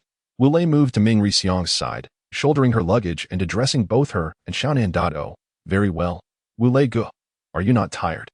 Ming Xiang and Xiaonan asked simultaneously from the carriage as Wu Lei walked alongside them with the luggage. I'm not tired at all. Such a trivial weight is nothing for your strong Wu Lei Ge," he boasted. "I knew it. Wu Lei Ge is the best." Xiaonan grinned, noticing that Wu Lei had ignored Ming Xiang. Liang Zhuge, too, pouted in irritation. Just then, the horse neighed loudly and came to a sudden stop. "Hey, coachman, what is going on?" Xiaonan patted the coachman's shoulder. "Miss, look," the coachman said, pointing ahead. Xiaonan, Ming Xiang, and Wu Lei turned to see what the coachman was indicating. There stood 3 figures, all clad in black ninja attire, each carrying a 1-meter-long blade on their backs. Boys, the one in the middle pointed at Wu Lei and the others, declaring, "This mountain is mine." "Boss, there is no mountain here," interrupted the man to his right. Then let's forget that line. The leader scratched his head. "This tree is my planting. Boss, if you want to plant that tree, it should have been done 100 years ago," interjected the man on the right once more. Bang! The leader thumped the right-hand man's head with his fist, bellowing, "I don't care when the tree should have been planted." My apologies. My apologies." The man covered his head, repeatedly apologizing. "All right, enough with the apologies," the leader scolded, turning to the laughing group of Wu Lei and his companions. "What are you laughing at? We are robbing. Ha ha ha." However, after that individual spoke, Wu Lei and his companions laughed even more heartily. "Boss, they are mocking us," remarked the person standing to the left of that individual, whispering into his ear. Upon hearing this, the man's eyes widened in fury as he bellowed towards Wu Lei's group. "I will kill you." With that, he charged at Wu Lei and his companions. "Wait a moment," Wu Lei interjected, raising his hand to block the advance. "What is it?" The man halted and asked, "Aren't you here to rob us?" Wu Lei inquired. The man was taken aback, but he quickly retorted, "I am no longer robbing. I want to kill." With that, he lunged at Wu Lei once more. "Hold on." Wu Lei raised his hand again and said, "What now? If you want to kill us, at the very least, you should let us know who you are." Wu Lei pointed at the 3 individuals and continued, "Oh, right, you don't even know our names. Do you?" As he spoke, the man leaped back to his companions, stretched out his arms, and embraced one of them, proclaiming, "I am Zhong. I am Zhuo." The one on Zhong's left declared, "I am you." The one on his right chimed in, "We are the formidable left, middle, and right combination." They then struck a superhero pose and shouted in unison. Wu Lei and his companions were left speechless. "Ha ha ha. You must be terrified by our team name, right? Ha ha ha." Seeing that Wu Lei and his group remained silent, Zhong assumed they were intimidated by their name and laughed heartily. "Wu Lei, have you heard of this combination?" Xiaonan tugged at Wu Lei's arm and asked. "No, not at all." Wu Lei shrugged. Suddenly, with a clang, the trio known as left, middle, and right collapsed to the ground. "Hey, are you all right?" Wu Lei called out. "We're fine. We're fine." The left, middle, and right combination rose to their feet. Ahem. Zhong cleared his throat and said, "Do you have any last words? Speak quickly." "We have no last words. However, I would like to ask you one thing. Which country are you ninjas from?" Wu Lei placed his luggage on the ground and inquired. "Guess." Zhong replied, "I certainly want to tell you that we hail from the land of snow." He wiggled his bottom. Wu Lei was momentarily stunned, then turned to Xiaonan and whispered, "It seems this Zhong is quite the peculiar character." Shaonan chuckled at Wu Lei's remark, which caused Asuka beside them to roll her eyes. What are you talking about? Zhong, noticing Shaonan's laughter, shouted at Wu Lei. It's nothing. Nothing at all. Wu Lei shook his head and said. By the way, I would like to ask, why do you wish to rob us? Guess again. Zhong replied, I certainly want to tell you that we are elite ninjas from the land of snow. Here under the guise of robbery to kill the princess in your carriage. He continued to wiggle his bottom. Upon hearing this, Wu Lei cracked his knuckles, producing a crisp sound. What? Zhong, evidently still processing this revelation, shouted at Wu Lei. What I mean is, you are actually elite ninjas from the land of snow, here to kill the person I am escorting. Wu Lei said with a smile. How did you know? Zhong exclaimed, his eyes widening in surprise. Just ask the person next to you. Wu Lei pointed to you. Boss, you said to Zhong, quietly recounting what had just transpired. What? Are you saying I revealed everything? Zhong exclaimed in disbelief, turning to you and Zhua. Indeed, boss, you revealed everything. Both you and Zhua nodded vigorously in agreement. All right then. Now that you know, let the battle commence. Wu Lei brandished a shuriken, pointing it at Zhong. Since the cat is out of the bag, we have no choice but to proceed. With that, Zhong drew the ninja blade from his back and instructed Zhua and you too, step back. Be careful. Boss, Zhua and you simultaneously cautioned before retreating a few steps. Zhong nodded, facing Wu Lei, and declared, come. With that, he gripped the hilt of his sword and charged at Wu Lei. Today's chapter concludes here. Seeking recommendations and collections. Chapter 34, Wu Lei's Kaleidoscope Sharingan. Wu Lei retrieved the mask he had pilfered from the Konoha Umbu before his departure and donned it. He then brandished a shuriken and, activating his three-tomoe Sharingan, charged towards Zhong. As the two parties collided. They swung their respective weapons towards each other's faces, only to find their weapons clashing due to their shared intentions. Clang. After the clash, both parties leaped back to create distance. Take this, Zhong screeched as he swiftly hurled 3 shurikens. ILL dodge. Seeing the shurikens hurtling towards him, Wu Lei shouted, executing a roll to evade them. He then drew 3 shurikens of his own and hurled them back at Zhong. I'll dodge too. Zhong jumped, easily evading Wu Lei's shurikens. Whoosh. A powerful rush of air accompanied Wu Lei as he suddenly appeared before Zhong, who had just returned to the ground. So fast. Zhong thought, alarmed, and immediately swung his ninja blade towards Wu Lei's right arm. Chidori. Wu Lei shouted, his right arm enveloped in crackling white lightning as he seized the blade that was aimed at him. Zzz. The white lightning surged along the blade, creeping up Zhong's left hand that held the hilt. Ah! Zhong screamed, releasing his grip and leaping back several paces to create distance as he began to form hand seals. Is he about to use ice release? Wu Lei surmised, recognizing Zhong's intent to employ his jutsu, of course. Being a snow ninja, he would naturally use ice release. Ice release. Ice pillar.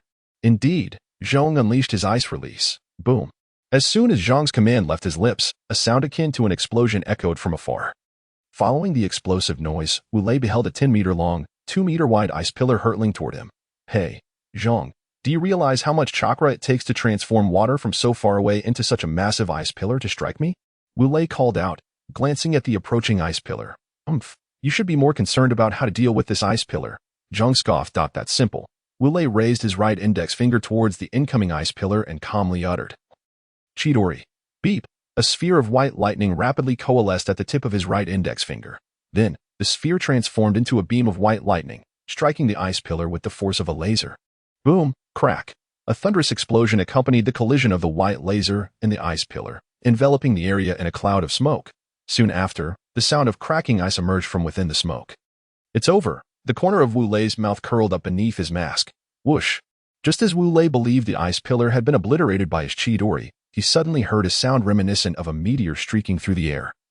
Emanating from the smoke. Wu Lei felt an ominous premonition wash over him. Just as this unsettling feeling arose, his Sharingan's keen observation revealed that massive ice chunks had surged forth from the smoke. Remnants of the shattered ice pillar. Darn it. Wu Lei realized he could not evade the attack and activated his Kaleidoscope Sharingan. The 3 black tomoe in his Sharingan swiftly merged with his pupils, transforming into a black cross composed of 4 small shuriken. This was Wu Lei's one-of-a-kind Kaleidoscope Sharingan. Kamui. Wu Lei covered his right eye, his left eye widening in intensity as he calmly uttered the words. Then, a miraculous scene unfolded. The large ice chunks hurtling towards Wu Lei began to distort oddly before suddenly vanishing. After utilizing Kamui, Wu Lei felt a sharp pain radiating from his left eye. his vision blurring as he sensed a warm fluid trickling from it.is. This the side effect of using the kaleidoscope. Wu Lei removed his mask and wiped away the hot blood flowing from his left eye before putting the mask back on. Just then, a memory flashed through Wu Lei's mind. After Wu Lei perused this fragment of memory, he felt an overwhelming urge to curse. This memory conveyed, although using a kaleidoscope does not harm the eyesight, the pain is nonetheless present. Moreover, this pain is twice as intense. At this moment, Wu Lei was on the brink of collapse. You're still alive, he exclaimed upon seeing Zhong standing there unscathed. Wu Lei's fury ignited instantly. Flying Thunder God technique, Wu Lei shouted, and in an instant, he stood before Zhong. How could you be so fast? Zhong felt a jolt in his body, and upon seeing Wu Lei in front of him, he couldn't help but ask in astonishment, Die, Leaf Great Whirlwind. Without further ado, Wu Lei unleashed a fierce gust of wind with his kick aimed at Zhong's face. Damn, did you get shot? Zhong executed several backflips to evade Wu Lei's foot. Perplexed as to why Wu Lei had suddenly become so enraged, Flying Thunder God technique, Wu Lei appeared directly behind Zhong and said, Zhong, what are you doing? Reflexively, Zhong turned to look at Wu Lei. Then, through the mask that Wu Lei wore, he caught sight of Wu Lei's pair of eerie red eyes. Darkness technique, Sharingan. Both Wu Lei and Zhong gasped simultaneously. My eyes. Zhong suddenly felt his vision fade. Covering his eyes with both hands. It's an illusion. As soon as Zhong shielded his eyes, he realized it was an illusion, and he immediately prepared to form seals to dispel it. Whoosh, just as Zhong raised his hands, Wu Lei swiftly drew a shuriken and hurled it toward Zhong's hands. My hands. Zhong screamed in agony and fainted. Boss. Left and right, witnessing their leader lose consciousness, immediately leaped down from the tree and rushed to Zhong's side, supporting him as they called out, You all can go to hell. Wu Lei's voice turned icy as he beheld left, Zhong, and right. At this moment, he had completely lost any inclination to play around with them. Amaterasu. The three black tomo in Wu Lei's eyes transformed into black crosses, followed by a fierce glare from his right eye. Whoosh! A ball of black flames materialized above left, Zhong, and right, seeing themselves engulfed in flames. Left and right immediately employed the water release, water chaos technique. They expelled a torrent of water from their mouths, attempting to douse the black flames. Damn, this fire won't extinguish. Left and right exclaimed in horror upon discovering that the black flames could not be quenched. After Wu Lei deactivated the Sharingan, returning his eyes to their normal black hue, he removed his mask and covered his bleeding right eye with his hand, stating, The flames of Amaterasu cannot be extinguished by mere water release. Amaterasu, Just as left and right uttered the words Amaterasu, the black flames had already reached their chins and Zhong, who was unconscious, prompting them to scream in terror. Farewell. Wu Lei turned away, striding toward Xiaonan and Asuka, who were seated in the carriage. As soon as Wu Lei turned around, a chorus of anguished screams erupted behind him. That's all for today. I humbly request recommendation votes. Please save it. Chapter 35. Encountering the Snow Ninja again. Damn. It seems that the Sharingan is best used sparingly before evolving into the eternal Mangeki, lest I succumb to this pain before going blind. As Wu Lei approached Xiaonan, he gently wiped at his right eye. Contemplating silently, Brother Wu Lei, why is your eye bleeding? Xiaonan inquired, noticing the remnants of blood on Wu Lei's face near his right eye. This. Wu Lei touched the blood on his face, replying, This is the blood of those people. Not my own. Is that so? Xiaonan hesitated, but just as she was about to speak, Asuka interjected, Wu Lei, you don't need to lie to Xiaonan. That blood is indeed from your eye. Asuka squinted slightly as she spoke. Xiaonan's eyes widened, turning to Wu Lei and asking, Is what she said true? How can you believe her? Wu Lei had yet to finish his sentence when Asuka chimed in again. From the way you covered your right eye upon returning, and the way you wiped your right eye when you came over, it all indicates that the blood on your face is from your eye. Asuka chuckled, tilting her head slightly. This little girl is quite astute. Wu Lei marveled at Asuka's cleverness. I remember now, prompted by Asuka's words. Xiaonan recalled Wu Lei's earlier gesture of covering his right eye. She turned to him and said, Brother Wu Lei, why did you lie to me? I didn't want you to worry. Wu Lei scratched his head, explaining. But Xiaonan seemed poised to say something, but her face flushed, rendering her speechless. All right. Wu Lei gently patted Xiaonan's head, assuring her, Rest assured, if anything truly serious arises, I will definitely inform you. Oh. Xiaonan responded with a soft acknowledgement. Hee. All right. Coachman, let's set off. Wu Lei laughed heartily, shouldering the luggage on the ground as he addressed the coachman. Good. The coachman nodded and urged the horse to move. Subsequently, Wu Lei and the others set forth toward the land of snow. At the border of the land of snow, along a snow-covered path, Sister Asuka, what's that over there? In the carriage, Sharingan pointed to a towering, 7-meter-tall snow-white tree while tugging at Asuka's hand. That. Asuka glanced at the tree Sharingan indicated. Explaining, that's. Observing the two women conversing so animatedly, Wu Lei felt a sense of curiosity. Just a short while ago, Sharingan and Asuka had been at odds, yet now they seemed inseparable, as if they wished to become twins. Sigh. Wu Lei could only sigh loudly, thinking how fickle women could be. Stop. Just as Wu Lei lamented the capriciousness of women, a rough voice boomed. Hiss. Without a doubt, upon hearing that voice, the horse came to a halt. Could it be another snow ninja? Wu Lei, laden with his belongings, slowly approached the front of the carriage, soon spotting the owner of that gruff voice. He was a towering man, approximately 1.8 meters tall. Clad in an assassin's robe, similar to the attire worn by the protagonist in Assassin's Creed. He bore the headband of a snow ninja at his waist and wielded a 1.5-meter-long ninja sword. Damn, I guessed right. Wu Lei silently praised his own cleverness for making such an accurate guess. He then addressed the snow ninja. Hey, are you here to kill the princess of the land of snow riding in this carriage? How did you know? The snow ninja exclaimed in surprise. Hiki, because before you arrived, 3 others attempted to attack, but I killed them all. Wu Lei chuckled. Haha. You did well. The burly man laughed heartily, responding, those individuals were far too weak. Thus, your actions saved us some food in the land of snow. Is that so? Wu Lei raised an eyebrow, inquiring, then may I ask what your name is? Me. The burly man pointed to himself and replied. All right, I'll tell you. I am an elite jonin of the land of snow, named Yukimura Taikairo. Yukimura Taikairo. Very well. Then you shall become a ghost under my command. As he spoke, Wu Lei pointed at Yukimura's head. Ha ha ha. Little brat. What big words you have. Yukimura laughed heartily, brandishing his 1.5-meter-long ninja sword as he charged at Wu Lei. Humph. Wu Lei set down his luggage, swiftly retrieving 3 shurikens from his ninja tool pouch and hurling them toward Yukimura. He then began to form hand seals with remarkable speed. Just a trivial skill. Yukimura leaped, easily dodging Wu Lei's shurikens. Lightning release, lightning strike. Just as Yukimura landed, Wu Lei completed his hand seals. He slammed his right hand onto the ground, and a white lightning bolt, 3 meters high and 1 meter wide, surged upward, charging toward Yukimura. Yukimura leaned his body aside as the lightning grazed his chest and passed by. Hiss. Yukimura inhaled sharply, glancing down at his chest, only to see it scorched black by the lightning, causing him excruciating pain. Moreover, he felt a slight numbness in his heart. Shadow dance. Leaf. As Snow Village inhaled sharply in shock, he suddenly heard a loud shout. Turning towards the source of the sound, he was met with a foot hurtling towards him with great force. Alas, Snow Village was caught off guard and struck by the kick, his body involuntarily soaring upwards. Lion's leap. After Wu Lei's shadow dance leaf propelled Snow Village into the air, Wu Lei's figure appeared above him like a phantom. Subsequently, his fist began to rain down relentlessly upon Snow Village's chest. The final blow. Wu Lei bellowed, channeling all his strength into a punch that landed squarely on Snow Village's chest. Snow Village spat out a mouthful of blood. Following this, his body, under the influence of Earth's gravitational pull and the impact of Wu Lei's last fist, plummeted towards the ground like a fallen meteor. Boom. Crack. Snow Village's body collided with the ground, producing an explosive roar accompanied by the sound of shattering bones, sending a cloud of dust into the air. Tap. Wu Lei returned to the ground. Approaching Snow Village, he patted the face of the bleeding man and remarked, Did you not say you wanted me to become your underling? What's wrong? Can't do it now.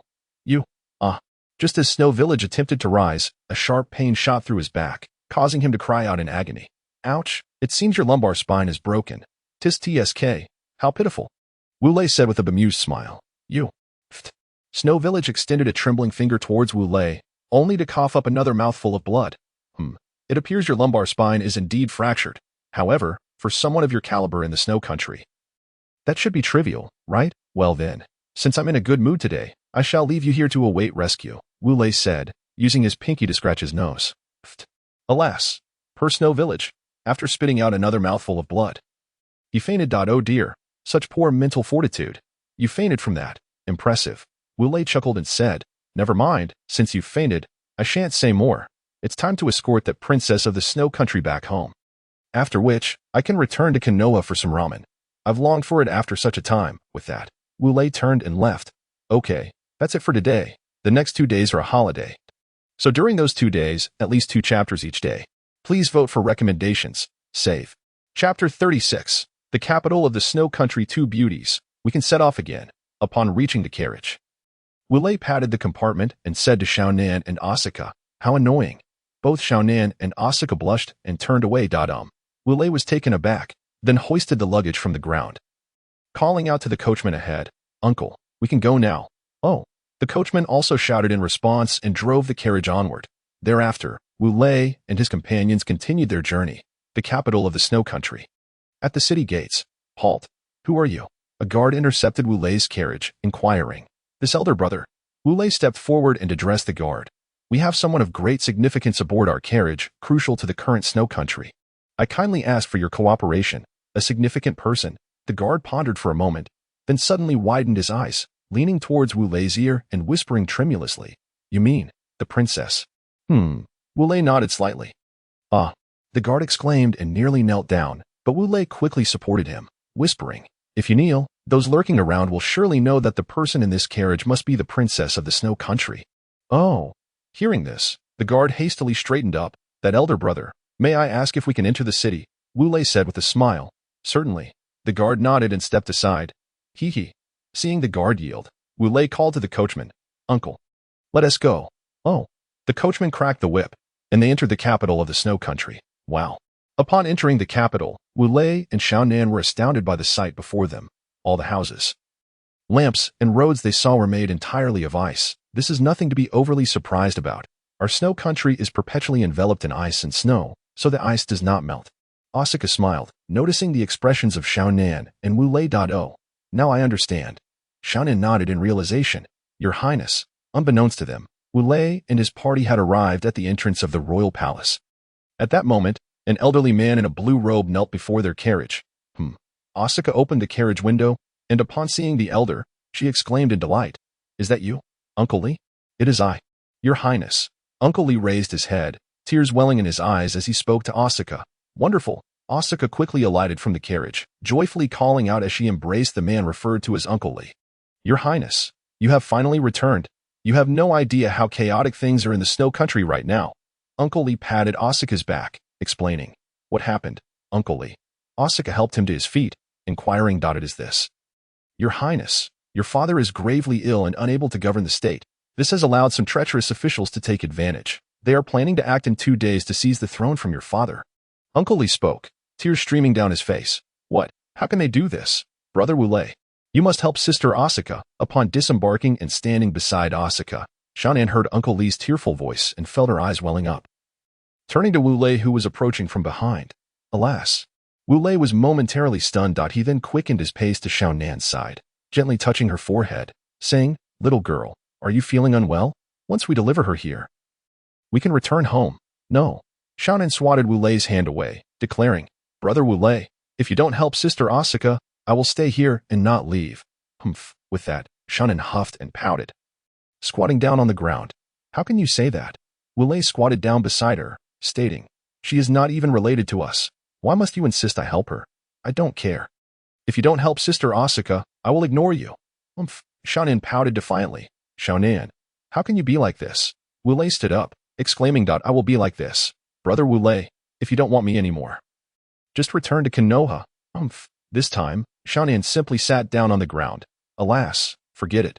Seeing Xiaonan's stubbornness, Wu Lei conceded. He said, "All right, I will help this time. Once it's done, we will head straight home." "Yay." Hearing Wu Lei's agreement, Xiaonan cheered and jumped up. "You." Wu Lei playfully poked Xiaonan's forehead, smiling wryly. Hee. Xiaonan stuck out her adorable tongue. "All right then, can you tell me when they will come in 2 days?" Wu Lei turned to Uncle Li and asked. "It will be on the night of the 2nd day." Uncle Li, still in awe of what he had heard about Wu Lei's prowess, spoke with great respect. "Oh, a moonless, windy night, just right for murder. Isn't it?" Wu Lei murmured to himself. By the way, Sister Asuka, can we go see your father?" Xiaonan tugged at Asuka's hand, asking. "Of course."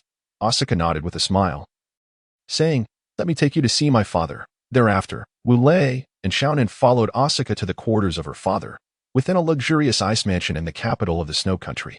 "My lord, the princess has returned." A figure clad in the attire of the snow country's umbu knelt before a man dressed in an ice-blue robe, speaking with utmost reverence. "Oh." The man raised an eyebrow and said, "That princess has returned?" "Yes, my lord." The umbu member nodded. "Excellent. How fortuitous. When the time comes in 2 days, I shall capture that princess and make her my child bride. Ha ha ha ha ha ha. A gleam of wicked delight sparkled in his eyes as he laughed maniacally. This is the first chapter for today. The next chapter will be posted in the afternoon. Chapter 37. The Beast in Beijinsen, the capital of the Land of Snow and the royal palace of the Land of Snow. Within the chambers of the king, a poignant scene unfolded. Father, your child has come to see you, Asuka exclaimed, grasping the hand of a pale-faced man adorned with a crown, tears streaming down her cheeks. My child, do not weep. Your father is not so fragile. The king slowly extended his veined left hand, resting it gently upon Asuka's head, offering a reassuring smile. Indeed, I know. Father must be in good health. Asuka wiped her tears and replied. Ha! The king chuckled warmly at that moment.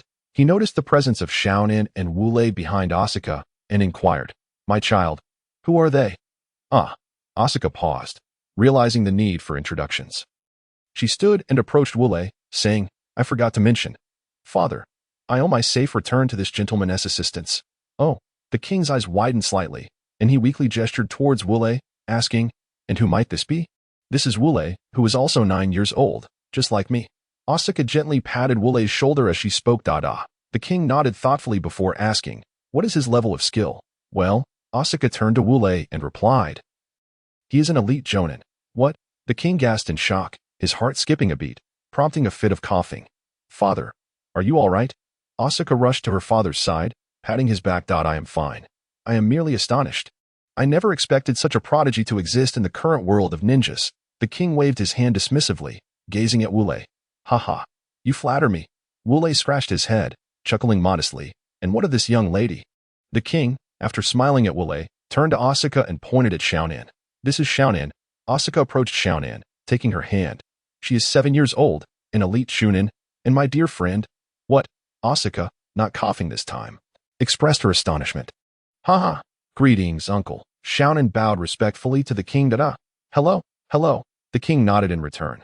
Father, I have a question to ask. After greeting Sharingan, Asuka turned earnestly to her father. Speak freely, my child. The king, noticing her serious demeanor, nodded slightly. Father, do you know that someone is plotting to usurp your throne? Asuka asked anxiously. How do you know this? The king's eyes widened, his tone rising slightly. Please do not inquire how I came to know. Just tell me, are you aware that someone is after your power? Asuka held her father's hand firmly. Sigh, I am aware. The king of the Land of Snow sighed, nodding in resignation. Then do you know who it is? Asuka probed cautiously. I do. The king nodded again. If you know who it is, why do you not send someone to apprehend him? Asuka was bewildered by her father's inaction despite his knowledge of the threat. I wish I could. However, the king's expression turned pained as he continued. He commands 90% of the military strength of the Land of Snow, and the courtiers support him. How can I possibly send someone to take him down? What? Asuka exclaimed, her voice rising in disbelief. Father, tell me, who is this person? It would be of no use to tell you. The king began, but Wu Lei interjected. Just tell her. After all, I promised to help her deal with that group in 2 days. By revealing this, I can take care of them and return home with Sharingan sooner, Wu Lei stated, playfully poking his nose with his pinky. Wu Lei, how can you behave like that? Sharingan tugged at Wu Lei's left hand. Disapprovingly. My apologies. Wu Lei quickly realized his faux pas and scratched his head sheepishly. Young man, though your strength is commendable, this individual commands an army of 1,000 ninjas. Among them are not only our people from the Land of Snow but also rogue ninjas, making them incredibly formidable. The king spoke gravely, his expression serious. Do not worry. Just tell me the name of this person, and I'll handle it, Wu Lei declared confidently, puffing out his chest. Is that true? The king inquired. Indeed, Wu Lei affirmed with a nod. Sigh. Very well, the individual in question is. The king sighed deeply, revealing the name. The man referred to by the king was the current prime minister of the Land of Snow. In Beijinsen, that odious individual. In Beijinsen was an exceedingly corpulent man with a grotesque demeanor, as Wu Lei would describe him, a vile creature. This man had a penchant for tormenting young girls, often employing a whip to inflict fatal punishment upon women. His methods being extraordinarily cruel, this incited deep-seated hatred among the populace of the Land of Snow. However, upon hearing such comments from the citizens, Beijinsen would brutally execute them, instilling fear and silencing dissent. Despicable, that beast. Upon hearing the king's words, Wu Lei slammed his hand upon the table. Crack. The force of Wu Lei's strike caused a significant piece of the table to break away. Wu Lei, Shaonan exclaimed, witnessing the scene. I sincerely apologize. Wu Lei quickly turned to the king, offering an apology. Not at all. I understand completely. Anyone who hears of Bei Jinsen's deeds would react as you have. Yet, when they learn that he commands 1,000 ninjas, they fall silent. The king reassured him. Rest assured. I, Wu Lei, vow to ensure that this beast meets a fate from which there is no return, Wu Lei declared, his hands crackling with white lightning, his expression resolute. End of Chapter 2. Seeking recommendations and collections. Chapter 38. The act of killing the knight in the land of snow was tranquil and serene. However, within a lavish ice mansion, the piercing cries of a woman shattered the stillness. Ha ha ha. Keep screaming. In a small chamber of the mansion, a grotesquely rotund man, his mouth drooling and face contorted with malice, wielded a black whip, mercilessly lashing a bloodied woman before him. The woman cried out in agony, wishing desperately to end her life by biting her tongue, yet she refrained, knowing that if she did so, this monstrous man would murder her parents. Thus, she could only endure the torment, tears streaming down her face. Lord Bei Jinsen. At that moment, a hurried voice called from outside. What is it? Come in, the corpulent man. Bei Jinsen furrowed his brow. Yes. The man entered, his eyes momentarily filled with sympathy upon witnessing the woman's plight, though he quickly masked it. Lord Bei Jinsen, someone has intruded. What? Bei Jinsen exclaimed, causing his excess flesh to quiver. Someone has intruded, my lord, the messenger reiterated. How many? Bei Jinsen demanded. Only one person. After a brief hesitation, the messenger replied, only one. Bei Jinsen chuckled derisively, erupting into a fit of boisterous laughter. Ha ha ha. Only one person. What is there to fear? Get out. Do not disturb my entertainment. But, the messenger hesitated. But what? Get out. Did you not hear me? Get out. Bei Jinsen spat, his tone dripping with disdain. Yes. Lord Bei Jinsen. The messenger gritted his teeth and exited. Ha ha ha. As Bei Jinsen witnessed the individual departing, he erupted into a hearty laugh, only to pivot and raise his black leather whip, poised to strike the woman once more. However, just as he lifted his hand, he found himself rendered immobile. Who are you? He demanded, turning to confront the person who had seized his hand. To his astonishment, he realized he did not recognize this figure, clad in dark assassin garb and standing approximately 1.65 meters tall. The stranger possessed a pair of mesmerizing crimson eyes. Wu Lei, the one who seeks your demise. A glint of menace flickered in Wu Lei's eyes as he brandished a shuriken, aiming for Bei Jinsen's throat. Thud. The shuriken sliced through the air with precision, yet instead of blood, Bei Jinsen's neck transformed into a wisp of smoke and dissipated. Oh, impressive. You possess the art of substitution. It seems you are not merely a feckless bureaucrat after all. Wu Lei chuckled, turning to address Bei Jinsen, who had retrieved a shuriken, ready to ambush him. Why have you come to kill me? Bei Jinsen inquired, realizing the opportunity for stealth had vanished.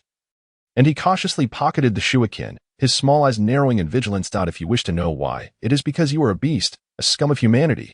Wu Lei cast a glance at the woman, who had succumbed to torment, his voice low and grave. Is that so? A beast? Scum? Ha ha ha. Bei Jinsen guffawed, observing Wu Lei's gaze upon the woman.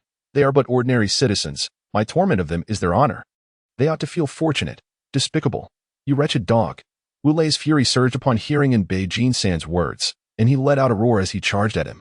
Heh, I see. Bei Jinsen remained unfazed as Wu Lei approached, smirking as he spoke. In an instant, a figure clad in a blue robe appeared before Bei Jinsen, attempting to obstruct Wu Lei's advance. No one shall stand in my way, Wu Lei declared, his hands crackling with white lightning as he surged toward the obstructing figure, fist ready to strike. Humph. Thud. A C, initially underestimating his opponent, quickly realized the gravity of the situation when Wu Lei's blow struck him. Feeling as though 2 holes had been punctured in his body. He could not help but spit blood, hurtling backward. What kind of technique is this? A C inquired as he slowly rose. Chidori. Wu Lei replied nonchalantly. Is that so? Heh. A C chuckled before meeting his demise. This is bad. He has escaped. Just as Wu Lei prepared to settle the score with Bei Jinsen, he noticed the latter had seized the opportunity to flee. Wu Lei could not help but curse under his breath. Bei Jinsen, why did you order us to flee from the land of snow? Aren't we supposed to execute our mission tomorrow night? Outside the walls of the capital of the land of snow, a snow ninja addressed Bei Jinsen. Enough. Our priority is to escape. The farther the better. Once he departs, we shall seize the throne. Bei Jinsen replied to the snow ninja, but, my lord, if we are to escape with so many people, it will be easy to get discovered. The snow ninja pointed to the throng behind them. Indeed, he would easily detect my presence. and Beijing-san realized his miscalculation upon the snow ninja's remark. Quick, scatter the rear. Hurry, as he prepared to disperse the rear guards to dilute their forces for a successful escape. He heard a voice that felt demonic in nature. Oh, so you are here. Wu Lei's voice resonated in Beijing-san's ears. Turning to look, and Beijing-san beheld Wu Lei, his Sharingan activated, seated atop a mound of snow. Gazing at him with a smile. Oh, so many people. This is perfect. I can capture them all at once. Wu Lei observed the throng of over 1,000 individuals behind Beijing-san. Ha ha ha. No matter how formidable you are, Wu Lei, you cannot possibly contend with my army of 1,000. And Beijing-san's confidence swelled as he noticed the sheer number of troops at his disposal, erupting into a raucous laugh. Is that so? Flying Thunder God technique, Wu Lei remarked casually, and in an instant, his figure mysteriously vanished. And Beijing-san, perplexed by Wu Lei's sudden disappearance, muttered in confusion. Just then, a chorus of anguish cries erupted from the main army behind him. Turning back, he was met with a scene that struck terror into his heart. Limbs and blood were hurled from the ranks, the chaos wrought by Wu Lei. Lightning release, 8 directions. Wu Lei slammed his palm onto the ground. And from his position, 8 colossal walls of white lightning, 5 meters high and 3 meters wide, erupted from the earth. Those who were struck by the walls let out terrible screams, their bodies fracturing upon impact. And there's more. Wu Lei bellowed, forming hand seals. Lightning release, wolf pack. Upon completing the seals, hundreds of wolves composed of white lightning charged toward the ninjas. Finally, the 8 gates were fully unleashed. Here, I must mention that the protagonist's 8 gates can be opened and closed at will. As soon as he finished speaking, Wu Lei's body began to glow red, veins bulging on his forehead. Flying Thunder God technique. In an instant, he appeared before a ninja, Leaf Great Whirlwind. Wu Lei executed a powerful kick, burying his opponent into the ground. Flying Thunder God technique. Wu Lei again teleported amidst a group of ninjas. Chidori Stream. ZZZZ.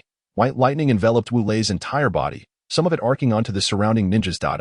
On the outskirts of the ninja crowd, one of the rogue ninjas trembled, witnessing the white lightning of the Leaf Village accompanying Wu Lei's every teleportation, the speed at which he slaughtered his foes. How do you know he is from the Leaf? One rogue ninja asked in astonishment. You do know I am a sensory-type ninja, right? The trembling ninja replied. Of course. So my hearing is exceptionally acute, allowing me to catch sounds within 100 meters. The trembling ninja explained. So, you heard in Beijing-san's words, the other asked, astonished.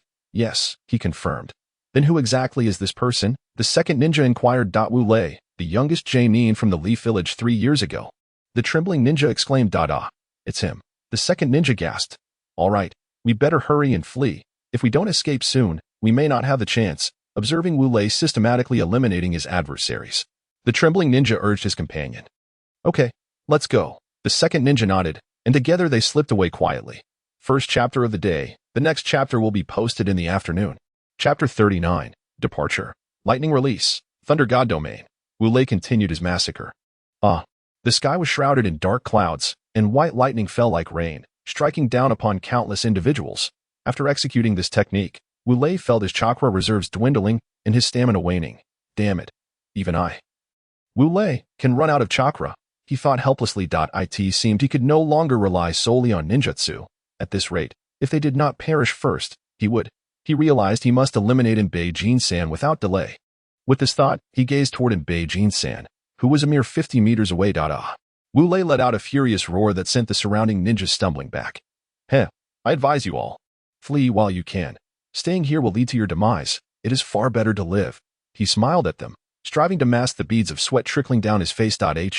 The ninjas were puzzled as to why the once fearsome Wu Lei now appeared so amiable. Why do you warn us? A brave snow ninja queried. Wu Lei was momentarily taken aback before gesturing toward Beijing-san. I am here to kill Beijing-san. However, in my fervor, I ended up eliminating a few others. He chuckled lightly. Just a few others. Surrounding Wu Lei were the ninjas, some glancing at the corpses of their fallen comrades at their feet, while others cast their eyes upon the bodies behind them. All were adorned with dark lines of despair upon their foreheads. Speak up. Are you leaving or not? Wu Lei bellowed, recognizing the urgency of the moment. With a collective sense of impending doom, the ninjas hastily scattered. Phew, they've finally departed. Once the ninjas had vacated the area, Wu Lei deactivated his Sharingan, collapsing onto the ground and gasping for breath. Do you think that my sitting here indicates that I am utterly exhausted? Wu Lei turned his head to face Beijing-san, who was approaching him slowly, shuiken in hand. and Bei Jin-san gradually withdrew the shuriken into his embrace and inquired, Wu Lei, what is it that you desire? Gold. A beauty. I desire nothing. Wu Lei shook his head slowly, standing up before suddenly lunging towards Bei Jin-san, gripping his neck with his left hand and lifting him off the ground. I only want your life. With that, he delivered a swift kick that sent Bei Jin-san soaring into the air. Raikiri. Wu Lei raised his right index finger, aiming it at Bei Jin-san, and with the last remnants of his chakra, unleashed a beam of lightning that pierced through Bei Jin-san's heart. With a thud, Bei Jin-san's body fell to the ground, blood spreading in all directions. Phew, that chakra has been spent.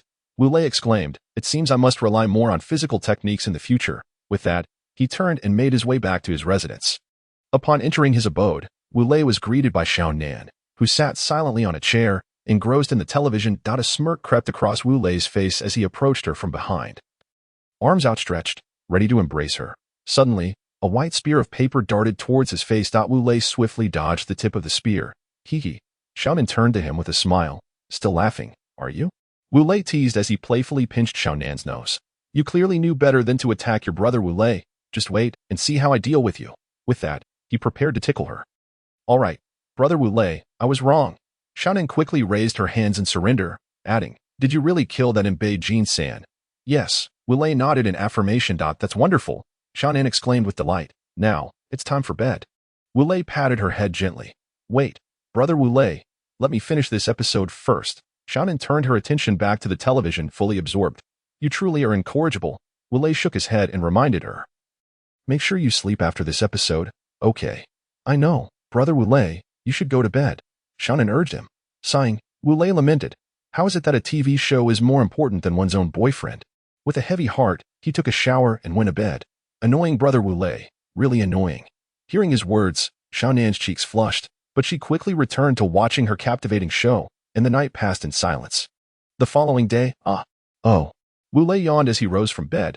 After freshening up, he called for Shaonan to wake and wash up. Afterward, they shared a sumptuous breakfast together. Brother Wu Lei, are we leaving today? Shaonan asked as she tidied the dishes. Yes, Wu Lei nodded. Shaonan's voice fell to a whisper. Shaonan, we will have the opportunity to return here in the future. Wu Lei, noticing her melancholic demeanor, reassured her. Really? A hint of brightness returned to Shaonan's voice. Indeed. Wu Lei smiled and nodded. Really? This time, her voice sparkled with joy. Absolutely. Wu Lei chuckled. That's wonderful. Shaonan cheered, grasping Wu Lei's hand and leaping about like a lively sprite. All right, let's pack our things and bid farewell to the king of the land of snow. Wu Lei ruffled her hair affectionately. Shaonan smiled and nodded as she began to gather her belongings. Once they had packed, they made their way to the king's palace in the land of snow. Your Majesty, we have come to bid you farewell. Wu Lei bowed respectfully to the king. Are you leaving already? Don't you wish to stay a while longer? The king inquired. No, thank you. Wu Lei replied with a smile and a shake of his head. Oh, then I shall not see you off. The king nodded weakly. Very well. Farewell. Wu Lei bowed once more before taking Shaonan's hand and turning to leave. Wait. At that moment, Asuka's voice rang out. Asuka, you need not see us off. Wu Lei turned back, smiling at her. Can you not stay a bit longer? Asuka seemed to ignore Wu Lei's words, tears glistening in her eyes. I cannot. Wu Lei was momentarily taken aback, then shook his head. Asuka lowered her head, turning away swiftly. We shall take our leave now. After Asuka departed, Wu Lei noted the sudden silence and spoke up, pulling Shaonan along with him. Alas, poor child. The king sighed as he watched Wu Lei and Shaonan fade into the distance. Recalling his own daughter, that will suffice for today. Tomorrow marks the start of the school term, so there will be a chapter each day. Please recommend and bookmark. Chapter 40, Departure, Part 1. After leaving the land of snow, Wu Lei and Shaonan boarded a carriage heading back to their hometown. Konoha. In a small eatery in the land of wind, a man and a woman entered. The man stood at 1.66 meters tall, clad in a dusty black cloak, with a Konoha ninja headband at his waist. The woman, standing at 1.57 meters, wore a pristine blue robe, with a Konoha ninja headband adorning her right arm. How infuriating. This country has far more sand than I anticipated, Wu Lei exclaimed, brushing off the sand from his clothes. Hee. Shaonan giggled at Wu Lei's state and remarked, isn't it because brother Wu Lei didn't want to climb the mountains? Otherwise, you wouldn't be covered in sand. Shaonan referred to the fact that if they had chosen to travel through the land of mountains to reach Konoha, they would have had to climb. Wu Lei, not wishing to do so, opted for the route through the land of wind, claiming it was a shortcut. Wu Lei paused momentarily at Xiaonan's comment. Then, noticing her clean attire, he asked Xiaonan, "How come your clothes are so spotless?" Brother Wu Lei, do you not remember what my bloodline limit is? Of course, it's paper jutsu, isn't it? Wu Lei responded nonchalantly. Correct, that's precisely because of paper jutsu. Xiaonan explained, demonstrating by transforming her left hand into paper and then wiping it clean with her right hand. Oh, now I see. Wu Lei exclaimed in realization. Brother Wu Lei, do you understand now? Xiaonan asked, reverting her left hand back to normal. Yes, Wu Lei nodded. Let us go eat now. All right, Xiaonan smiled. They found a table, sat down, and placed their orders. Excuse me, what would you like to eat? A dark-skinned, slender waiter approached them. Let me see. Wu Lei perused the menu. This one. And 2 bottles of drinks. He pointed at a dish on the menu. For some reason, the waiter hesitated. What is the matter? Wu Lei inquired. Sir, we have that dish, but unfortunately we do not have any drinks, the waiter explained, wiping his hands. Oh, then just bring us 2 glasses of water. Wu Lei acknowledged the lack of drinks and responded. Understood. All right. Upon witnessing Wu Lei's remarkable understanding, the waiter nodded and proceeded to the back to serve the dishes. Wu Lei, do you happen to know why there are no beverages here? Xiaonan, noticing Wu Lei's expression. Sensed he must know something and spoke up. You figured it out. Wu Lei replied, allow me to explain why there are no drinks here. This country is largely encircled by sand, with people only able to dwell in oases. Additionally, the annual precipitation is quite low, resulting in scarce water resources. Having any water at all is already a luxury, let alone beverages made from copious amounts of water and fruits. Oh, Xiaonan nodded. Somewhat comprehending. Here comes the food. At that moment, the waiter brought the dishes to the table. Behold, this is the best dish we offer, steamed cactus. After placing the dishes on the table, the waiter also set 2 cups of water in front of Wu Lei and Xiaonan. Saying, Wu Lei, Xiaonan glanced at the cactus and, with a look, silently inquired of Wu Lei. Go ahead and eat. Wu Lei reassured her with a comforting gaze. Since he claims it's delicious, we should give it a try. Xiaonan nodded, furrowing her brow as she picked up her chopsticks and took a piece of the cactus flesh into her mouth. In an instant, her furrowed brow relaxed, and a charming smile blossomed on her lips. Tasty, isn't it?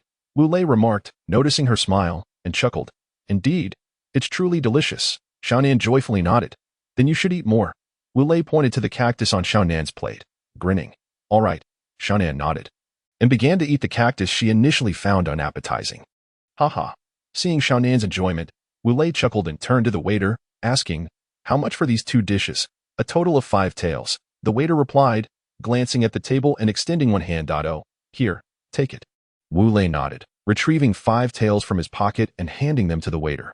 Thank you, thank you. The waiter expressed his gratitude upon receiving the money and stepped back. Subsequently, Wu Lei and Xiaonan indulged in the restaurant's signature dish. Steamed cactus. Have you heard? Just as Wu Lei and Xiaonan were enjoying their steamed cactus, a rugged voice echoed nearby. What is happening? Instantly, a crowd gathered around the source of the rough voice. It is the White Lightning from Konoha, the burly man, the one who had spoken roughly, of course, declared. White Lightning. The surrounding crowd expressed confusion, including Wu Lei, who also felt puzzled upon hearing it. Indeed, it is the White Lightning. The burly man nodded affirmatively. Then who is this person? A voice emerged from the crowd. Yeah, who is it? Others chimed in. Haha. Speaking of this person, the burly man stroked his face and said, he is Wu Lei, the 6-year-old jonin from Konoha 3 years ago. Pfft. Just as Wu Lei was about to take a sip of water, he spat it out at the sound of the burly man's words. Haha. Noticing Wu Lei's reaction, Xiaonan covered her mouth and chuckled. So it's you, Wu Lei. Stop talking. Eat quickly. We need to get going. Wu Lei shot Xiaonan a glance, urging her. Oh. Xiaonan replied and resumed eating her cactus. Jonin, you must be joking. The crowd, oblivious to Wu Lei's situation, found the burly man's words amusing. What? A 6-year-old jonin? Are you kidding us? Calm down. Calm down. The burly man, seeing the crowd's excitement, continued. I understand that you may find this hard to believe, but my relatives in Konoha clearly heard the 3rd Hokage say that Wu Lei became a jonin at the age of 6. All right, then tell us, do you know why Wu Lei is called White Lightning? With the burly man's words, the crowd temporarily accepted the fact of Wu Lei becoming a jonin at 6. Another voice emerged from the crowd. That's all for today. Chapter 41. Name Origin, Part 2. Haha. Upon hearing this voice, the burly man scratched his head, laughed heartily, and said, to explain why Wu Lei is called White Lightning, I must recount a story of someone I saved, as the crowd leaned in closer. Intrigued by the connection between Wu Lei's name and the burly man's story, they eagerly listened. Just yesterday, the burly man began after taking a sip of water. I saw two people lying on the road. So I approached and gently tapped their faces, but they remained unresponsive. Observing their cracked lips, I realized they were dehydrated and had fainted. Therefore, I took them home and provided them with some water. The burly man paused, swallowing hard. Hurry up and tell us. The crowd, noticing his abrupt pause, urged him anxiously. All right, all right. The burly man nodded vigorously, sensing their impatience. Afterward, they regained consciousness. Upon waking, they kept repeating, Wu Lei, the white lightning of Konoha. Wu Lei, the white lightning of Konoha. It wasn't until I tapped their shoulders that they realized what was happening. The burly man seemed to be intentionally building suspense, rubbing his shoulder and falling silent. Hey, if you don't continue, we'll have to take action. The crowd, thinking he was teasing them, brandished makeshift weapons in unison, threatening him. The burly man raised both hands, exclaiming, I'll continue. I'll continue. Yes, go on. The crowd lowered their weapons, nodding in agreement. After waking up, they expressed their gratitude. Out of curiosity, I asked what had happened. They deliberated for a moment before revealing. The burly man paused again, noticing the crowd's readiness to brandish their weapons. He quickly continued, they were rogue ninjas who had been on a mission in the land of snow a few days ago. While executing their mission, they suddenly witnessed lightning snakes dancing in the sky. Curiosity drove them to take a closer look, only to see flashes of lightning darting among a group of ninjas. Each time the lightning struck, a ninja would lose their life. This sight terrified them. They wanted to flee, but their intense curiosity compelled them to witness this one-sided massacre. After exhaling deeply, the burly man noticed the crowd raising their weapons again and fell to his knees, pleading, Everyone, at least let me catch my breath. I've spoken so much. My mouth is parched. The crowd, taken aback, realized their behavior was inappropriate. One person stepped forward, offering a cup of water to the burly man, saying, Here, take a break. Whoa, the burly man, eyes brimming with tears, nodded vigorously as he accepted the cup, gulping down several mouthfuls before sighing with satisfaction. Now, I shall continue. Yes, please proceed. The crowd, having lowered their weapons, nodded eagerly. After witnessing the massacre, they saw a figure, about 1 meter and 60 centimeters tall, too far to see Wu Lei's exact height, standing there dressed in a long black robe. As he formed hand seals, countless bolts of lightning rained down from the sky, followed by the sounds of explosions and the screams of ninjas. Suddenly, they heard voices saying, This Wu Lei is truly the white lightning of Konoha. We should leave quickly. If he reaches us, we won't be able to escape. Yes. Let us go. After hearing these voices, they saw two shadows dart past them. Realizing it was unsafe to linger, they abandoned their mission and sprinted towards our direction, ultimately fainting on the road due to dehydration. After finishing his tale, the burly man drained the remaining water from his cup, stating, As for why Wu Lei is called white lightning, I believe you now understand. Oh, so that's why. After listening to the burly man's account, the crowd comprehended the reason behind Wu Lei being called the white lightning of Konoha. It was due to his exceptional mastery of lightning techniques. Well, now that I've finished my story, I shall take my leave. The burly man rose to his feet, brushing off his attire as he spoke. Upon hearing his words, the crowd parted to create a pathway for him. Chuckling softly, the man noticed their gestures, touched his head in a bashful manner, and proceeded on his way. All right, Shaonan, let us also take our leave. Wu Lei remarked to Shaonan, who, having just finished devouring a cactus and patting her belly in satisfaction, nodded in agreement. Following this, the duo stood up and exited the modest eatery, boarding a carriage to continue their journey toward Konoha. In the land of fire, outside Konoha village, Wu Lei addressed Shaonan from within the carriage. Shaonan, we have arrived home. Come, rise. Oh, came Shaonan's soft voice from inside the carriage. I'm coming. After a brief moment, she emerged, neatly dressed. Hee. Wu Lei smiled upon seeing her, extending his hand to take hers as they descended from the carriage together. Subsequently, he untied the reins of the horse and gave it a light slap on its rear. Neighing loudly, the horse galloped into the woods. All right, let us proceed, Wu Lei said, glancing at the horse's retreating figure. Okay, Shaonan nodded in affirmation. Who are you? Just as Wu Lei and Shaonan reached the entrance, a Konoha ninja blocked their path. Hee. Wu Lei chuckled, retrieving the sand-dusted Konoha ninja headband from his waist, wiping it clean before stating, I am Wu Lei, the elite Jonin of Konoha. This is Shaonan, the elite Chunin of Konoha. Oh, it is you too, the ninja exclaimed, recognizing Wu Lei's headband in their faces. What is it? Wu Lei inquired, puzzled. It is nothing. Please, proceed, the Konoha ninja replied, shaking his head and stepping aside. Oh, then let us enter. Wu Lei nodded, accompanying Shaonan into Konoha village. As they walked away, the Konoha ninja picked up a communication talisman and reported. To Lord Sandame, the White Lightning of Konoha, Wu Lei, has returned. Over. Chapter 42. The Sandame's welcome ceremony. Wu Lei, why was that ninja so excited when we left? Shaonan asked, holding Wu Lei's hand on their way home. Was he? Wu Lei countered, feigning ignorance. Of course. Didn't you notice? Shaonan replied with a hint of excitement. I didn't pay much attention, Wu Lei admitted, scratching his head. Suddenly, Shaonan wore a mysterious smile. What is it? Wu Lei felt a chill run down his spine at her enigmatic expression, prompting him to inquire. Oh, it is nothing. Let us go. Shaonan grinned, taking a few steps ahead, challenging, let us see who reaches home first. With that, she took off running. All right, just watch me catch up. Wu Lei dismissed his unease and joined her in the race home. At Wu Lei's residence, Wu Lei, look, what is that? Shaonan suddenly exclaimed, pointing at the houses they neared. Wu Lei halted and followed her gaze, only for his expression to darken. His home no longer resembled its former self. The once earthy yellow building had transformed into a white structure with hints of blue. The tidy balcony was now adorned with an array of flowers, and a bright red banner hung amidst them, proclaiming, Welcome back, Lord Wu Lei, the White Lightning, and Miss Shaonan to your beloved home. How's this charming? Wu Lei's heart screamed in protest, though he maintained a composed exterior as he addressed Shaonan. Please wait a moment. Oh. Shaonan nodded in understanding. Wu Lei then released her hand and utilized the Flying Thunder God technique to appear on the balcony, reaching out to tear down the banner. At that moment, a boomerang hurtled towards him. He sidestepped just in time, but as he turned to continue his task, he found a figure standing before him. It was none other than Minato, with his golden hair and striking azure eyes, sporting a handsome, slightly mature visage. You scoundrel, Minato, is that you? Wu Lei gasped in surprise.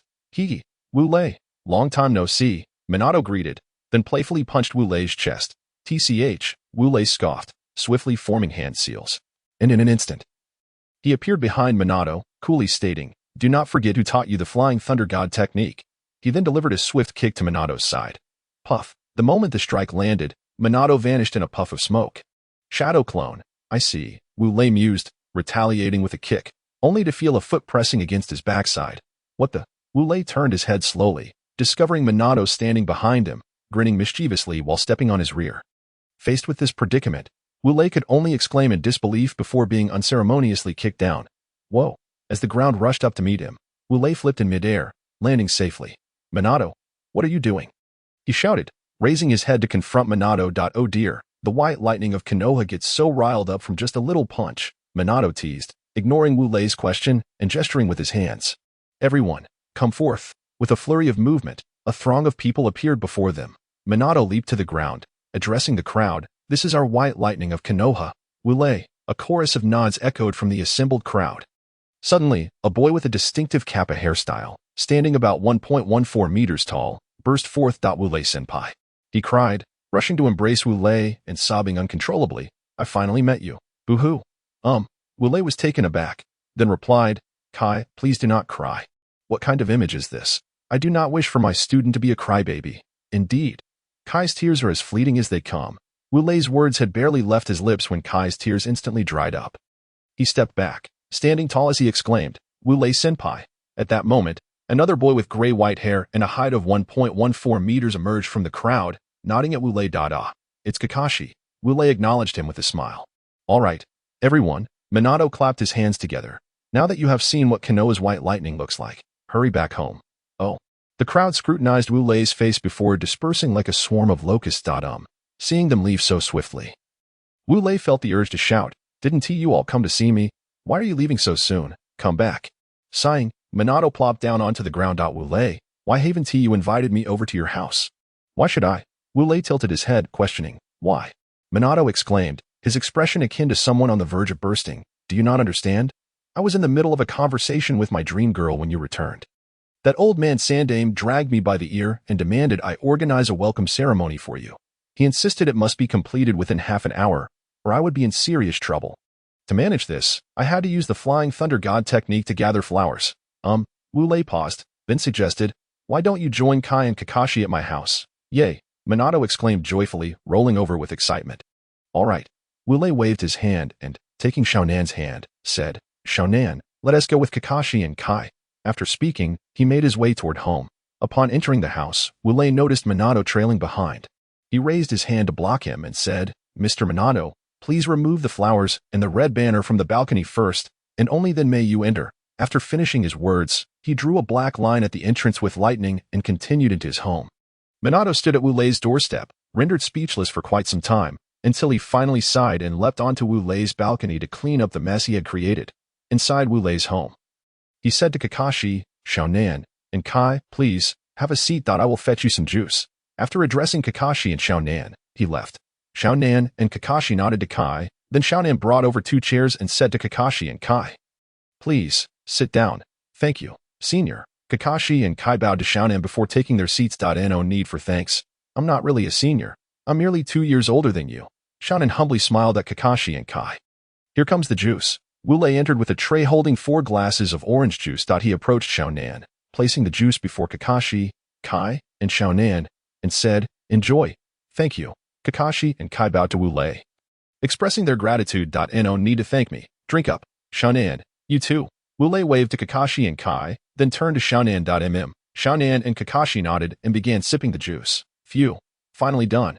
At the entrance, Minato, drenched in sweat, entered, gasping for breath. Wu Lei, is there any for me? Seeing Shaonan and Kakashi drinking juice, Minato swallowed hard and asked, "Of course there is. Here you go." Wu Lei smiled, picked up a glass, and handed it to Minato. "Thank you." Minato wiped the sweat from his brow and gulped down the juice in a few swift swallows. By the way, Minato, Wu Lei suddenly remembered something and turned to him, saying, "You mentioned earlier that before the third called you, you were chatting with a goddess. I wonder who that goddess is." Cough, cough. Minato was taken aback by Wu Lei's words, and the juice he had yet to swallow came spewing out, leading to a series of dry coughs. Is that the question? Wu Lei patted Minato's back and said, "What's the big deal?" Minato was momentarily stunned, then replied, "All right, I'll tell you. My goddess is," as he spoke of his goddess. A look of bliss spread across Minato's face, rendering him momentarily speechless. Thud. A bump appeared on Minato's head. Wu Lei, what are you doing? Minato exclaimed, rubbing his head. "I would appreciate it if you didn't wear that love-struck expression whenever you mention your goddess." "Okay." Wu Lei pointed at Minato's face. Minato was startled and quickly said, Sorry. It's just that whenever I think of her beauty, I fall hopelessly in love. Quickly tell me." Wu Lei's forehead twitched slightly. Okay. Realizing Wu Lei was a bit upset, Minato hurriedly continued, "My goddess has beautiful, flowing red hair and big brown eyes, and her temperament. Oh, she is gentle and delicate. Who exactly is she?" Wu Lei bit his teeth slightly, pressing for an answer. Minato nodded and declared, "She is Uzumaki Kushina, my goddess." Indeed, it was she. Upon hearing the name of Minato's dream goddess, Wu Lei's heart found its answer. However, even as he felt he had guessed correctly, he couldn't help but wonder. Is Uzumaki Kushina truly gentle? With this question in mind, Wu Lei asked Minato, "Are you certain that Uzumaki Kushina is gentle?" "Of course. Although, she does have a tendency to hit people." Minato started confidently but ended with a voice as quiet as an ant's footsteps. Thank goodness. Though Minato's tone dwindled at the end, Wu Lei still caught it. Hearing this, he silently patted his chest, relieved that his butterfly effect hadn't yet altered someone's character. "Well then, do you have the time to introduce me to your goddess, Uzumaki Kushina?" Wu Lei feigned ignorance to Minato's earlier words. "Sure." Minato clapped his hands together and said, "I'll take you to meet my goddess whenever I have the time. I guarantee that once you see her, you'll be struck by Cupid's arrow." With that, Minato pounded his chest, his eyes sparkling with confidence. Hiki. Wu Lei's lips twitched slightly, recalling the notoriously poor cooking skills and somewhat domineering qualities of Kushina. Sigh. "Let us go inside and rest for a bit." Wu Lei patted Minato's shoulder. Let us head in. With that, Minato and Wu Lei entered the house and found a place to sit down, engaging in conversation with Shaonan and the others. "Shaonan, did you encounter anything interesting during this trip?" After pouring juice for Shaonan, Kakashi, Wu Lei, and Kai, Minato sat down and asked, "Let me think." Shaonan propped her chin on her hand, pondering, then exclaimed, I've thought of something." "What is it?" Minato, Kai, and Kakashi inquired. It happened at the entrance of Konoha. Shaonan began, "Don't you all think that as the white flash of Konoha, Wu Lei must be incredibly strong, right?" "Isn't that so?" Kai, Kakashi, Kakashi, and Kai nodded in agreement.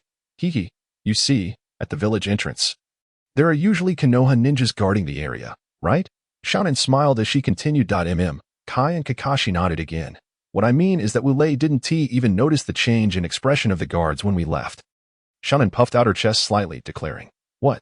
Kakashi and Kai were astonished, unable to believe that someone they held in such high regard as Wu Lei had failed to perceive the guards' expressions. "TCH, Wu Lei scoffed, rolling his eyes. Is that supposed to be funny?" Kakashi and Kai were momentarily taken aback, then vigorously shook their heads, insisting, "Not funny. Not funny at all.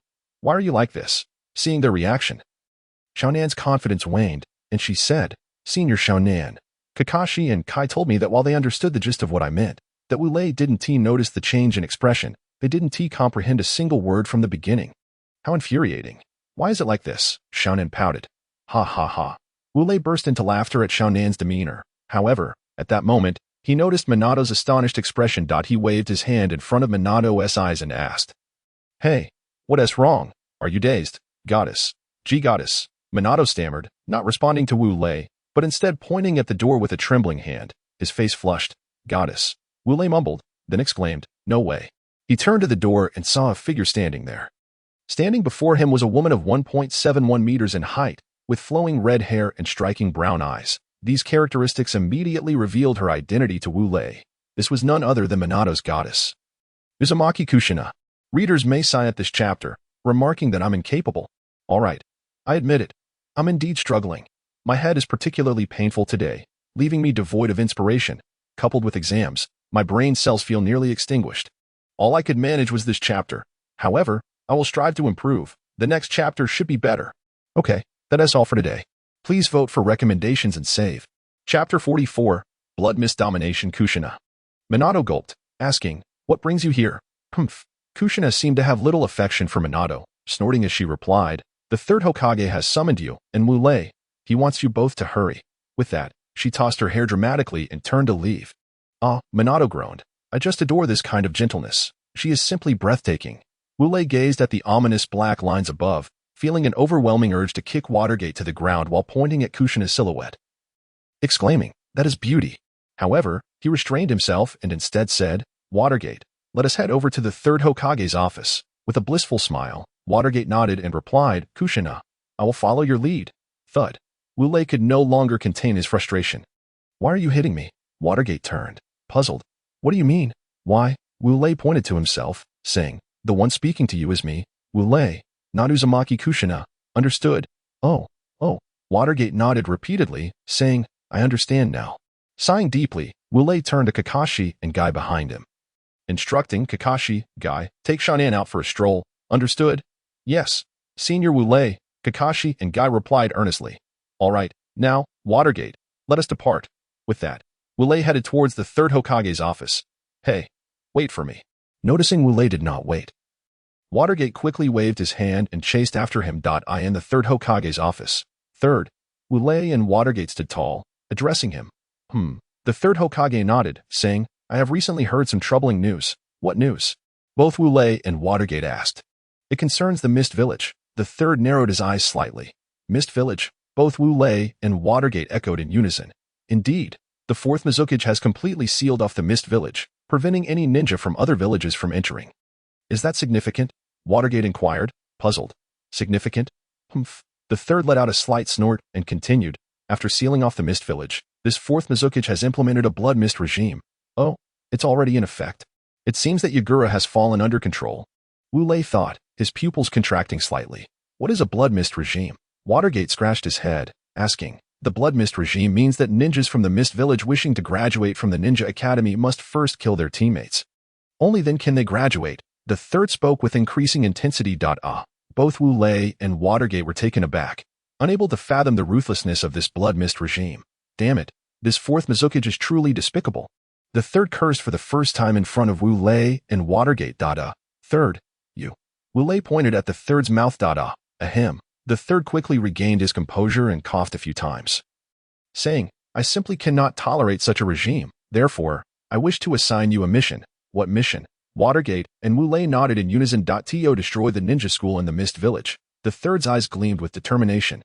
"What?" Both Wu Lei and Watergate were shocked again. After a moment, Wu Lei said, "Third, you overestimate us by asking us to destroy that ninja school. If Watergate and I were to confront Yagura, the Jinchuriki of the Three Tails, We might not even escape. Who says you cannot escape? The third replied, don't you both possess space-time ninjutsu?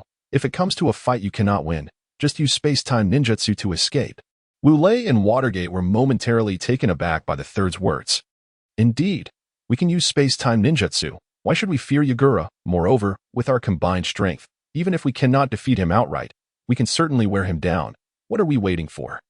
Wu Lei and Watergate exchanged determined glances and declared, let us accept the mission. Truly, you are fine ninjas of Konoha. The third chuckled, prepare yourselves, and in a few days, you shall set off. Yes, Wu Lei and Watergate nodded and turned to leave. By the way, Wu Lei, when you have the time, visit the Ninja Academy to brush up on your knowledge. Relying solely on your immense strength without knowledge could lead to trouble on the battlefield, the third advised Wu Lei. Oh, all right. I will go. Wu Lei paused and responded. Off you go. The third waved his hand. Shortly after, Wu Lei and Watergate exited the third's office. Hey, Wu Lei, do you think we will succeed in this mission? Watergate asked on their way back to Wu Lei's home. Wu Lei pondered for a moment. I would estimate a 30% chance of success if we face Yagura. Only 30%. Watergate raised 3 fingers. Wu Lei nodded. If we factor in others, the chance would drop to merely 10%. Then, are we not facing a near-death experience? Watergate trembled. Wu Lei nodded. Upon seeing Wu Lei's affirmation, Watergate fell silent, seemingly lost in thought. Wu Lei noticed Watergate's demeanor but did not pry further, continuing on his way home. Wu Lei gee. Look, Kakashi and Guy bought me so many things. Upon entering the house, Wu Lei saw Xiaonan excitedly holding a plethora of items. You are wasting money like this. Do you understand? Wu Lei chuckled at Xiaonan, then turned to Kakashi and Guy. It's nothing. Senior, Kakashi and Guy waved their hands. This is merely our way of expressing gratitude. No trouble at all. Wu Lei sighed, saying, Xiaonan, in a few days, Watergate and I will be heading to the Mist Village. You should stay at your sister Meiqin's place for a while. Wu Lei gee. Are you leaving again? Xiaonan set down her items and pulled at his hand. Haha. It's not like I'm leaving right now. After playfully pinching Xiaonan's nose, Wu Lei turned to Kakashi and Guy. Kakashi, Guy, come with me to the backyard. I want to see if your skills have improved. Yes, Senior Wu Lei. Upon hearing that their skills would be tested, Kakashi and Guy were instantly filled with enthusiasm. All right, are you ready? Once in the yard, Wu Lei turned to the exhilarated Kakashi and Guy. Ready, they replied in unison. Good, Wu Lei shouted, striking a stance. You may attack me. Yes, Kakashi and Guy nodded vigorously and spread out. Charging towards Wu Lei. Leaf Hurricane. The first to reach Wu Lei was Guy, who executed a spinning kick imbued with a whirlwind. Bang! Wu Lei raised his right arm to block Guy's kick, and a dull thud resonated from his right arm. Your strength has increased. Well done, Guy. Wu Lei smiled at Guy, feeling the force behind his kick. Hee. Guy chuckled, using Wu Lei's arm to perform a backflip, distancing himself. Chidori. Just as Guy retreated, Kakashi unleashed a strike imbued with blue lightning aimed at Wu Lei's waist. Wu Lei initially intended to receive the attack, but upon noticing the erratic nature of the lightning, his brow furrowed. Kakashi. Chidori has its weaknesses. Wu Lei crouched to evade Kakashi's attack, then seized Kakashi's wrist. Kakashi was stunned as he found his wrist caught by Wu Lei. He had not anticipated that despite assuming his attack would at least tear Wu Lei's clothing, he would be stopped so effortlessly. Kakashi, you should cease your Chidori, Wu Lei softly whispered into Kakashi's ear. Indeed, Kakashi replied, retracting his Chidori. Just as he withdrew the technique, a muffled grunt escaped him, for his hand that had just wielded the Chidori had taken on a slightly dark hue. As expected, observing the condition of Kakashi's right hand, Wu Lei silently acknowledged the truth. He addressed Kakashi, saying, from now on, you should refrain from using the Chidori. What? Kakashi exclaimed in surprise, followed by, why? Because the Chidori you are currently using not only possesses diminished power but also risks injuring your own hand. Wu Lei pointed out, gesturing toward Kakashi's discolored hand. Diminished power. Both Kakashi and the approaching Guy exclaimed simultaneously. Kakashi then added, Senior, I understand about the hand injury, but I cannot accept the notion of reduced power. Cannot accept it? Wu Lei smiled softly and replied, do you know when lightning is at its most formidable? Of course, it is when the lightning is concentrated. Kakashi responded without hesitation. Precisely. Wu Lei nodded. Now, Kakashi, do you realize what the state of the lightning was in your hand when you utilized the Chidori just now? This. Kakashi hesitated, realizing that during their joint practice of the Chidori, he had focused solely on its destructive capability, neglecting the dispersion of the lightning in his hand. Allow me to enlighten you. Wu Lei glanced at Kakashi and continued. When you used the Chidori earlier, the lightning was significantly dispersed, resulting in a considerable loss of power.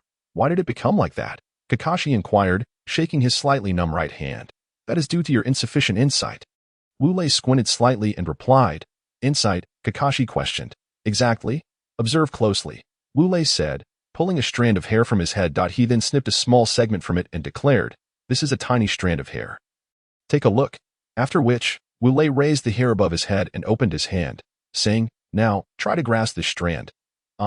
Yes. Kakashi, though astonished, quickly composed himself, widening his eyes as he searched for the short strand of hair. After a brief moment, he puffed out a breath and exclaimed, Senior, I can't catch it. It's simply too small.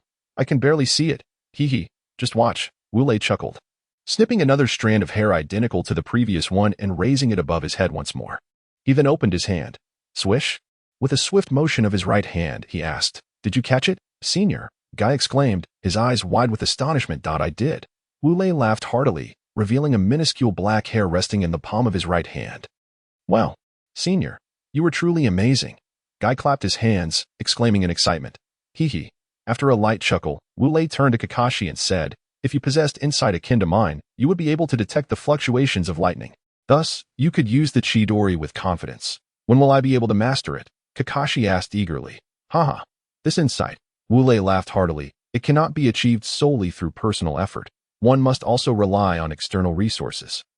What external resources? Upon hearing that external aids could enhance his keen insight, Kakashi became impatient.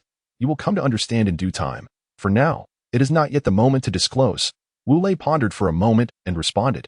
Kakashi's mouth fell agape, rendered speechless. Well then, in any case, you will eventually acquire this external resource. Wu Lei waved his hand dismissively. I will acquire it in the future, Kakashi questioned. Indeed, you will. Wu Lei nodded affirmatively. Oh, that brings me some relief. Kakashi thought he would never be able to find this external resource, only to discover that it would eventually belong to him, filling him with quiet joy and ease. All right, now, you may continue your assault on me. Kakashi, do not forget. Refrain from using the Chidori from now on.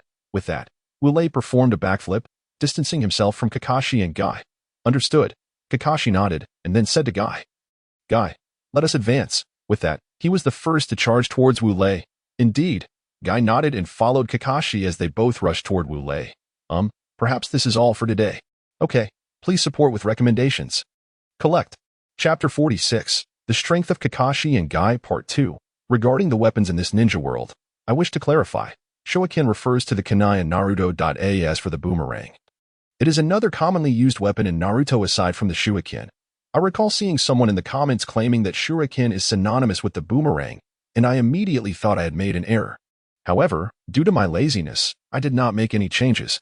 I will let it be. Readers, please overlook these minor details. Some may question, Monk, did you not previously state that you did not teach Kakashi the Chidori? How could he have learned it then? To this, I can only say that Kakashi is simply too talented. He actually managed to mimic Wu Lei's Chidori. Now, let us proceed with the main text. Fire Style. Great Fireball Technique.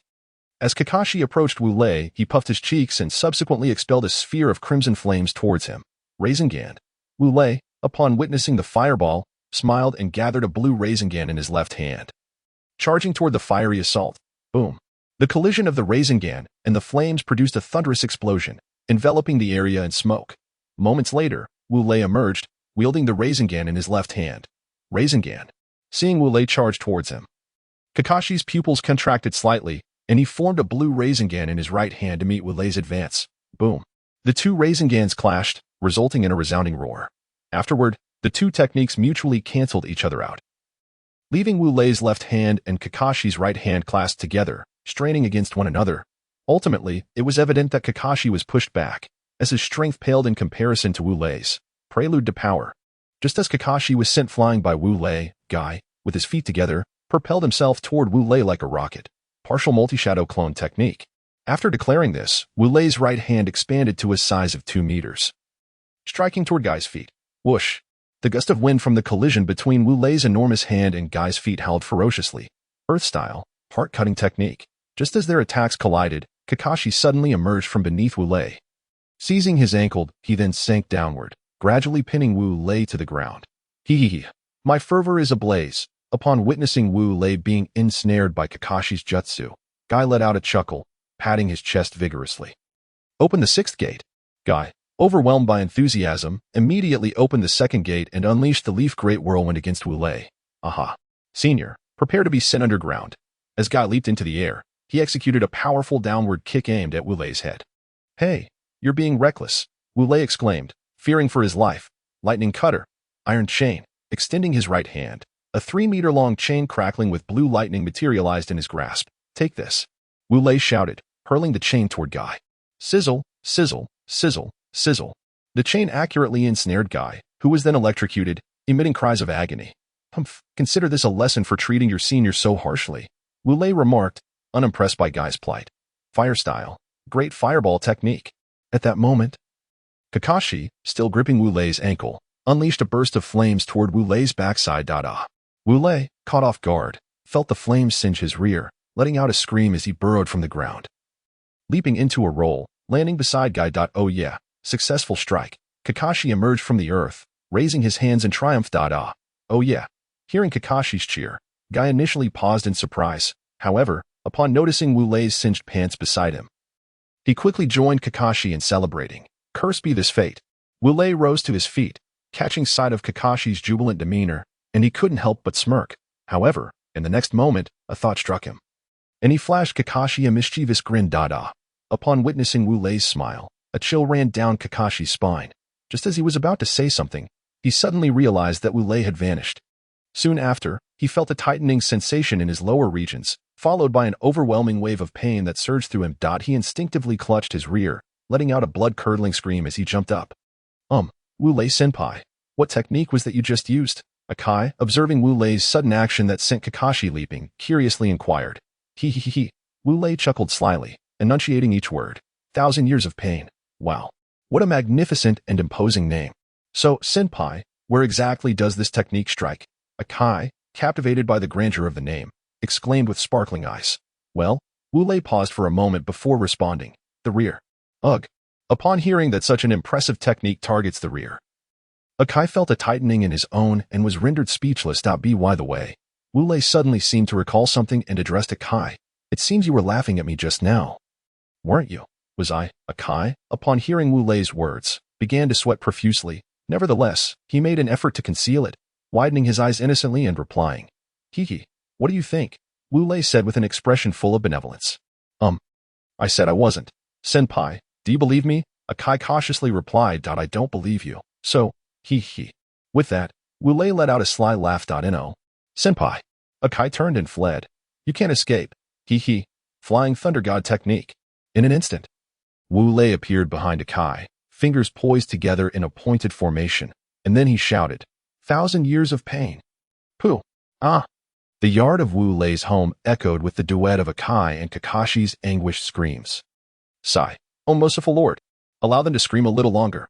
Amen. Perhaps 2 chapters today. Chapter 47. Nagato Uzumaki in the backyard of Wu Lei's residence. Senpai. Stop right there. Akai and Kakashi, hands clasped over their little rears, pursued the frantic Wu Lei. As Wu Lei dashed away, he paused briefly, retorting. Who told Kakashi to burn my backside with a fireball jutsu? It's all Kakashi's fault.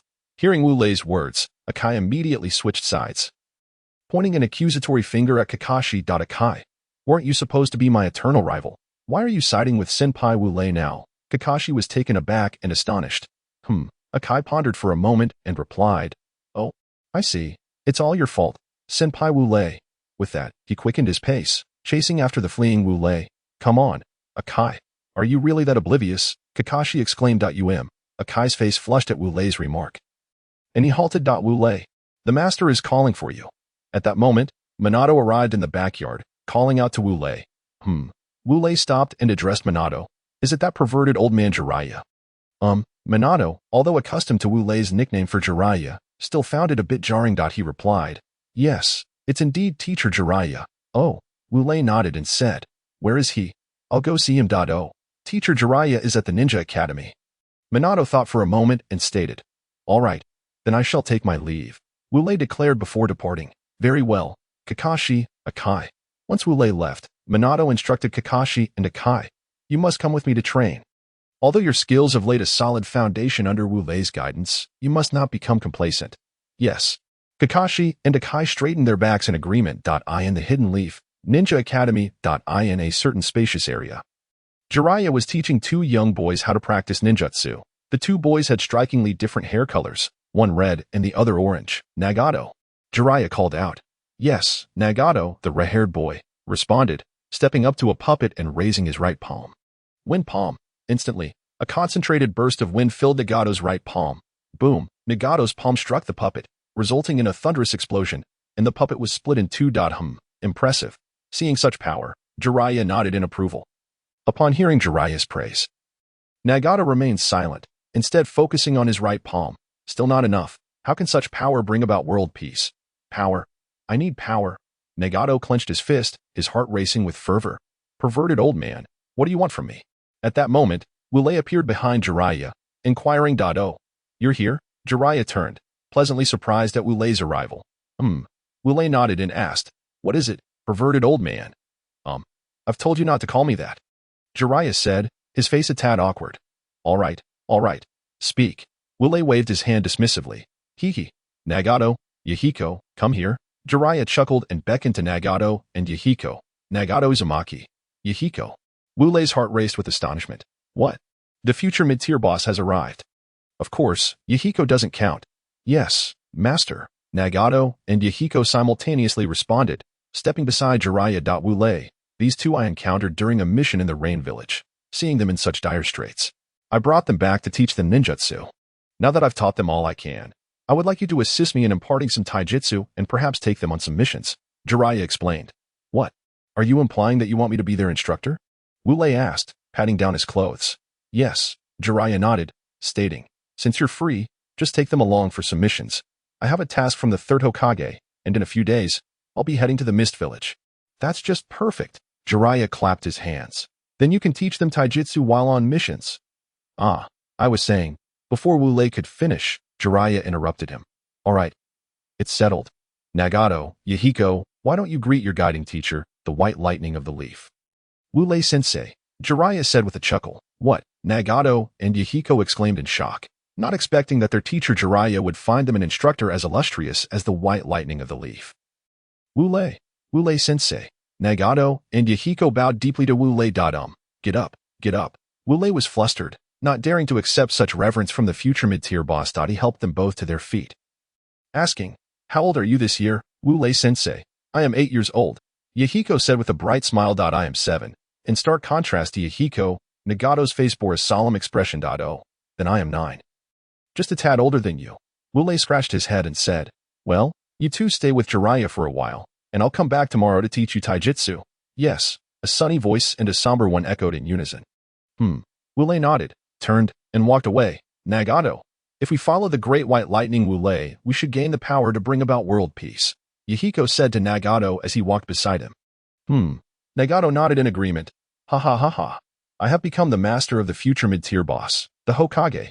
Oh, this is simply delightful. On his way home, Wu Lei couldn't contain his laughter. He never imagined that he would become the mentor of Nagato, who would one day become a significant figure.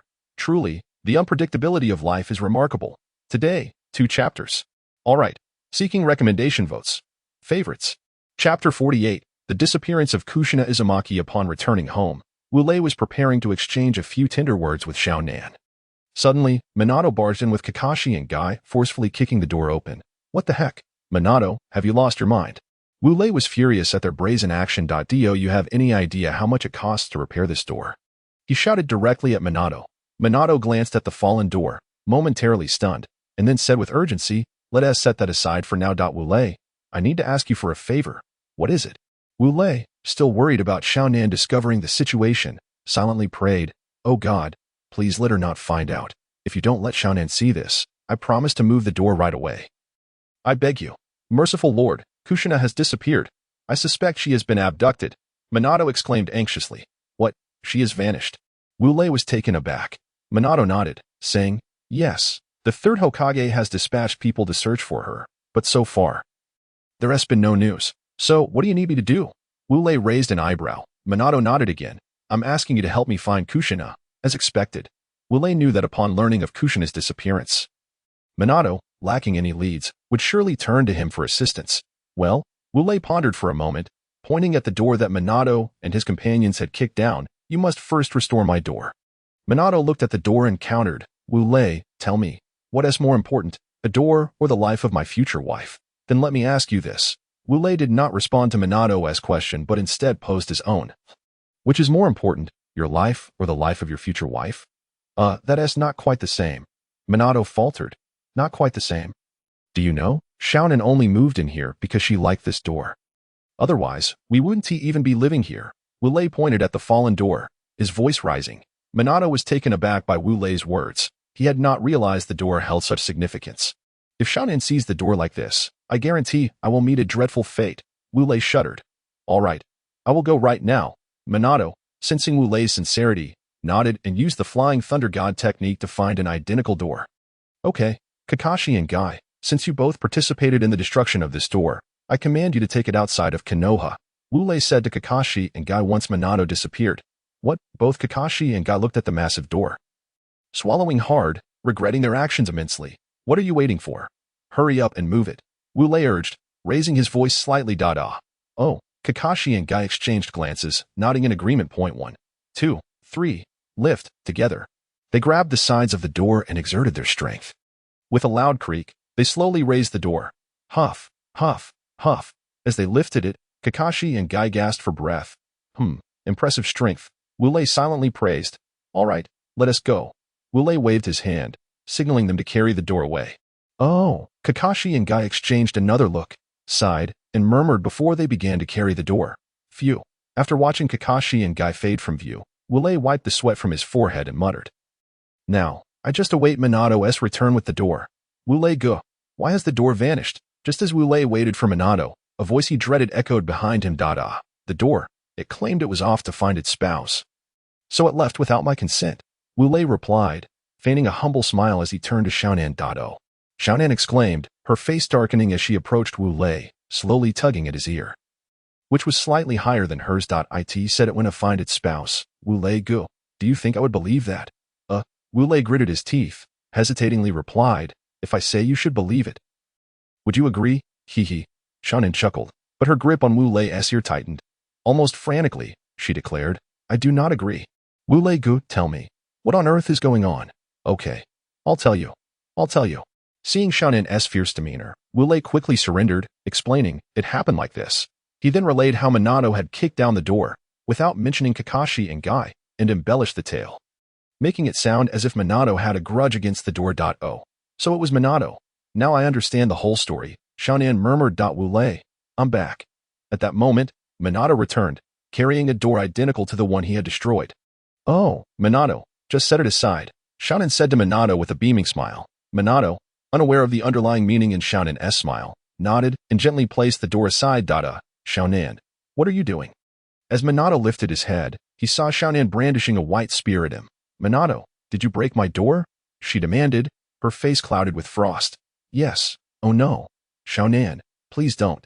Minato quickly exclaimed as soon as he admitted it. However, Shaonan seemed not to hear him, her hand moving steadily.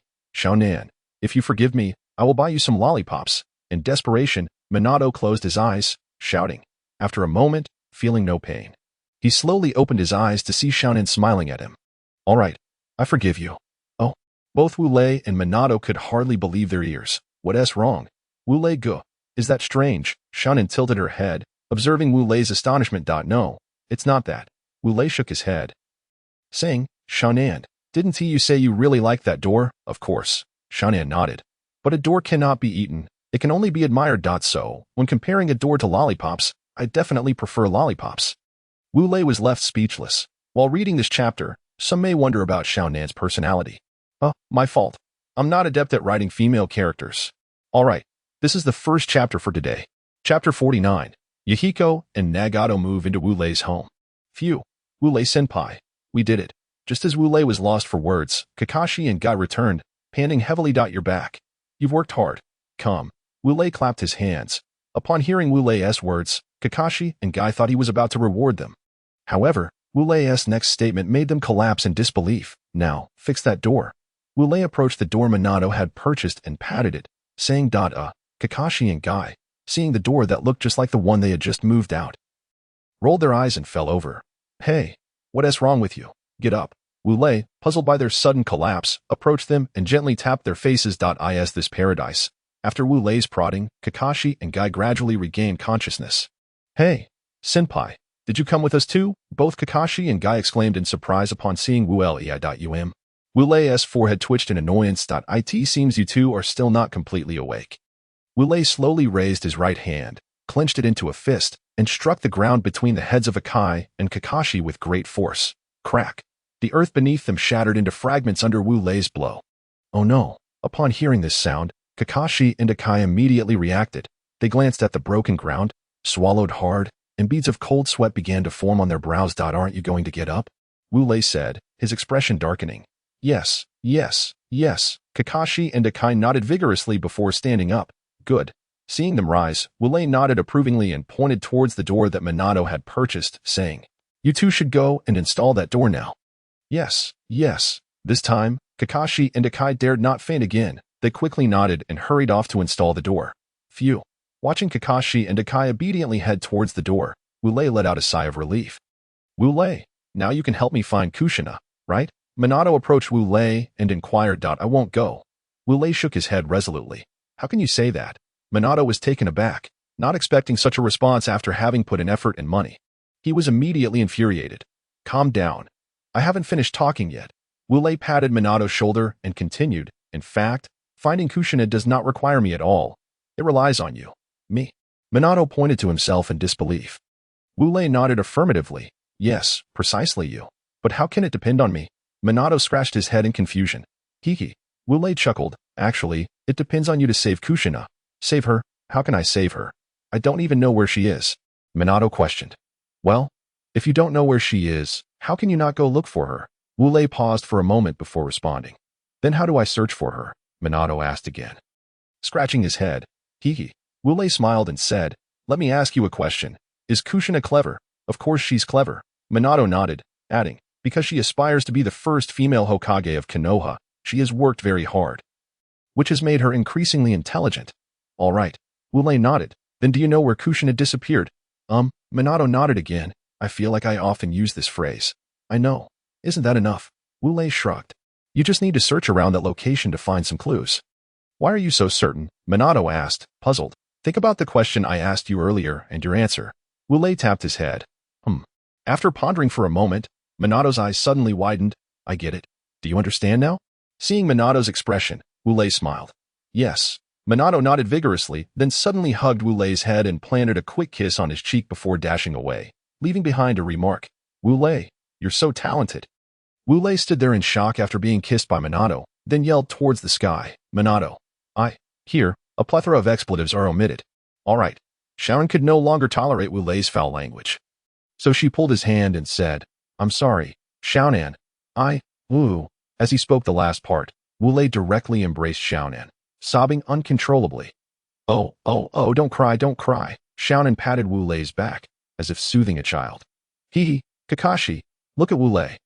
His youth is no more. Seeing Wu Lei like this, Akai couldn't help but chuckle, nudging Kakashi's elbow with his own. Kakashi wanted to laugh out loud but held it in.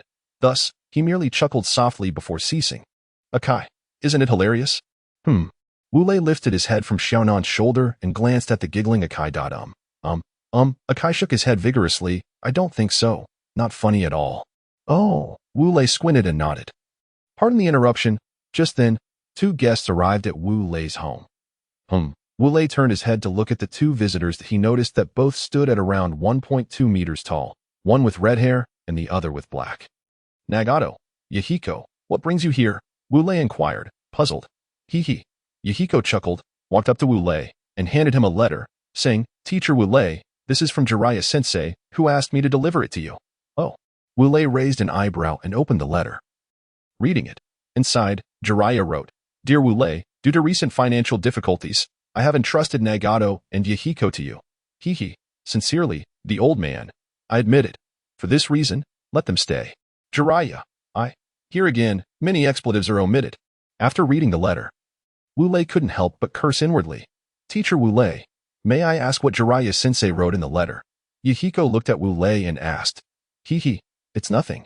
Just that he wants you to stay at my place for a while. Wu Lei replied, scratching his head. Oh, then we must trouble you, Teacher Wu Lei. Yahiko bowed respectfully. Thank you. Upon seeing Yahiko's gesture, Nagato also expressed his gratitude and bowed to Wu Lei. No need. No need. Wu Lei helped Nagato and Yahiko up, saying, it's almost mealtime, so you should rest for a bit. Thank you for your trouble. Nagato and Yahiko bowed again, expressing their gratitude. Hee. Wu Lei smiled, and then told Kakashi and Akai, you two don't need to go home either. Wait until after dinner before heading back. Oh. Kakashi and Akai exclaimed joyfully upon hearing this. That's all for today. Tomorrow I will receive my report card. So nervous. Okay. Seeking recommendation votes. Please save this. Chapter 50. Teaching Konoha's whirlwind again after dinner. Kakashi and Akai bid farewell to Wu Lei and returned home. Subsequently, Wu Lei arranged rooms for Nagato and Yahiko, allowing them to wash up and rest. Afterwards, Wu Lei and Shaonin went to bed. A night of silence. The next day, Nagato, Yahiko, it's time for breakfast, Wu Lei called out loudly in front of their room. Yes. Oh. Shortly after, Nagato and Yahiko appeared before Wu Lei, neatly dressed. Wu Lei looked at them and nodded, saying, you two should go wash up first. Yes. They nodded in response and headed to the bathroom. Shaonin. Time to eat. Wu Lei sat down at the dining table. Shaonin nodded, picked up chopsticks, placed a slice of bread in front of herself, topped it with ham, added some vegetables, and then placed another slice of bread on top before taking a bite. Hee. Wu Lei smiled, mimicking Shaonin to make a sandwich for himself and began to eat. Teacher. At that moment, Yahiko and Nagato, having finished washing up, approached Wu Lei's side. Oh, you're done washing up. Wu Lei looked at them and said, come, sit down for breakfast. Yes. They nodded and sat down at the empty seats, starting to eat. After breakfast, Wu Lei asked Shaonin to go visit Uchiha Makoto and chat for a while. Once Shaonin left, Wu Lei took Nagato and Yahiko to his backyard. Teacher, may I ask how you plan to train us? Yahiko asked with an eager expression. Seeing Yahiko's enthusiasm, Wu Lei smiled and replied, since we will be heading to the Mist Village for a mission in a couple of days, I won't be giving you any difficult training. Just teaching you some basic taijutsu. Yahiko felt disappointed, but thinking of learning the white lightning techniques of Konoha, his disappointment lessened, and he said, then please, teacher, start training us quickly. No hurry. Wu Lei chuckled and waved his hand, saying, before the training begins, I need to assist you in digesting the food in your stomach. How do we digest it? Nagato and Yahiko inquired curiously. Wu Lei slowly raised his right hand and declared. Look. Soon, his right hand was covered in white lightning. Gulp. Upon seeing Wu Lei's right hand, both Nagato and Yahiko couldn't help but swallow hard. Yahiko exclaimed, Teacher Wu Lei, you aren't planning to use that lightning to help us digest our food, are you? Indeed. Wu Lei nodded with a smile. Then, Yahiko hesitated for a moment and asked, Teacher, are there no other methods to digest the food? None. This is the only way. Wu Lei shook his head, just as Yahiko was about to speak. Wu Lei interrupted him, squinting. You were orphans left behind from the Second Ninja War, aren't you? Teacher, how did you know? Both Nagato and Yahiko exclaimed in surprise. Because I am also an orphan from the Second Ninja War. Wu Lei chuckled, fabricating a lie. Teacher, you too are an orphan. Yahiko and Nagato widened their eyes in astonishment at the revelation. Wu Lei nodded, saying, the Conan you saw yesterday is also an orphan from the Second Ninja War. What? Yahiko and Nagato were taken aback, never expecting to encounter someone like themselves. Then why have you come to Konoha? With such formidable strength, why remain in this village? Nagato questioned, puzzled by Wu Lei's presence in Konoha despite his power. You don't understand. Wu Lei shook his head. You are orphans from the land of rain, aren't you? Yes. Yahiko and Nagato nodded. You harbor hatred towards the major nations and their people, don't you? Wu Lei continued. Yes. They nodded again. Your hatred is misplaced, Wu Lei remarked calmly. Misplaced? Yahiko and Nagato responded, bewildered. Yes. Wu Lei nodded, about to elaborate when he suddenly realized he was altering the future narrative. Perhaps it would be better to discuss this when Nagato comes to destroy Konoha, and perhaps engage with the Rinnegan as well. Wu Lei thought to himself, enough of that. Let's focus on digesting the food in your stomach, Wu Lei declared, reaching out with his right hand towards Nagato and Yahiko. Let's Just as they were about to say something, Wu Lei's right hand clasped their shoulders. They immediately felt a jolt of numbness and pain coursing through their bodies, letting out cries of distress. After a while, panting heavily, Nagato and Yahiko lay on the ground, gasping for breath. All right, digestion is complete. Wu Lei clapped his hands and said, "Get up. Now I will teach you some taijutsu." Hearing Wu Lei's words, Nagato and Yahiko slowly stood up. Good. Now that you're standing, I will teach you a technique called the leaf whirlwind. Watch closely. With that, he gathered chakra into his feet, leapt into the air, and began to spin, descending rapidly towards the ground. Boom! Just like the leaf whirlwind he demonstrated to Kakashi and Guy, Wu Lei struck the ground, creating a large crater surrounded by cracks. Wow! Yahiko and Nagato gasped in awe, clapping their hands vigorously. Wu Lei raised his foot, feigning modesty, and said, "Did you see that clearly?" Nagato and Yahiko shook their heads. "Then I suppose I must demonstrate it once more." Wu Lei scratched his head. So, he showcased the technique again for them. Once they understood and memorized his movements, Wu Lei instructed them to practice while he headed to the Ninja Academy, considering the possibility of heavy rain today. This may be the only chapter. Apologies. Chapter 51. Uncle Iru's request in front of the Konoha Ninja Academy. Wu Lei stood before the Konoha emblem, feeling a surge of emotions within him. In his previous life, he had always dreamed of studying at the Konoha Ninja Academy, and now that he was truly here, he felt both exhilarated and thrilled. "Lord Wu Lei, what brings you here?" At that moment, a Konoha ninja approached him. Wu Lei snapped back to reality, scratching his head, and replied, "I'm here to find the old man Iru." Old man Iru? Who was that? The Konoha ninja tilted his head, unable to recall anyone by that name in Konoha. I mean Jiraiya. Wu Lei, realizing the ninja didn't recognize his nickname for Jiraiya, clarified, "Oh, you mean Lord Jiraiya?" The ninja broke into a sweat, astonished that one of the legendary Sannin, Jiraiya, would be referred to in such a manner by Lord Wu Lei. Exactly. Wu Lei nodded. "Do you know where he is?" Yes. The ninja nodded, "But Lord Jiraiya isn't here. He's gone on a mission." On a mission? Wu Lei raised an eyebrow. The ninja nodded. "Oh." Wu Lei nodded. "Then I have no further business here. You carry on." With that, he waved goodbye and departed. Yes. The ninja stood tall, watching Wu Lei's retreating figure. After leaving the Ninja Academy, Wu Lei felt a bit hungry. It seemed he would need to eat more for breakfast in the future. Rubbing his slightly empty stomach, an idea formed in Wu Lei's mind. All right, since that's the case, I shall head to Iru Ramen and enjoy a bowl. With his mind set, Wu Lei strode confidently towards Iru Ramen. "Uncle, 1 bowl of extra flavor ramen, please." Upon arriving at Iru Ramen, Wu Lei tapped the table. "All right." Uncle Iru nodded and began bustling about. A short while later, "Here you go, Lord Wu Lei, your extra flavor ramen." Uncle Iru presented a steaming bowl of ramen. "Uncle, there's no need to call me Lord. I'm only 9 years old." Not an adult yet, Wu Lei intended to establish a good rapport with Uncle Iru, as he had a premonition that when he and Conan's child was born, that child would undoubtedly have a fondness for ramen. By befriending Uncle Iru now, he could save some money later when his child indulged in ramen. What a miser. Uncle Iru chuckled. "Then I'll just call you Wu Lei from now on." Wu Lei nodded, picking up his chopsticks to dig into the ramen. "Wu Lei, do you have any free time lately?" Uncle Iru asked while preparing more noodles. Is there something on your mind? Wu Lei replied, slurping his ramen. I would like to ask you to fetch some ingredients for me. Recently, the merchants have been out of stock."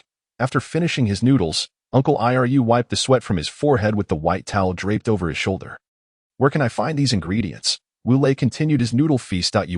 Speaking of that, Uncle Iru hesitated. "Actually, these ingredients are located in very dangerous areas, which is why the merchants are too afraid to gather them." Oh, hearing this, Wu Lei raised an eyebrow. Then, "Uncle, where are these ingredients located?" "In a canyon near the outskirts of the Mist Ninja Village in the Land of Water." Uncle Iru started chopping the ingredients. "Outskirts of the Mist Ninja Village? Huh?" Wu Lei nodded. "Well, that's manageable. I have a mission in a few days, and I need to head to the Mist Ninja Village, so I'll help you gather them then."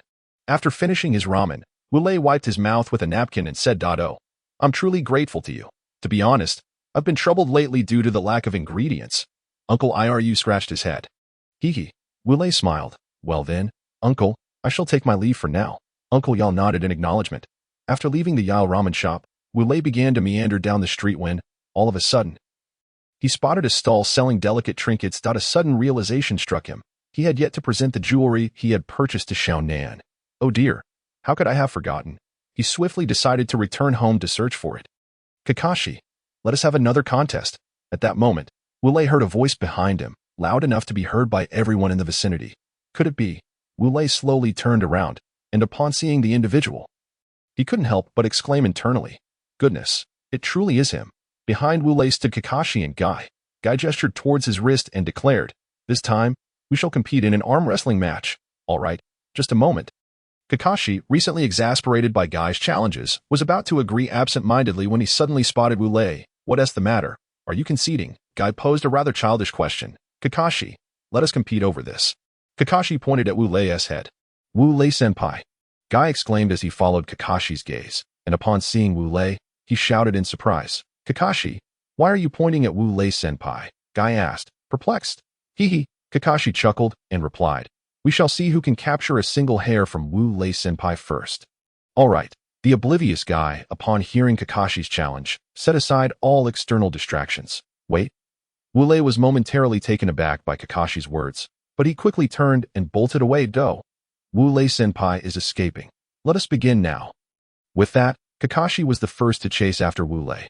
"Hey, Kakashi, why are you competing with Guy to see who can grab my hair first?" Wu Lei shouted back as he ran. "Hee." Kakashi laughed and replied, "Because competing with Guy over this is far more advanced than those contests involving eating noodles or arm wrestling."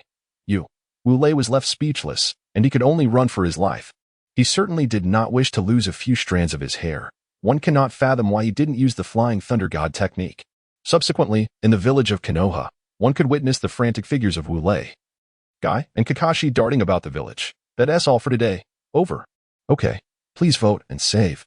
Chapter 52. The earrings for Shaonan. Before long, noon had arrived on a certain main road in Konoha. Kakashi shouted from behind the fleeing Wu Lei, "Wu Lei-senpai, let me pull a few of your hairs." "Not so fast."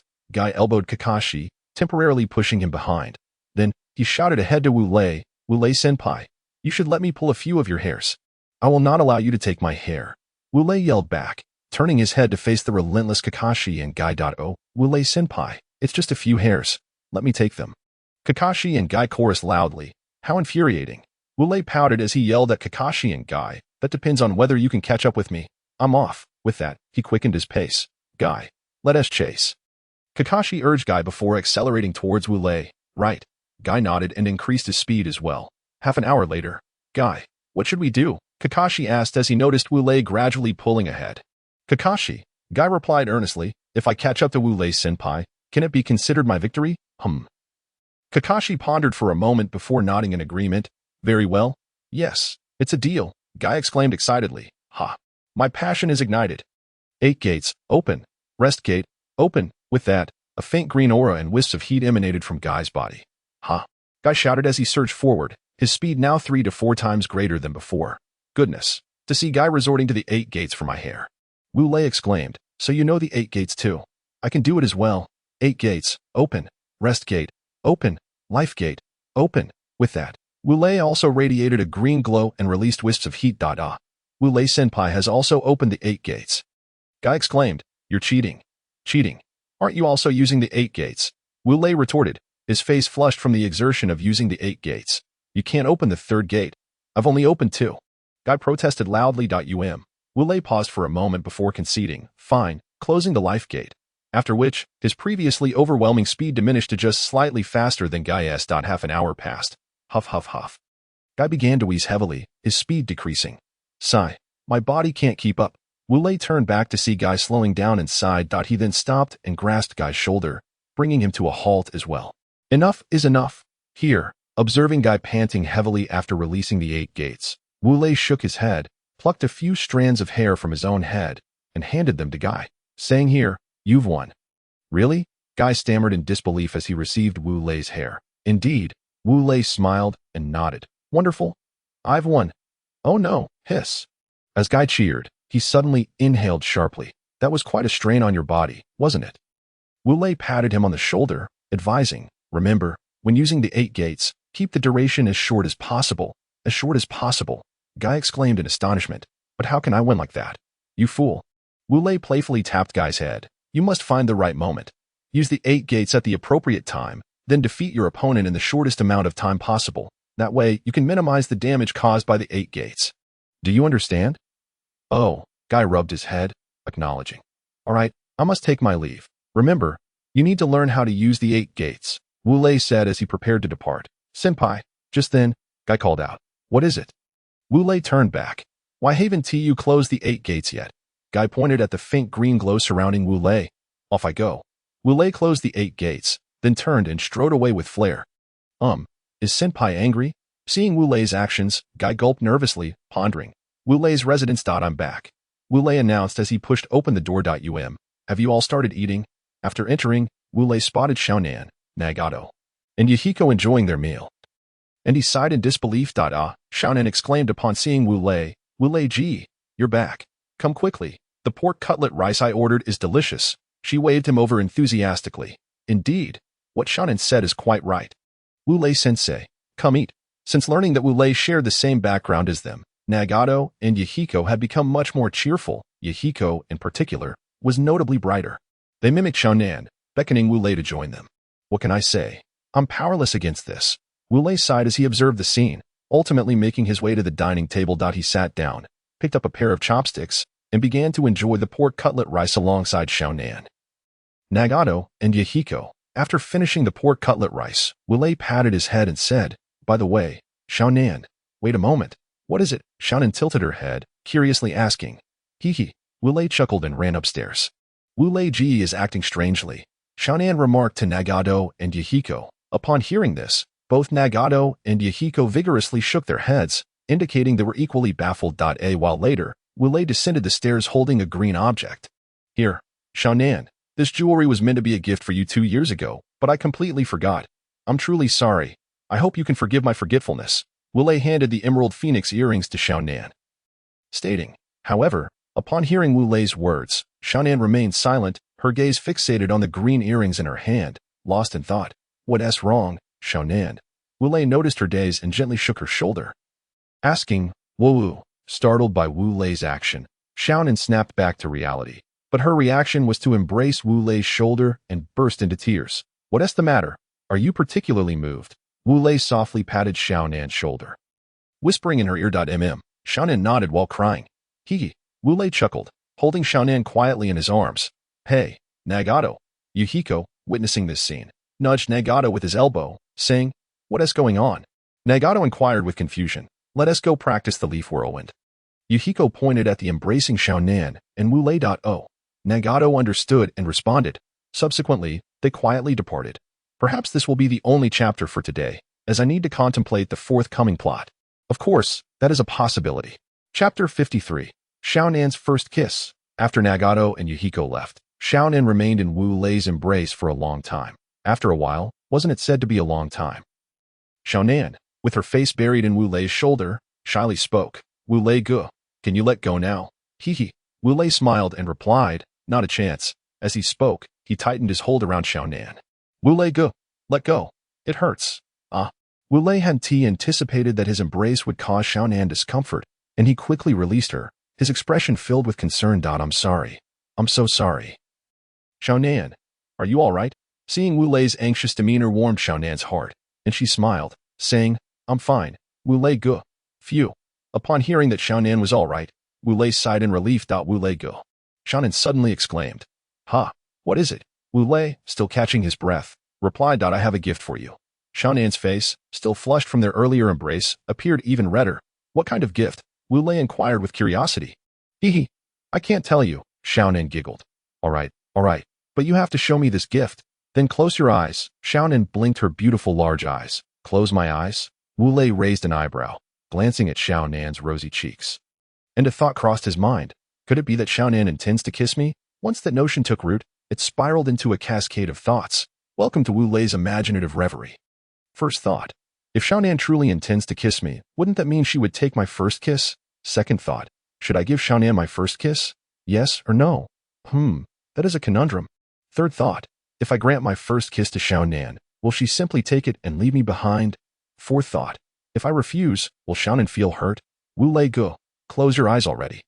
Noticing Wu Lei's stillness, Xiaonan urged. Closing them. I'm closing them. Wu Lei decided to comply, believing Xiaonan might genuinely have a gift for him. Even if she were to kiss him, he trusted that Xiaonan was not the kind of girl to take and run. As Wu Lei shut his eyes, Xiaonan fell silent, gazing at his face in a daze. After a moment, Wu Lei asked, Can I open my eyes now? Not yet. Not yet. Xiaonan, snapping back to reality. waved her hands vigorously. Oh. Wu Lei nodded and continued to keep his eyes closed. Phew. Xiaonan took a deep breath, mentally encouraging herself. Xiaonan, you can do it. He is your beloved Wu Lei girl. Monk, your beloved monk brother. Hee. Wu Lei, monk, do you want to die? Monk, all right, I'm out of here. What is there to be shy about? After bolstering her confidence, Xiaonan gazed at Wu Lei's face, her cheeks turning an even deeper shade of red. Then, she closed her eyes, rose onto her toes, and leaned in to kiss Wu Lei. Pa. Xiaonan's lips brushed against Wu Lei's, and as she pulled away, their lips made a soft pa sound. Xiaonan, though it was merely a fleeting kiss, and Wu Lei had anticipated it, he was still taken aback. What's wrong? Wu Lei go. After the kiss, Xiaonan seemed to lose all her strength, collapsing into Wu Lei's embrace as she asked, will you abandon me? To dispel the thought that Xiaonan would leave him after the kiss, Wu Lei held her tightly, affirming, how could I ever do that? Xiaonan wrapped her arms around Wu Lei, replying, how could I ever abandon my Wu Lei girl? Hee. Wu Lei smiled, lifting Xiaonan's face to meet his gaze. I haven't fully savored that feeling yet. Let us do it again. No. Xiaonan protested, struggling. Come on. Wu Lei leaned in towards her lips. Cough, cough, cough. Just as Wu Lei was about to kiss Xiaonan, a sudden coughing sound interrupted them. Startled by the noise, Xiaonan gasped, breaking free from Wu Lei's embrace and clutching his right arm. Suddenly, two figures appeared at Wu Lei's doorstep, one male and one female. The man was tall and handsome, while the woman was strikingly beautiful. Kushina. Wu Lei turned his head, calling out, ha ha ha. The man, Minato, burst into laughter as he approached Wu Lei, glancing at Xiaonan. Wu Lei, trying to steal Xiaonan's first kiss at such a young age. Huh. Say one more word, and I'll hit you. Wu Lei, feeling Xiaonan's grip around his arm tighten, realized she was quite shy, and he quickly retorted to Minato. All right, I want to say anything. Wu Lei, I have good news for you. Minato exclaimed excitedly. What is it? Wu Lei raised an eyebrow. Hee. That's because Kushina agreed to be my girlfriend. Minato's voice grew louder with enthusiasm, leading to an unfortunate outcome. Thud. A large bump appeared on Minato's head. Who said I agreed to be your girlfriend? Kushina exclaimed, her cheeks flushed as she rubbed her fist against Minato's head. Didn't you say you wanted to be my girlfriend? Minato protested, nursing his sore head. Say that again. Kushina raised her fist. All right. Minato immediately surrendered. Hey, little miss, what's your name? At that moment, Kushina noticed Xiaonan clinging to Wu Lei's arm and approached her. Xiaonan, she replied softly. Oh, Xiaonan, I once said something delicious in Konoha. How about it? Are you interested? Kushina smiled. Upon hearing about something tasty, Xiaonan's eyes sparkled with excitement. Sure. After saying that, she released Wu Lei's arm and took Kushina's hand, following her away. Seeing Xiaonan run off with Kushina, Wu Lei was left speechless. Ha ha ha. Minato laughed heartily at Wu Lei's expression. You keep laughing. Wu Lei widened his eyes, saying, I will keep laughing. Minato replied, bursting into laughter again. Observing Minato's amusement, Wu Lei suddenly remarked, Sigh, even your girlfriend doesn't want you anymore. And you still laugh. Sigh. At this, Minato was rendered speechless. Ha ha ha ha ha. Consequently, Wu Lei erupted into laughter. This is the first chapter for today. Chapter 54. Wu Lei vs. Minato, Part 1. Keep laughing. Minato imitated Wu Lei's previous expression, widening his eyes. I will keep laughing. Ha ha ha ha ha. Wu Lei echoed Minato's earlier laughter. Damn it. Minato gritted his teeth, launching a Rasengan towards Wu Lei's face. Chidori. Wu Lei saw the Rasengan hurtling towards him and extended his right hand, gathering Chidori to meet Minato's attack. Boom. Crack. Upon collision, a powerful gust of wind erupted around Wu Lei and Minato, causing the ground beneath them to shatter and break into large fragments that flew away.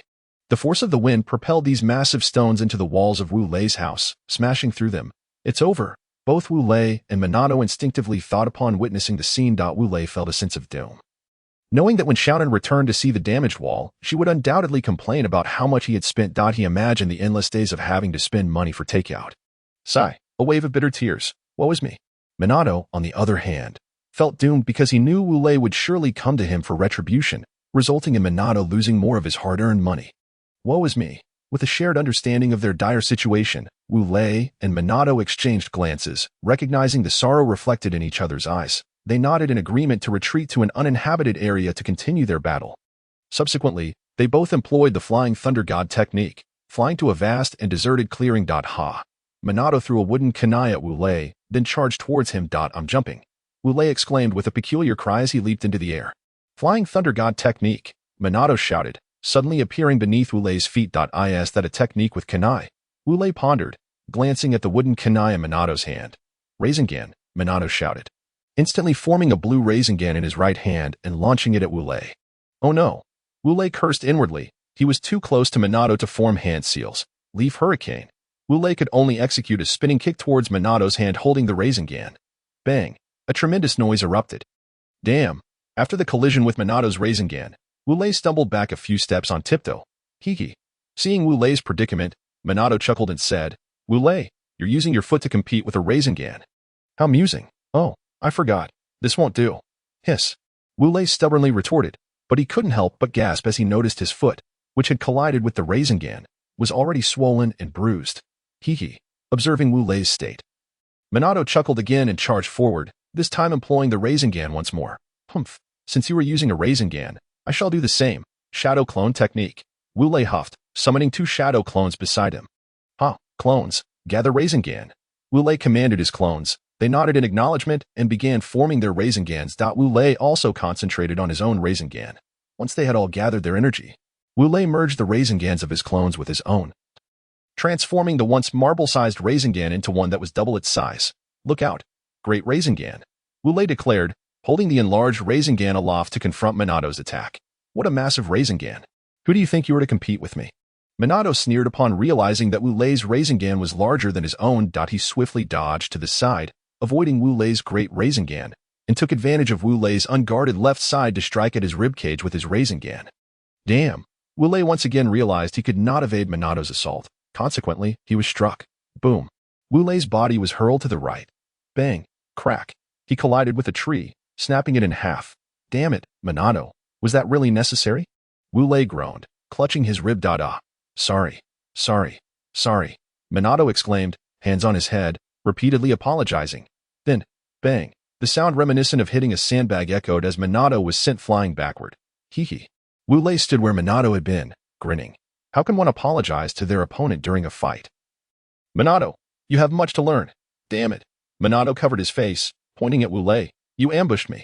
Yes, I did ambush you. Wu Lei taunted, shaking his hips. Come at me. I'm ready to jump. I'm feeling rather ticklish. Bring it on. Ha.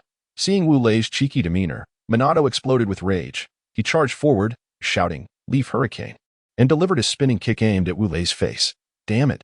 Do you have a grudge against my face? Wu Lei exclaimed, covering his face and rolling to the left to evade Minato's kick. Well, you hit my face first, Minato retorted after halting. Wu Lei paused, then extended his right hand. Let's drop that topic. Let's fight. Ha. Chidori Sharp Spear. Zzz. A sound that sent shivers down the spine resonated as a 5-meter-long white lightning spear materialized in Wu Lei's right hand. Humph, Minato scoffed, gathering another Rasengan in both hands, charging towards Wu Lei. Lightning release. Lightning Tiger Assault. Wu Lei swiftly formed hand seals with one hand. Another spine-tingling sound erupted as 3 white lightning hounds surged from the ground in front of Wu Lei. Racing towards Minato. Wu Lei, holding the Chidori Sharp Spear, also charged at Minato. Ha! Minato shouted, unleashing the Rasengans in his hands towards the 3 lightning hounds. The 3 lightning hounds let out a cry before disintegrating into sparks, vanishing beneath the ground. Look out! Wu Lei hurled the lightning spear towards Minato's head. I'll dodge. Minato executed a roll to evade Wu Lei's spear attack. Minato produced several shuriken from his pocket and hurled them at Wu Lei's face, quickly forming seals. I'll shrink. Wu Lei instinctively recoiled as the shuriken approached, narrowly avoiding Minato's attack. Ha! Prelude to power, Wu Lei shouted, swiftly advancing towards Minato. At that moment, Minato completed his seals and shouted, Wind release, great breakthrough. A chaotic gust of air blasted from his mouth, surging towards Wu Lei's advancing feet. Today's session ends here. Okay, please vote for recommendations. Save it. Chapter 55. Wu Lei vs. Minato, Part 2. I split. Wu Lei shouted, executing a wide split with his feet to sever the chaotic airflow. He continued charging towards Minato. As he approached, Wu Lei yelled, Behold my lethal scissor kick. With that, he clamped his feet around Minato's neck. Puff. Although Wu Lei's feet accurately struck Minato's neck, Minato transformed into a puff of smoke, vanishing. A shadow clone. Wu Lei muttered, then suddenly threw 3 shuriken behind him. Clang, clang, clang. The sound of metal clashing echoed. Quick on the uptake. Aren't you, Minato? Wu Lei chuckled, turning to face Minato, who held a kunai dot. Of course. Watch this. Minato declared, charging at Wu Lei with another Rasengan. Fine, since you keep using Rasengan, I shall do the same, Wu Lei retorted, forming his own Rasengan and charging at Minato. Thud thud thud thud.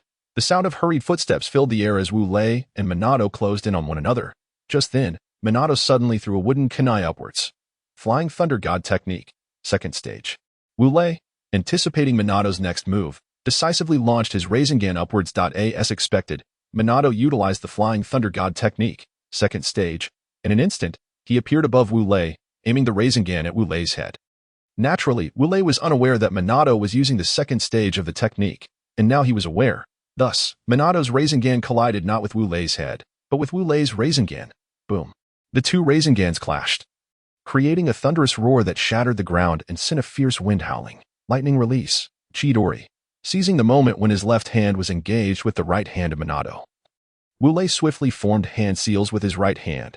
Subsequently, his right hand, adorned with white lightning serpents, lunged towards Minato's face. Spiraling sphere, alas, one can only exclaim. The ninjutsu that requires no hand seals is truly monstrous. Upon witnessing Wu Lei's right hand, enveloped in white lightning, approaching his face, Minato rapidly coalesced a spiraling sphere with his left hand, countering Wu Lei's Chidori. Boom. The clash of the two jutsu resonated like thunder, accompanied by the shattering of the earth and the howling of fierce winds. Humph. Both Wu Lei and Minato, realizing their techniques were evenly matched, grunted softly, executing a series of backflips to create distance between them. Minato, it's time for me to get serious, Wu Lei said, narrowing his eyes. All right, bring it on. Minato solemnly nodded in response. Ha. 8 gates released formation, open the door of death. Wu Lei bellowed, as a deep green aura emanated from him, his face turning a shade of crimson, veins bulging. Ha. Wu Lei shouted, dashing towards Minato in a blur. So fast, Minato's pupils constricted sharply, astonished. Noticing Minato's shocked expression, Wu Lei seized the opportunity and struck Minato squarely in the face with a powerful punch. Ugh. After receiving Wu Lei's blow, Minato was sent hurtling backward. Boom. Crack. He collided violently with a 10-meter-tall tree, snapping it in two. Why did you hit my face? Minato exclaimed, baring his teeth as he leaned against his waist. Rising to his feet to shout at Wu Lei. Hiki. Take this. Wu Lei chuckled, charging at Minato with renewed vigor. Wind release, gale palm. As Wu Lei advanced, Minato quickly formed hand seals, summoning a torrent of wind that wrapped around his right fist. He swung this fist forcefully towards Wu Lei, Konoha Great Whirlwind. Wu Lei countered with his own Konoha Great Whirlwind directed at Minato. Ah. Wu Lei's kick deflected Minato's right punch, followed by a swift upward kick that struck Minato in the face.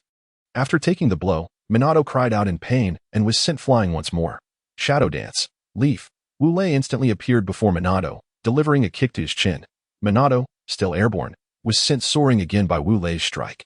Following this, Wu Lei moved behind Minato, wrapped his arms around his waist, and shouted, Inner Lotus. Then, he flipped Minato over, their heads heading towards the ground. Wu Lei spun rapidly, hurtling toward the earth.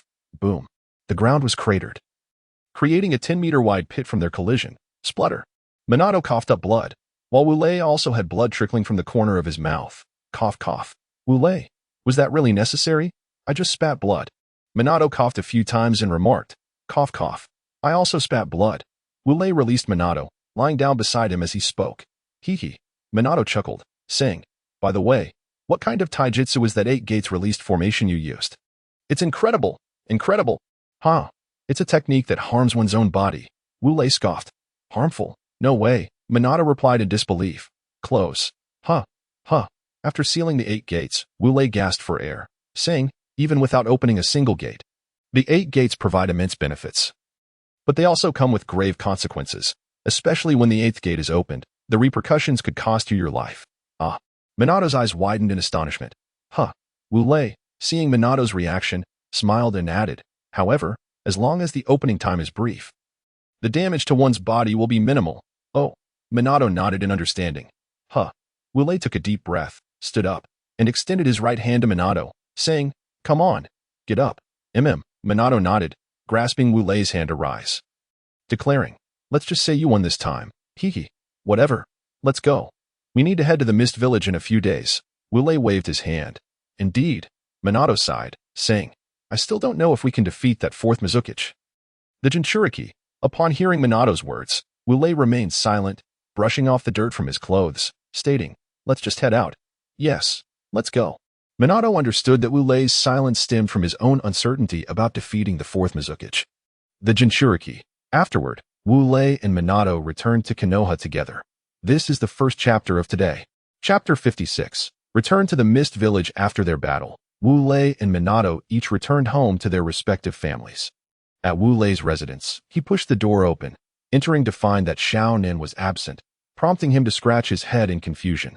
Then he recalled that Xiaonin had been called by Kushina to eat something. He proceeded to the backyard, where he spotted Nagato and Yahiko practicing the Konoha whirlwind. They were drenched in sweat and panting heavily from their relentless training. Clap, clap, clap. Wu Lei applauded, saying, "Nagato, Yahiko, you can stop now." "Teacher Wu Lei." Upon hearing Wu Lei's call, Nagato and Yahiko ceased their training and approached him, standing at attention. Wu Lei nodded, saying, "You may rest now. Continuous practice like this is not good for your health." "Oh." Nagato and Yahiko acknowledged, stepping aside to take a break. Nagato, "Yahiko, how is your progress with the Konoha whirlwind?" Wu Lei inquired, sitting beside them. Reporting to the teacher, "We have nearly mastered the Konoha whirlwind," Yahiko replied proudly with a smile. "Oh." Wu Lei raised an eyebrow, saying, "That's impressive. Well done. Hiki." Upon receiving Wu Lei's praise, Nagato and Yahiko both scratched their heads and smiled. "All right, since you have nearly mastered the Konoha whirlwind, what you need now is practical combat experience." Wu Lei gazed at the azure sky, stating, Nagato and Yahiko nodded in unison. "Excellent. The upcoming mission to the Mist Village will provide you with ample opportunities for real combat." Wu Lei smiled at Nagato and Yahiko. They nodded once more in agreement. Meanwhile, at Minato's home, he opened the door and peered inside, relieved to find the bedroom empty. "Kushina not being home is just splendid. He, my precious, I'm here." Minato exclaimed gleefully as he approached the refrigerator. Click. The fridge door swung open, and Minato retrieved a cup of instant noodles, kissing it affectionately as he said, "Ah, my dear, I finally have the chance to savor you." With great enthusiasm, he opened the instant noodles, added the seasonings, and poured in boiling water. Click. He sealed the lid back on. Gently caressing the lid, he reveled in the moment, exclaiming, "My dear, you have no idea. I've been tormented by Kushina's cooking for days. It has left my stomach yearning. Her cuisine is utterly inedible. Yet, who can blame her for being my goddess? I had no choice but to grit my teeth and endure it." Boo-hoo. Unbeknownst to him. 5 minutes had passed. Swallow. Swallow. Minato gulped in anticipation, lifting the lid. Instantly, an enticing aroma wafted into his nostrils. "I'm diving in," Minato shouted, grabbing his chopsticks and scooping a mouthful of noodles towards his mouth. "Minato, what are you eating?" Just as the noodles were about to enter Minato's mouth, Kushina's voice rang out unexpectedly. Minato froze, his hand and mouth motionless as he slowly turned his head to see Kushina standing there, blinking her adorable eyes. "It's nothing. Nothing at all." Minato, caught off guard, hastily set down the chopsticks and pushed the instant noodles aside, hoping to conceal them from Kushina's view. Unfortunately, his attempt did not evade Kushina's keen eyes, as she quickly approached him and, upon noticing the instant noodles, exclaimed, "Minato, how can you eat instant noodles? I told you before, there are many harmful substances in those noodles. You can't eat them." Upon concluding his words, he grasped the instant noodles and proceeded toward the door. Observing the noodles being taken away by Kushina, Minato involuntarily extended his hands towards the departing snack, his expression one of sorrow, as though something cherished had been snatched away. Moments later, clap, clap, clap, Kushina entered, approaching Minato, who stood as still as a statue, and said, "Minato, are you hungry? If so, there's the meal I prepared for lunch in the refrigerator. You can heat it up and eat." "Ah, I'm not hungry, not at all." Upon hearing Kushina's words, Minato realized that admitting his hunger would mean having to eat the lunch she made, prompting him to shake his head vigorously. "Oh." Kushina nodded and remarked, "By the way," Minato inquired, "weren't you supposed to go out to eat with Conan? Why are you back so soon?" "Oh, heh." Kushina chuckled and replied, "Conan's appetite is quite modest." She barely had a few bites before exclaiming that she was full. "I couldn't press her, so I had to take her home." Just a few bites. Minato found it hard to believe that such a small quantity could fill Conan so completely. "Indeed," Kushina replied, her enchanting eyes wide open. Minato suddenly felt that when he met Wu Lei again, he would undoubtedly be subjected to endless teasing. In the following days, both Wu Lei and Minato busied themselves at home, organizing their belongings and honing their skills to ensure they remained at their peak.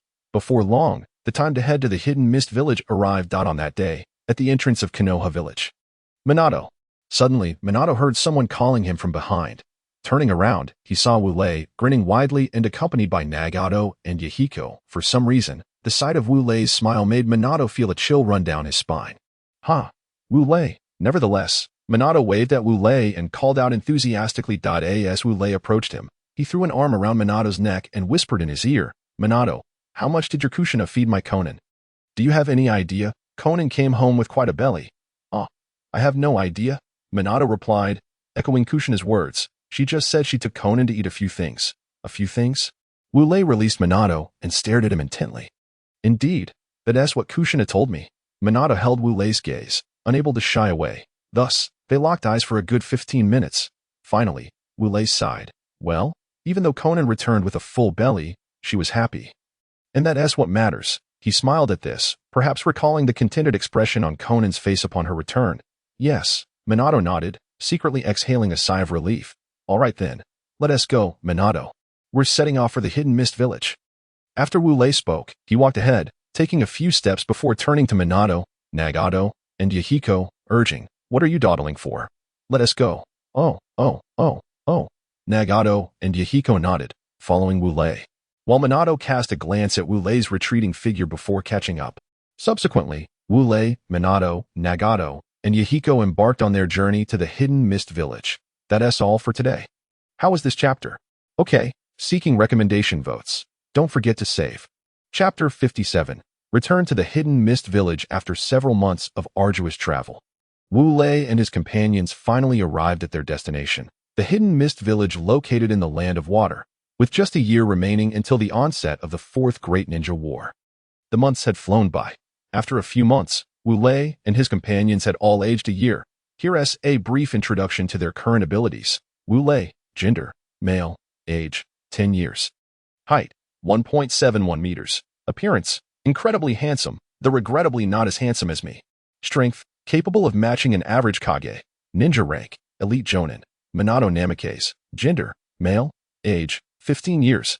Height, 1.79 meters, no taller. Development is complete.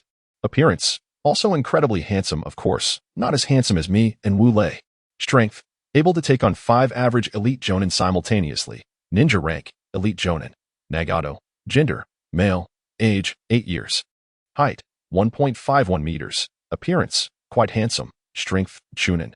Yahiko, full name unknown. Apologies. Gender, male, age, 9 years. Height, 1.55 meters. Appearance, initially seems handsome. Strength, pre-Chunin. Our mission objectives are right here. Let us go. Wu Lei pointed towards the gates of the hidden mist village and said. All right. Minato, Yahiko, and Nagato nodded in agreement as they prepared to enter the hidden mist village. However, as they approached the entrance, they were stopped. You are ninjas from Konoha, aren't you? A mist ninja, glancing at their headbands, questioned. Yes, we're here to undertake a mission in the hidden mist village. Wu Lei replied with a smile and a nod. What mission are you here for? The mist ninja raised an eyebrow. That's classified. How can I disclose it? Wu Lei slightly furrowed his brow. Oh, classified.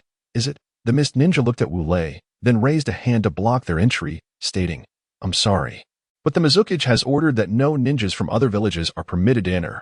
Wu Lei thought to himself. As expected, Yagura had sealed off the hidden mist village, and then he said, could we possibly make an exception? Not a chance. The mist ninja scoffed. Well, Wu Lei surveyed his surroundings, then suddenly threw his arm around the mist ninja's neck. What are you doing? Let go. The mist ninja attempted to free himself from Wu Lei's grasp, but unfortunately, his strength was insufficient. Hey, hold on. Wu Lei patted his shoulder and said, brother, is there really no way? No way. The mist ninja replied sternly. Wu Lei nodded, then slowly pulled out a gold ingot from his pocket, placing it on the mist ninja's chest. Whispering, brother, just do me a favor and pretend you didn't see this. This ingot of gold is just a small token. Oh, heh. Upon seeing the gold, the mist ninja's expression instantly transformed, and he slyly tucked the ingot away. He then produced 4 headbands from the hidden mist village and handed them to Wu Lei, saying, you can swap your Konoha headbands for these. That way, you can enter. Thank you, brother. Wu Lei accepted the 4 mist village headbands and clasped his hands in gratitude. No need. No need. Just put them on and go in. The Mist Ninja waved his hand. Heh. Wu Lei chuckled, approached Minato and the others, and tossed the 3 Mist Village headbands to them, saying, swap your Konoha headbands for these. Once you wear them, we can go in. Oh, Minato and the others nodded, replacing their Konoha headbands with those of the Mist Village. After changing, Minato approached Wu Lei and asked, Wu Lei, how did you manage to convince that ninja? Heh. Wu Lei chuckled, replying, just a bit of money. Oh, it seems that ninja is quite the greedy one, Minato said with a smile, shaking his head. People die for wealth, and birds perish for food. Wu Lei sighed, then stated, let us go. Minato and the others nodded in agreement. Soon after, Wu Lei and his companions entered the hidden Mist Village. In a certain room within a certain inn in the hidden Mist Village, Wu Lei and his companions sat in the center, discussing their plans. Our target this time is the Ninja Academy in this village. Our objective is to destroy that academy. Wu Lei glanced at Minato and the others and declared, Do. Minato and the others nodded in understanding. All right, now let us devise our battle plan. First, we will commence our operation at 7 o'clock in the evening. At that time, Nagato and Yahiko, you will remain here on standby. Minato, you will accompany me to create a ruckus at the Ninja Academy. After that, we will initiate a massive explosion. Nagato, Yahiko, upon hearing the explosion, you two will come out and join us. Understood? Wu Lei spoke in a solemn tone. Understood. Minato and the others nodded, and then Minato asked, by the way, Wu Lei, how do we deal with Yagura? Speaking of how to deal with Yagura, Wu Lei fell silent for a moment. After a long pause, he spoke. When it comes to confronting Itsong, Mihiko and Nagato will withdraw. It will be you and I who face him. I believe the two of us can hold him off for quite some time. We might even defeat him. Moreover, our objective this time is to annihilate the Ninja Academy, not to engage in a brawl with Itsong. Once we have accomplished the destruction of the Ninja Academy, our mission will be complete, and we can return home. Oh, Minato nodded in agreement, saying, all right. Wu Lei glanced at the wall clock in the room and continued, it is currently 9:14 in the morning. There is still ample time before the mission begins. So let us first have breakfast. I am utterly tired of the rations. As he spoke, Wu Lei made a gesture of gagging, exclaiming, ugh. Seeing Wu Lei's expression, Minato and the others could not help but smile, their tense moods gradually easing. Subsequently, the group enjoyed a somewhat lavish breakfast at a small noodle shop in the hidden Mist Village. Afterward, they took a short nap to calm their frayed nerves. This chapter is a bit short. My apologies. Urban Naruto, my second book, I kindly ask all readers to take a look when you have time. Today marks the first chapter. Chapter 58. Wu Lei and Minato confront Itsong, Part 1, before long. Nightfall descended. Minato, it's time to move. Wu Lei donned his mask and patted Minato on the shoulder. Minato nodded, putting on his mask and stowing the wooden kunai inscribed with sealing techniques into his ninja pouch. You two remain on standby here. After ensuring Minato was prepared, Wu Lei turned to Nagato and Mihiko, saying, understood. Both Nagato and Mihiko stood at attention, responding affirmatively. In front of the Ninja Academy of the Hidden Mist Village, 2 masked men stood resolutely. Minato, let us enter, Wu Lei commanded in a low voice. Minato nodded and followed Wu Lei into the academy. Inside the Ninja Academy, Wu Lei exclaimed, how do we destroy this academy? Then, Minato surveyed the surroundings, inquiring, it's quite simple. Wu Lei replied with a slight huff. We can just utilize powerful taijutsu with a wide area of effect. Ha! The 8th gate of opening, the 6th gate. The gate of view, open. Indeed, you are not mistaken. Wu Lei had successfully and permanently opened the 6th gate of the 8 gates. You may wonder how Wu Lei achieved this feat. Allow me to elaborate gradually. To understand how he succeeded, one must recount the events that transpired a month prior. At that time, Wu Lei was secluding himself at the deepest part of a lake, training to break through the obstacle of the 6th gate. Unfortunately, he failed. After this setback, Wu Lei was determined to try again. However, just as he stood up, a massive fish, 5 meters long, collided with him, sending him flying. Miraculously, it was at that moment of impact that the 6th gate was unlocked. Initially, Wu Lei could not comprehend why the 6th gate had opened so suddenly. After some time, he realized that the immense chakra from his failed attempt at breaking through had remained at the 6th gate. The force from the fish's collision provided the necessary impetus to shatter the barrier of the 6th gate. This revelation filled Wu Lei with immense joy. While the protagonist may have permanently opened the 6th gate, he typically keeps it closed during ordinary times. Returning to Wu Lei, his body radiated a terrifying aura and a green luminescence, heat emanating from him. With a mighty roar, Wu Lei leaped into the air. Gazing down at the ninja academy, he spread his arms wide and bellowed, "Peacock dance." In an instant, his fist flew forth in a flurry, resembling a peacock fanning its tail, unleashing a barrage of crimson punches toward the hidden mist village's ninja academy below. Boom! The sound of a thunderous explosion echoed. Crack! The sound of collapsing buildings resonated. Whoosh! The symphony of dust and wind converged. Three sounds harmonized in unison. In nearby in Nagato, it is time for us to take action. Mihiko gazed at the massive plume of smoke dissipating in the distance, listening to the thunderous sounds, and addressed Nagato. Let us go. Nagato solemnly nodded. In the Mizuki's office. The door was abruptly thrust open by a brash hidden mist ninja. Mizuki-sama, outside. The ninja spoke hurriedly, but was interrupted by the Mizuki. I understand. I will go and investigate immediately. The Mizuki, standing approximately 151 centimeters tall, with silver hair and purple eyes, was the fourth Mizuki. Isong, you all deal with it for now. I will join you shortly, Isong stated, casting a glance at the distant billowing smoke. Understood. The hidden mist ninja nodded and withdrew. Once the ninja departed, a figure slowly emerged from the underground beside Isong. The individual donned a swirling orange mask, revealing only one right eye, which was a Sharingan, clad in a long black robe. Standing about 174 centimeters tall, he murmured, "Who dares to disrupt the hidden mist village's ninja academy?" Isong, his voice rough, commanded, "Isong, go and eliminate the one responsible for the destruction of the academy." A glimmer of murderous intent shone in his right eye as he spoke. Yes, at that moment, Isong's eyes conveyed no emotion. His voice stiff and lifeless, resembling a living corpse. He then departed. After Isong left, the masked figure rasped, "Anyone who obstructs my plans, Uchiha Madara, must perish." With that, he slammed his hand on the table. Strangely, however, Madara's hand passed through the table as if it were air. Observing his hand passing through the table, Madara sighed, his raspy voice emerging once more. "Alas, how infuriating. When will my spirit form finally become my physical body? My power. All right, it is time to get to work. For the sake of my resurrection plan." After uttering this, Madara's body gradually sank downwards, disappearing from sight. Back with Wu Lei. Oh, Wu Lei glanced into the distance and said to Minato, "The enemy approaches. Prepare for battle." Minato nodded solemnly, grasping a kunai as he replied. The enemy was drawing nearer. "Strike first." Wu Lei shouted at Minato, charging forward. "Wait for me," Minato called out, seeing Wu Lei advance without him, and hurriedly followed suit. Upon their encounter, fire release, great fireball technique. A hidden mist ninja swiftly formed hand seals and unleashed a torrent of red flames toward Wu Lei and Minato. Leaf whirlwind. Wu Lei, still in the sixth gate, was at the peak of his physical condition, chakra, perception, and strength. With a swift spinning kick, he dissipated the fireball.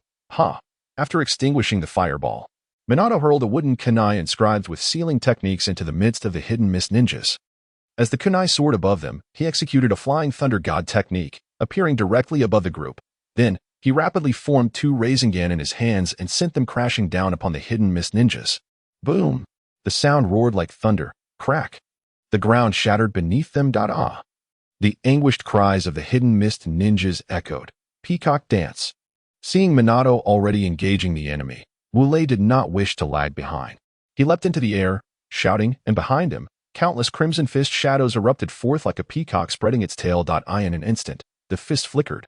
Whoosh! The wind howled. Boom! The sound roared like a tiger's roar. Crack! The ground continued to crack beneath them. The cries of the hidden mist ninjas persisted. Wu Lei shouted, quickly forming hand seals, then pointed to the sky, bellowing, Ragen's domain. Rumble! Rumble! Rumble! Rumble! Dark clouds gathered above, emitting sounds reminiscent of boiling water. Crack! Crack! Crack! Crack! A series of white lightning bolts descended rapidly from the ominous clouds. Among the mist ninjas, those struck by the white lightning all let out wretched cries, transforming into piles of charred remains. Carried away by the wind. Hey, Wu Lei, aim your lightning more precisely. You nearly struck me just now. At that moment, Minato shouted at Wu Lei. My apologies. Wu Lei scratched his head in response to Minato's outburst. Chapter 59. Wu Lei and Minato vs. Yagura, Part 2. Are you the ones here to disrupt my village's ninja academy? Just as Wu Lei and his companion were in the midst of battle, a resounding voice echoed from afar. Upon hearing this commanding voice, all the mist ninjas paused, gazing with reverence at the speaker. Wu Lei turned to the source of the voice and spotted a silver-haired, purple-eyed youth racing towards them. Hey, Minato, is that Yagura? Wu Lei remarked, having heard Jiraiya's description as he patted Minato on the shoulder. Indeed, Minato nodded slightly, speaking in a grave tone. That is the three-tails Jinchuriki. The fourth Mizukichi, Yagura. Oh. Wu Lei narrowed his eyes, forming hand seals while addressing Minato. Let us go. Minato. Absolutely. Minato nodded, seizing a kunai, preparing to charge forward. Just then, both Wu Lei and Minato suddenly heard a voice. Wu Lei sensei, Minato senpai. Wu Lei looked towards the voice and saw Nagato and Yahiko running towards him. What are you doing here? Get back. Wu Lei knew that their battle with Yagura would undoubtedly have a vast impact. And if Nagato and Yahiko remained nearby, they would surely be caught in the crossfire, risking severe injury or worse. Thus, he shouted at them. Startled by Wu Lei's shout, Nagato and Yahiko froze. What are you dawdling for? Hurry back. Seeing them still stunned, Wu Lei raised his voice even further. Oh. In response to Wu Lei's anxious demeanor, Nagato and Yahiko realized he meant well. They swiftly turned and departed. Lightning release. White leopard. Once Nagato and Yahiko had left, Wu Lei let out a sigh of relief. He then slammed his hands against the ground and declared, Wow, wow, wow. Following his command, a white leopard emerged from the earth with a piercing cry. This white leopard was enveloped in white lightning, its eyes gleaming with menacing blackness, and its fangs were fearsome. Go. As Wu Lei's voice echoed, the lightning leopard let out a roar and charged towards Yagura. Humph. Upon seeing the leopard rush towards him, Yagura merely scoffed, slowly drawing a 2-meter-long staff adorned with green flowers and a hook at its end from his back. Coral staff. For strikes, Yagura shouted, landing a blow on the leopard's foreleg. Seizing the opportunity as the leopard cried out in pain, he struck again, landing blows on the leopard's head and back, and with the final strike, he sent the leopard soaring into the air. Poor lightning leopard. After enduring Yagura's 4 consecutive strikes, it could only let out a final cry before dissipating into a flurry of electric sparks. Spiraling sphere. Just as the lightning leopard vanished, Minato surged forward, delivering a spiraling sphere to Yagura. Humph. Yagura executed a swift roll to the left, evading Minato's attack, and quickly formed hand seals, exclaiming, Water release, water mirror technique. Upon completion, a perfect clone of Minato appeared beside him. Minato, go for it. Yagura pointed at the clone. Hearing this, the clone of Minato nodded slightly, then shouted, charging towards the original Minato with 2 spiraling spheres forming in his hands. What? Seeing the clone wielding a spiraling sphere startled Minato, momentarily slowing his movements. However, as an elite Genin, he quickly regained his composure, gathering 2 spiraling spheres of his own and charging at the clone. Boom. The 4 spiraling spheres collided, creating a massive crater with a diameter of 6 meters beneath the feet of both Minato clones. Minato, watch out. That Minato can use the same techniques as you. Wu Lei shouted at him. I know that. Minato replied while maneuvering around the clone, stating, the key is how to defeat him. Use taijutsu. Wu Lei continued to shout. Taijutsu? After kicking the clone away, Minato pondered for a moment, then with a forlorn expression, admitted, but I don't know how. Upon hearing Minato's words, Wu Lei was taken aback, then rubbed his forehead and said, then you'll have to rely on yourself. Taking a deep breath, he turned to Yagura and declared, now, it's a battle between the 2 of us. Prepare yourself, 1,000 birds. With that, Wu Lei's hands crackled with white lightning as he charged at Yagura. His hands poised like sharp blades aimed at Yagura's neck. Swish, swish, swish, swish. The 1,000 birds struck Yagura, yet he didn't even let out a cry of pain, merely dissolving into a puddle of water. A water clone, Wu Lei murmured, quickly gathering a spiraling sphere in his left hand and firing it behind him. Crack. Wu Lei's spiraling sphere did not strike air but collided with Yagura's staff-like weapon. Not bad at all. Yagura smirked, his lips curling into a smile. Humph, there is more to astonish you. With that, Wu Lei bent low and kicked upwards towards Yagura's chin. Yagura was caught off guard and hit, sending him soaring into the air. But it's not over yet, Wu Lei declared, his figure vanishing. Suddenly, he appeared behind the airborne Yagura, flipping him over, and positioning himself above, forming hand seals rapidly, then announcing, lightning release, heavenly thunder infusion. Boom, boom, boom, boom. The clouds above began to gather ominously. Boom. Subsequently, a 2-meter-wide pillar of white lightning descended from the heavens, piercing through Yagura's body. Ahem. I must clarify that this technique was not invented by the protagonist, but is a lightning release technique used by Kakashi. I saw it in Naruto, Ultimate Ninja Storm 3. I couldn't find it online, so I had to make something up. My apologies, everyone. After sustaining such a heavy blow, Yagura could only spit out a mouthful of blood as he plummeted towards the ground. It's not over. It's still not over. Wu Lei was intent on bringing Yagura to his demise. He bellowed. Peacock, a gentle reminder, Zhao is a homophone. His fist swung rapidly, releasing countless red fist shadows behind him like a peacock fanning its tail. Boom. The sound of thunder echoed once more. Crack. The ground shattered under the force. Bam. The sound of fist striking flesh resounded continuously. Dust swirled around. Now, let us momentarily shift our focus back to Minado's battle. The two Minados were locked in a fierce exchange of fists and kicks. Flying Thunder God technique. The left Minado shouted, instantly appearing behind the right Minado. Flying Thunder God technique. The right Minado replied calmly. Then he too appeared behind the left Minado. Isn't this a bit convoluted?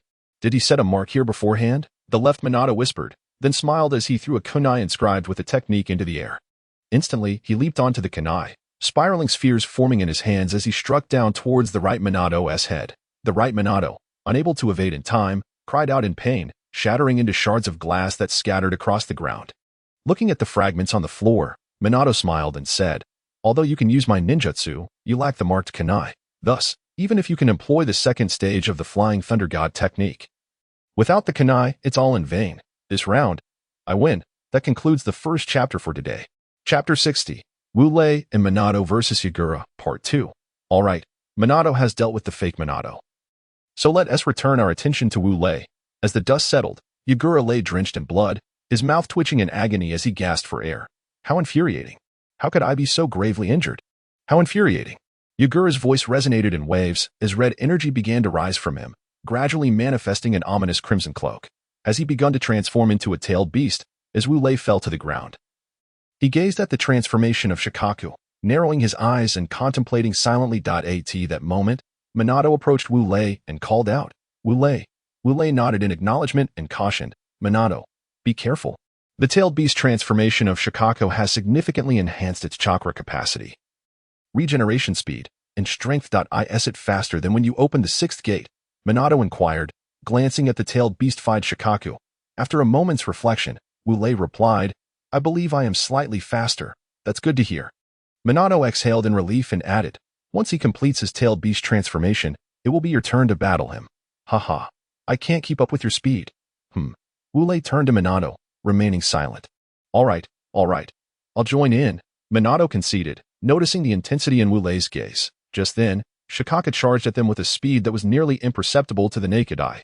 With a swift motion, Wu Lei pushed Minato aside, then performed a quick roll to evade Shikaku. Shikaku muttered, turning around and bellowing, "Coral Palm." With that, he struck at Wu Lei's chest. I'll dodge. Wu Lei pivoted his body just in time, evading Shikaku's Coral Palm. Then swiftly raised his right hand in a knife hand gesture, forcefully chopping down on Shikaku's right elbow. Following that, he clenched his fist and delivered a powerful blow to Shikaku's face. Shikaku, in pain, was sent flying. Just as he was airborne, Minato suddenly appeared behind him, wielding two Rasengans. In a decisive motion, Minato slammed the two Rasengans against Shikaku's back, redirecting his flight from left to right. Rasengan. This demonstrated the extent of Wu Lei's ingenuity, as he mimicked Minato's actions and struck Shikaku's back with his own Rasengan, sending him hurtling left once more. The two engaged Shikaku in a 15-minute aerial excursion, treating him like a ball with their Rasengans. After the quarter hour had elapsed, Shikaku, though somewhat winded, was otherwise unscathed, while Wu Lei and Minato were left panting for breath. Wu Lei, Shikaku's recovery speed is astonishing, Minato exclaimed, gasping for air. Indeed. Phew. Wu Lei responded, catching his breath. His recovery speed surpasses even that of when I opened the sixth gate. Ha ha ha. Shikaku laughed at the sight of the exhausted Wu Lei, declaring, "Now it's my turn. Water release. Great waterfall technique." With that, a towering wave, 10 meters high, surged from behind him, heading straight for Wu Lei and Minato. Wu Lei, run. Minato shouted, sprinting away. I know that without you saying it. Wu Lei rolled his eyes, then took off as well. The deafening roar of the colossal wave echoed behind them. Damn it, how annoying, Wu Lei exclaimed, unable to tolerate the cacophony. He halted, turned around, and executed a powerful spinning kick directed at the wave, with a resounding crash. Wu Lei broke through the wave and landed on the ground. The wave, having been struck by Wu Lei's spinning kick, groaned and collapsed, engulfing and devastating a vast area of houses and the citizens of the Hidden Mist Village. Shikaku, did you see that? This is your handiwork. Our arrival was merely to obliterate the ninja academy of the Hidden Mist Village, and it pales in comparison to your destruction, Wu Lei taunted. You. Shikaku's eyes widened in fury. Very well, prepare to face me. With that, he charged at Wu Lei. Are you ready for a brawl? Excellent. My blood is boiling. Wu Lei exclaimed, echoing sentiments reminiscent of Guy. When the two clashed, Shikaku roared and threw a punch toward Wu Lei's face. Bang! Wu Lei caught Shikaku's fist with one hand, instantly feeling the immense power of Shikaku's tailed beast transformation. Gritting his teeth, he pushed Shikaku back. Come again. Shikaku, after being pushed back, grinned and charged once more. Bang! Bang! The two fists collided at high speed, producing sounds akin to striking a sandbag. Ha! Coral palm! Shikaku shouted, aiming a palm strike at Wu Lei's fist. With a chuckle, Wu Lei slightly adjusted his fist, evading Shikaku's strike. Then continued to hammer his fist toward Shikaku's face. Shikaku, unable to dodge, took the hit, spitting blood as he was sent flying. Skid, skid, skid. Shikaku scraped along the ground, coughing. You're not bad, he managed to say. Hee, you too, Wu Lei replied with a smile. Shikaku laughed heartily, but suddenly he stopped, kneeling on the ground, clutching his head, his eyes wide open and turning crimson. Seeing Shikaku's transformation, Wu Lei furrowed his brow. As he beheld Shikaku's blood-red eyes. His pupils constricted in realization, it's Uchiha Madara. Damn it, he is controlling Shikaku to achieve complete tailed beast transformation. Wu Lei. At that moment, Minato arrived at Wu Lei's side. Yes, Wu Lei nodded, his voice grave. Minato, you must take Nagato and Yahiko and get them out of here. Why? Minato exclaimed, his eyes widening. No time for questions. You must leave. If you remain here with Nagato and Yahiko, your lives will be in jeopardy. Do you understand? Wu Lei grasped Minato's collar, shouting with fervor. What is going on? Wu Lei, you need to tell me. Minato shouted back in confusion. Fine. I'll tell you. Wu Lei pointed at the transforming Shikaku. He is about to become the Three Tails. What are you waiting for? Why are you still here? But you'll be in danger too. Minato protested, gripping Wu Lei's shoulders. I have a way to escape. Trust me. Now go. With all his might, Wu Lei hurled Minato toward the inn where Nagato and Yahiko were staying. And as he did, he shouted at the top of his lungs, remember, Minato, you must safely escort Nagato and Yahiko back to Konoha. Remember, that will be all for today. Okay, please vote for recommendations and favorites. Chapter 61, Wu Lei vs. Fully transformed tailed beast Shikaku. Hiss. After Minato was thrown away, Shikaku had already transformed into the fully tailed beast version of the Great Turtle. This colossal creature measured 10 meters in length and 6 meters in width. Resembling a gigantic turtle adorned with numerous spines on its back and 3 flattened tails, its entire body a shade of gray. Upon appearing, this tailed beast crushed over 30 buildings, leaving the inhabitants within to scream in terror as they succumbed to the weight of its presence. Uchiha Madara. Witnessing this scene, Wu Lei clenched his teeth tightly, each word spoken with deliberate precision. The lockdown of the hidden mist village by Shikaku and the ensuing blood mist dominance were all orchestrated by Uchiha Madara. At that moment, Wu Lei yearned to teleport directly to Uchiha Madara's location and eliminate him. Yet, he could not, for he understood that altering the course of events too drastically could lead to the emergence of an even more formidable foe than Uchiha Madara. What then would become of him? Hiss. Shikaku, now fully transformed into the tailed beast, let out a fierce roar, expelling white mist from its nostrils, which swiftly spread, enveloping the entire hidden mist village in a thick shroud of fog. I can't see. As the mist thickened around him, Wu Lei furrowed his brow, expressing his frustration. Whoosh. Suddenly, a sound of air bursting drew closer from behind Wu Lei. Elevate. With the 6th gate opened, Wu Lei's abilities had significantly enhanced. Leveraging his acute senses, he discerned the direction of the incoming attack. Thus, he swiftly leaned to the left, swish. As Wu Lei brushed past that entity, it tore through the fabric of his chest, revealing his well-defined pectorals. That was the tailed beast orb. Upon glimpsing the creature, Wu Lei's pupils dilated sharply. The being took the form of a black sphere, half a meter in diameter, shrouded in a faint mist. This was the tailed beast orb of the 3 tails. It was over. If I cannot discern its location, I shall become a mere moving target. It appears my only option is to resort to that. Wu Lei closed his eyes, then opened them again, revealing a pair of three-tomoe Sharingan. The 3 black tomoe swiftly merged with his obsidian pupils, culminating in a gaze resembling a black cross fashioned from 4 shuriken. I once mistakenly believed that shuriken were merely kunai, but I have since realized my error. My apologies. This was Wu Lei's kaleidoscope Sharingan. Though he could not penetrate the mist entirely, he could still see through much of it. There, he discerned the rough outline of Jiufu and promptly activated the Flying Thunder God technique. Appearing above Jiufu, he bellowed, Peacock Strike. His fists moved rapidly, unleashing a myriad of crimson fist shadows that fanned out behind him like a peacock displaying its plumage. Strike, strike. strike, strike, strike, mimicking Bruce Lee's voice from a past life. Wu Lei chanted incessantly, swinging his fists ever faster. Hiss. Jiaofu emitted a pained cry, and with a forceful stamp of his foot, a torrent of water erupted from his back. Wu Lei, caught off guard, was struck by the deluge. The impact left him feeling as though his bones might shatter. He was propelled backward. Boom. Wu Lei crashed into a building. Hiss. Spitting out blood, he slowly rose, clutching his waist and instinctively gasping in shock. This foe is too formidable. Sigh. Even if I were to defeat him, I would merely alter the course of events. If that is the case, I shall retreat. My strength is insufficient to confront him at present. When I am strong enough, I shall return to claim his life when the time is ripe. Yes. Thus, Wu Lei rambled for a time, disregarding the still fuming Jiaofu, and executed a flying thunder god technique to appear outside the mist village. One might think, goodness, this protagonist is rather cowardly. Why not continue fighting? I would respond, for the sake of future events, let the protagonist retreat. Hiss. With Wu Lei's figure vanished, Jiaofu, shrieking, approached the building Wu Lei had crashed through. At that moment, his form began to shrink, ultimately transforming into Yitsong. What is happening? Yitsong furrowed his brow, surveying the ruins wrought by his battle with Wu Lei. Water shadow. At this moment, a group of mist ninjas approached Yitsong.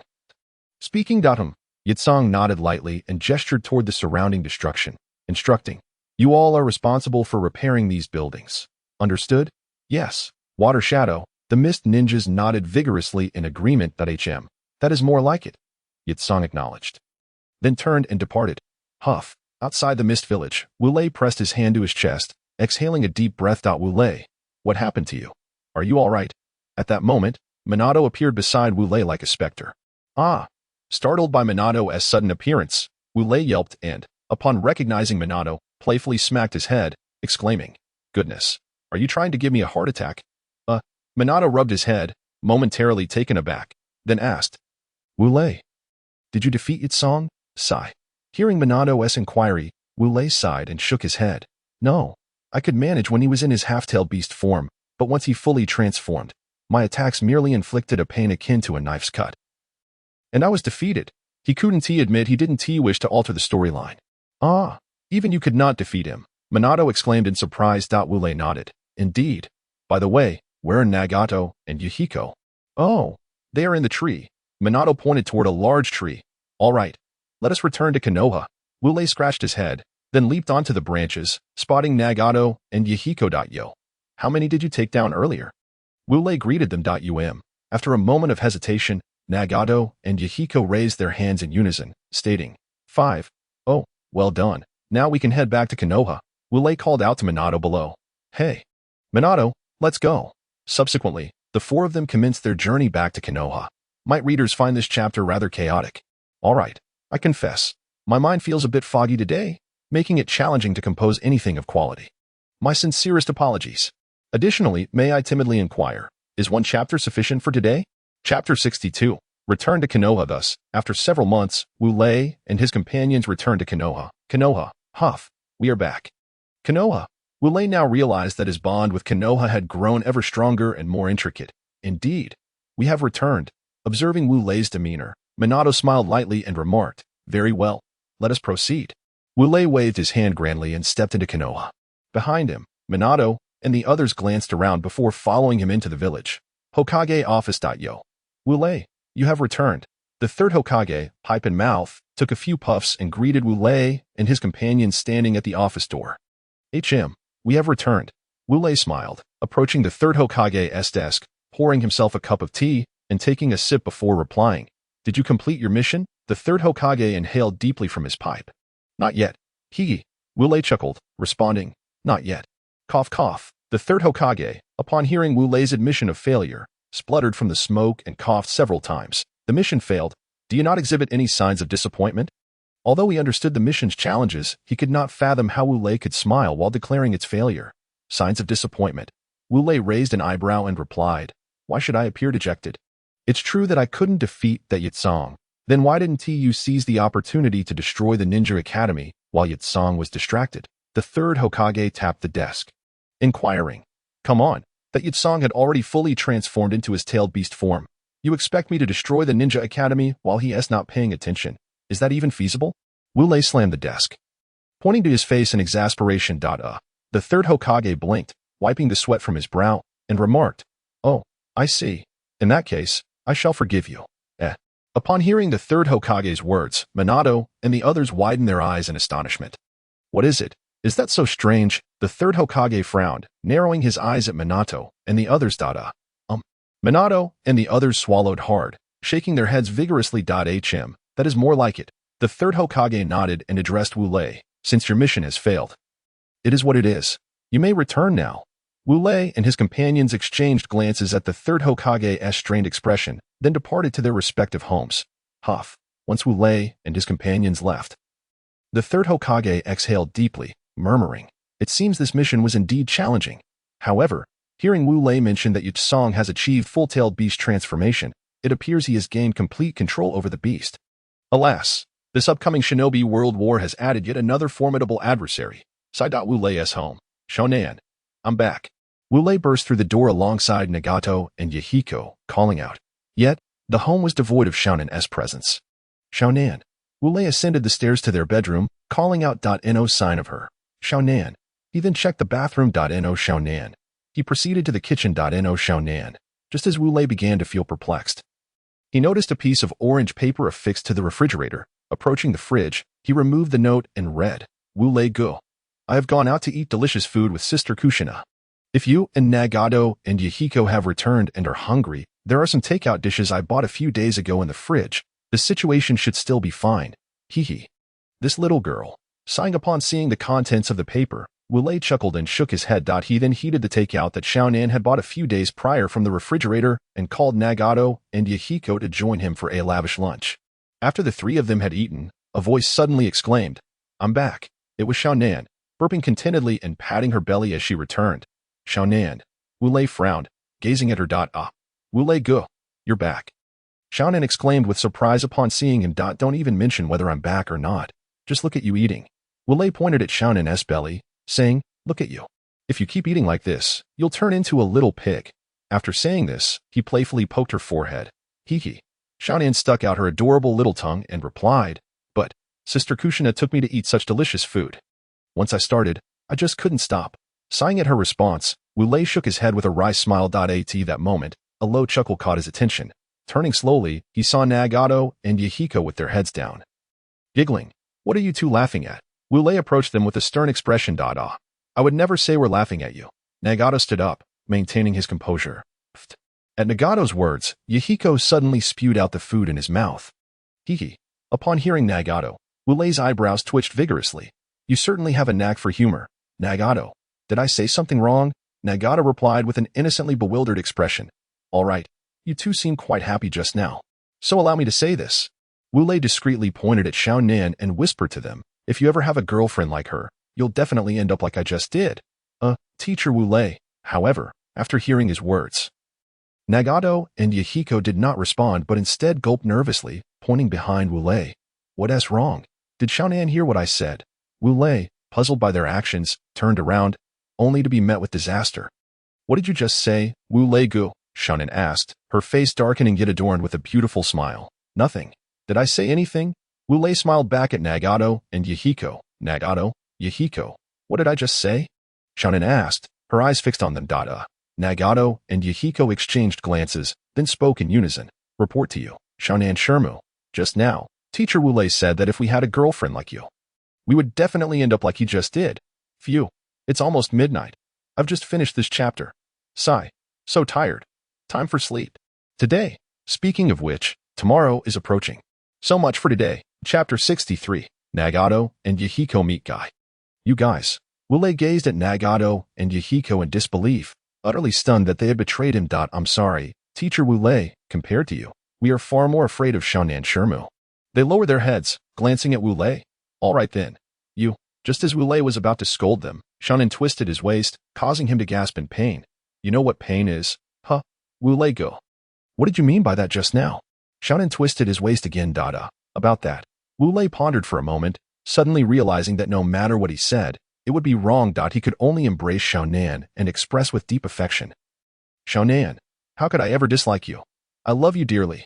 Wu Lei go. Let go." There are others around. The moment Xiaonan entered Wu Lei's embrace, her face flushed crimson. and she stammered out a few words. Hee hee. Seeing Xiaonan like this, Wu Lei secretly thought. Mission accomplished. He then released her and asked, "Are you no longer angry?" Xiaonan nodded, biting her lip. "All right. Nagato Yahiko, follow me to the backyard. I have some tasks for you," Wu Lei said with a mysterious smile. Gulp.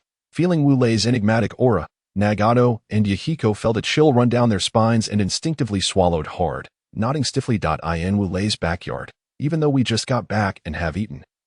We cannot afford to slack off, right? Wu Lei shouted at Nagato and Yahiko like a commanding officer. Yes, they shouted in unison. Good. I'm glad to hear that. So, I'm preparing a very simple training for you. He approached a pile of sandbags, picked up two that weighed 50 kilograms each, and tossed them in front of Nagato and Yahiko, saying, "You two will each carry a sandbag and run 50 laps around Konoha."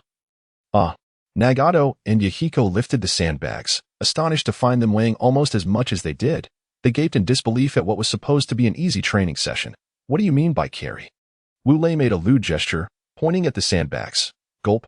Nagato and Yahiko swallowed hard and then begrudgingly hoisted the 50-kilogram sandbags onto their backs. "Teacher Wu Lei, are you sure this isn't revenge? What nonsense are you talking about?" Wu Lei glared at them. "Am I the kind of petty person who holds grudges? I'm doing this for your own good. You are the petty one." Nagato and Yahiko thought silently. After exchanging glances and realizing they had no choice but to comply, they sighed and replied in unison, "Yes, good." Wu Lei nodded in satisfaction, smiling. "Then off you go." "Yes," Nagato and Yahiko affirmed loudly. They then set off, each carrying a sandbag that was nearly their own weight, running around Konoha 50 times, during which they encountered Guy, who was doing the same. "Guy, why are you also running around Konoha with a sandbag?" Yahiko asked, patting Guy on the shoulder. "Oh, it's you guys." Guy turned to greet them, exclaiming loudly, "Passion is forged through training. Training leads to passion." After saying this, he flashed a bright smile, causing a dazzling light to reflect off his teeth. My eyes are blinded." Yahiko and Nagato were momentarily stunned by Guy's exuberance. By the way, seeing you like this, are you here to train with the same fervor? Guy asked, noticing the sandbags on their backs. Thinking they were there for similar reasons. No. Nagato and Yahiko shook their heads. No. How could that be? Guy was immediately frozen in disbelief upon hearing their denial. We were called out by teacher Wu Lei for training, Yahiko said, pouting as he mentioned Wu Lei. Wu Lei senpai. He must have seen me training hard and called you to join me, right? Guy exclaimed excitedly. Not exactly. Nagato and Yahiko shook their heads again. What do you mean? Not exactly. Guy was left speechless once more. Here's the thing. Nagato then explained why Wu Lei had summoned them to carry sandbags and run around Konoha 50 times.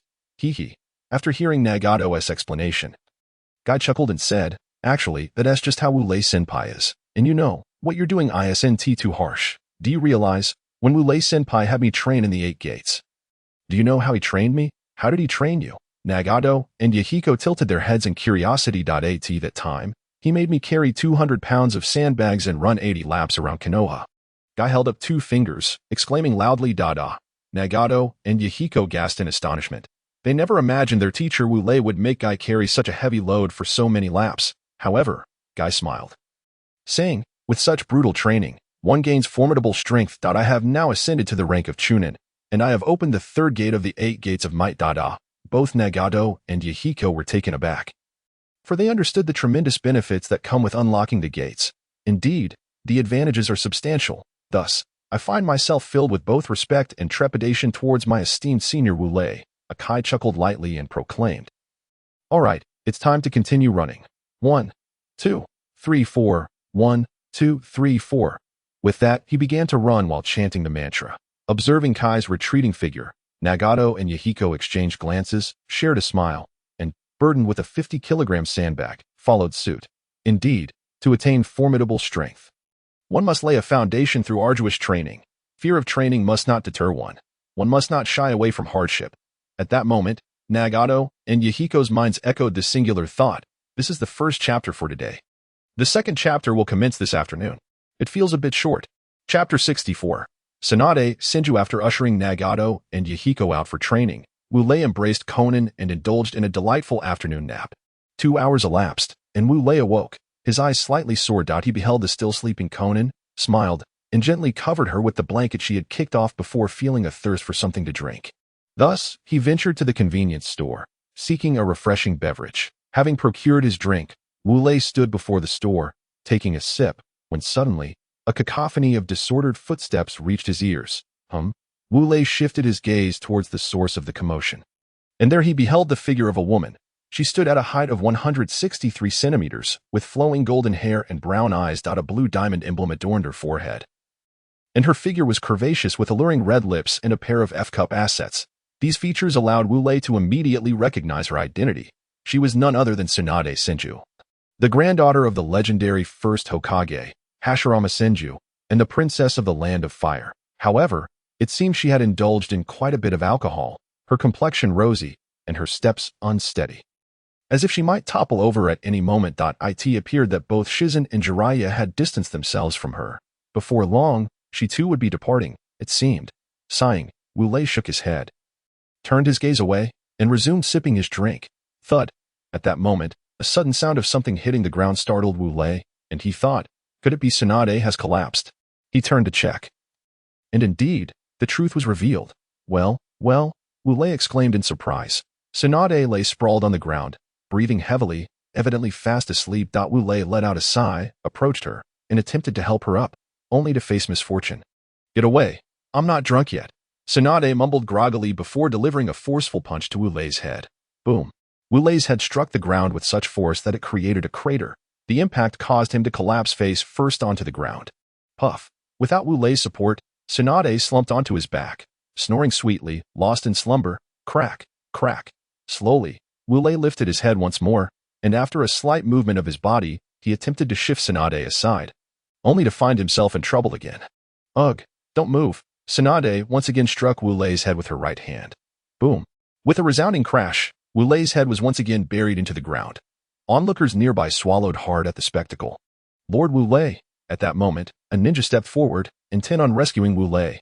However, as he took a few steps closer, his companion halted him. Don't go. Be careful not to receive the same reward from Princess Tsunade as Lord Wu Lei did. His companion cautioned, gesturing towards Wu Lei. But, Lord Wu Lei, the ninja protested, glancing at Wu Lei. How formidable is Lord Wu Lei? His prowess must be unparalleled. There is no need to worry about him. His companion tugged at his arm, insisting. Oh, I see. Then let us leave. The ninja nodded and followed his companion away. As the two ninjas departed, the surrounding onlookers exchanged glances, offering Wu Lei sympathetic expressions before dispersing. Crack. Wu Lei once again lifted his head, casting a glance at Tsunade, who lay peacefully asleep on his back. With a smile, he shook his head in swiftly formed hand seals, declaring, Doton, heart decapitation technique. Whoosh. A gust of wind blew, yet nothing transpired. Ah, I forgot. Do I even possess Earth Release Chakra? Alas, what a miscalculation. Wu Lei lamented, resting his chin on one hand, pondering his predicament. What to do now? What to do? Suddenly, an idea struck him, and he began to form hand seals rapidly. Exclaiming, substitution jutsu, puff, a cloud of smoke erupted, and in an instant, the Wu Lei beneath Tsunade was replaced by a piece of green wood, while Tsunade remained sprawled atop the wood. Phew. Wu Lei suddenly reappeared before Tsunade, wiping the sweat from his brow, muttering to himself, thank goodness I'm clever. Now, how to get Tsunade home? If I try to lift her again, I might just get punched again. What to do? Just then, he heard Kai's voice chanting, 1, 2, 3, 4, 1, 2, 3, 4. Oh dear, Kai, come here. I have a favor to ask of you. Wu Lei called out, turning to see Kai approaching, waving at him. What is it that you wish to burden me with? Wu Lei senpai, Kai inquired as he reached Wu Lei. Wu Lei nodded, gripping Kai's shoulder with a serious expression. I have a sacred and arduous task to entrust to you. Will you accept it with your youthful fervor? Upon witnessing Wu Lei's solemnity, Kai's eyes brimmed with tears. I will, Wu Lei senpai. I shall accept it with my youthful fervor. Well done. Wu Lei nodded vigorously, pointing at the seemingly slumbering Tsunade, he declared. Your task is to escort the legendary Sannin, Tsunade Senju, back to her home. Do you understand? Very well. I shall take my leave now. I have faith that you will complete this sacred mission. With that, Wu Lei waved farewell to Kai and turned to depart. Woohoo! Kai gazed at Wu Lei's retreating figure, tears streaming down his face. He fervently waved at Wu Lei's back, murmuring, Wu Lei senpai. I shall fulfill this sacred task, I promise. All right, no more crying. Kai hastily wiped away his tears, approached Tsunade and lifted her, stating, Lady Tsunade, I shall ensure you return home. Ugh, don't bother me. Tsunade drowsily swatted at him, But this time, she struck Kai's head. Boom. Kai's head met the ground with the same force as Wu Lei's. But unlike Wu Lei, Kai sprang back up immediately, tugging at Tsunade. He urged, "Lady Tsunade, let us go, back home." Boom. "Lady Tsunade, we are heading home." Boom. "Ugh, Lady Tsunade, I will ensure you return home, for this is the task entrusted to me by Wu Lei-senpai." Boom. "Lady Tsunade, just a few more steps, and we shall arrive home." Boom. "Lady Tsunade, we have arrived home." Boom. Let us mourn for Kai, hoping that when he next appears before Wu Lei, he will not be sporting a bruised and battered visage. Amen. Today that will be all. Okay. I request your votes and support. Chapter 65. Kushina's heartfelt lunch. The following day, Wu Lei awoke early and prepared breakfast for 4, placing it on the table. He then roused Konan, accompanying her as she brushed her teeth and washed her face. Afterward, he called for Nagato and Yahiko, and once they had completed their morning routines, the 4 gathered to enjoy their breakfast. Following their meal, Wu Lei prepared lunch for 4, setting aside a portion for Konan before training alongside Nagato and Yahiko, carrying a 50-kilogram sandbag as they ran 100 laps around Konoha.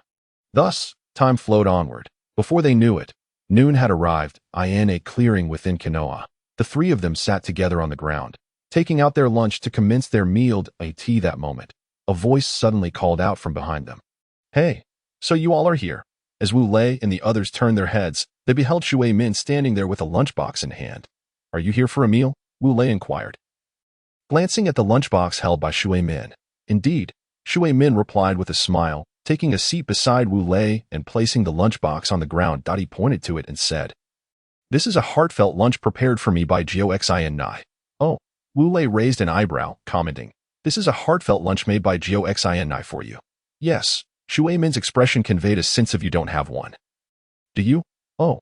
Wu Lei nodded, then pointed to his own lunchbox, stating, "This is a heartfelt lunch made by Xiaonan for me." "Really?" Shui Min questioned incredulously, "But I remember Xiaonan can't cook at all. Where did you get such a heartfelt lunch?" "Humph." Wu Lei let out a slight hum, saying, "When my masculine pride flares up, Xiaonan obediently learns to cook. Thus, you see the lunch before you. He he he." At that moment, Nagato and Yahiko suddenly burst into laughter. Wu Lei glared at Nagato and Yahiko, demanding, "What are you laughing at?" Woo woo woo."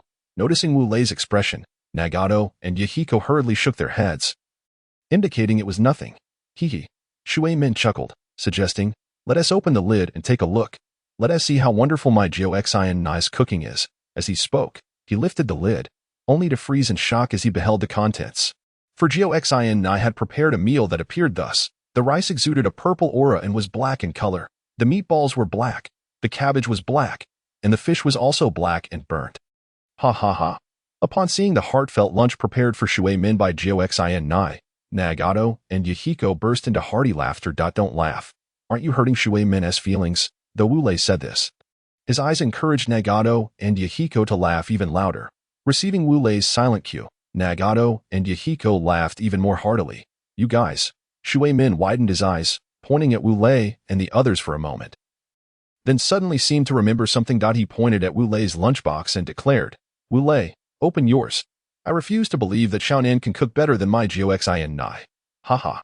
Hearing Shui Min's words, Wu Lei chuckled and opened his lunchbox. As he lifted the lid, a brilliant golden light emanated from within. Dear readers, author, are you channeling the spirit of a culinary genius? Once the light dissipated, the contents became visible to Shui Min. Inside, the white rice was plump and perfectly hydrated, the meatballs were fragrant, the cabbage was crystal clear, and the fish was also aromatic. Gulp. Upon seeing the heartfelt lunch prepared for Wu Lei by Xiaonan, unbeknownst to him the true circumstances, Shui Min swallowed hard. "How is it?" Wu Lei raised an eyebrow and asked. "Humph, what is so impressive about it?" Shui Min pouted, replying. At Shui Min's words, Wu Lei smiled and said to Nagato and Yahiko, "Then let us eat." "Yes." Nagato and Yahiko nodded in agreement, lifting the lids from their own lunchboxes, revealing dishes identical to Wu Lei's. "You have the same," Shui Min exclaimed, astonished, pointing at Nagato and Yahiko's lunchboxes. "Indeed, this is prepared for us by." Nagato and Yahiko were about to say it was made by Wu Lei when they caught the look in his eyes and quickly amended, "This is prepared by Xiaonan's master for us and teacher Wu Lei."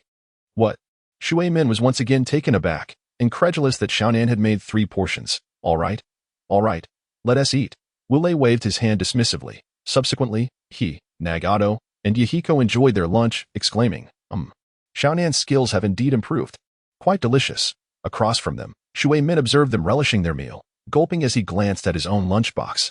After a moment of indecision, his gaze steeled, and he used his chopsticks to scoop a mouthful of rice into his mouth, chewing as he murmured, quite well made. Following this, he stuffed everything from his lunchbox into his mouth all at once. As the saying goes, better a brief pain than a prolonged one. After the meal, Wu Lei and his companions wore expressions of satisfaction, while Shui Min appeared to enjoy his meal as well, though it was evident he was merely enduring it, as his face had turned a shade of purple. Shui Min, do you need to see a doctor? Your complexion looks rather unusual. Wu Lei observed Shui Min with a teasing demeanor. Who says that? My complexion is perfectly normal. You must be mistaken. Now, I must be on my way. You all stay here. Shui Min struggled to rise, and just as he prepared to leave, his body's detoxification system activated, releasing a cloud of purple gas from his rear. After the gas was expelled, Shui Min's complexion returned to normal, and he let out a contented murmur. Ugh, how foul. Wu Lei and the others simultaneously covered their noses and stepped back a few paces. Why are you running away? Shui Min, puzzled by their reactions, asked. Wu Lei and the others pointed at Shui Min's backside, groaning. Shui Min furrowed his brow at that moment, suddenly exclaiming, oh no, here it comes again. Once more, a plume of purple gas erupted from him. Oh. Shui Min sighed in relief. Meanwhile, Wu Lei and the others simply groaned, rolled their eyes, and fainted. Why did you faint? Just wait. I'll take you to the hospital. Realizing Wu Lei and his companions had collapsed, Shui Min exclaimed, rushing over, and then hoisting them onto his back as he sprinted toward the hospital. Today's first chapter. Chapter 66, Encountering Kai. After Wu Lei and his companions were delivered to the hospital by Shui Min, they lay upon the hospital beds. Doctor, what is wrong with them? Shui Min pointed at the unconscious Wu Lei and his companions. The doctor nodded, explaining, Lord Wu Lei and the others have been affected by toxic gas. However, this gas is merely ordinary detoxification gas, so they simply fainted. If the medical ninjas provide treatment, they will awaken shortly. I see. Then let the medical ninjas come quickly, Shui Min urged. The doctor nodded and gestured to two ninjas clad in white robes behind him. Once they approached, he instructed them, you will assist in reviving Lord Wu Lei and the others. Yes. The two ninjas bowed and entered the room to provide treatment to Wu Lei and his companions. After a while, Wu Lei and his companions began to regain consciousness. Ugh. Before Wu Lei was fully awake, he waved his hand in front of his nose, exclaiming, Shui Min, your fart is far too stinky. I almost passed out. Unbeknownst to him, he indeed had. Hearing Wu Lei's words, the doctor and other medical ninjas beside Shui Min burst into laughter. Ugh. Shui Min's eyebrows twitched vigorously for a moment before he remarked, he is just waking up. What he says must be nonsense. Right? Hee. Right? The doctor and medical ninjas exchanged smiles, affirming Dadaha. Shui Min nodded, approaching Wu Lei and saying, you're awake. Upon hearing this, Wu Lei first nodded, then suddenly lunged forward, grabbing Shui Min by the collar, shouting, you vile creature, do you have any idea how foul your fart is? Shui Min hesitated, then shook his head, replying, no, I don't. You. Wu Lei pointed at Shui Min, at a loss for words, before releasing him and saying, forget it. Since you don't know, then never mind. One day, when someone eats Gioxin-Nai's cooking at your home, you'll understand just how foul it truly is. Gioxin-Nai's cooking? Shui Min tilted his head in confusion. Wu Lei observed Shui Min's expression, then turned to Nagato and Yahiko, who were adjusting their clothes behind him, saying, Nagato, Yahiko, we're heading home. He then stepped off the bed, tidied his clothes, approached Shui Min, and whispered in his ear, I suggest you learn to cook from now on. Otherwise, if someone comes to your home for a meal and ends up eating Gioxin-Nai's cooking, well, you might just regret it. Remember my words. Upon finishing his words, he passed through the water gate.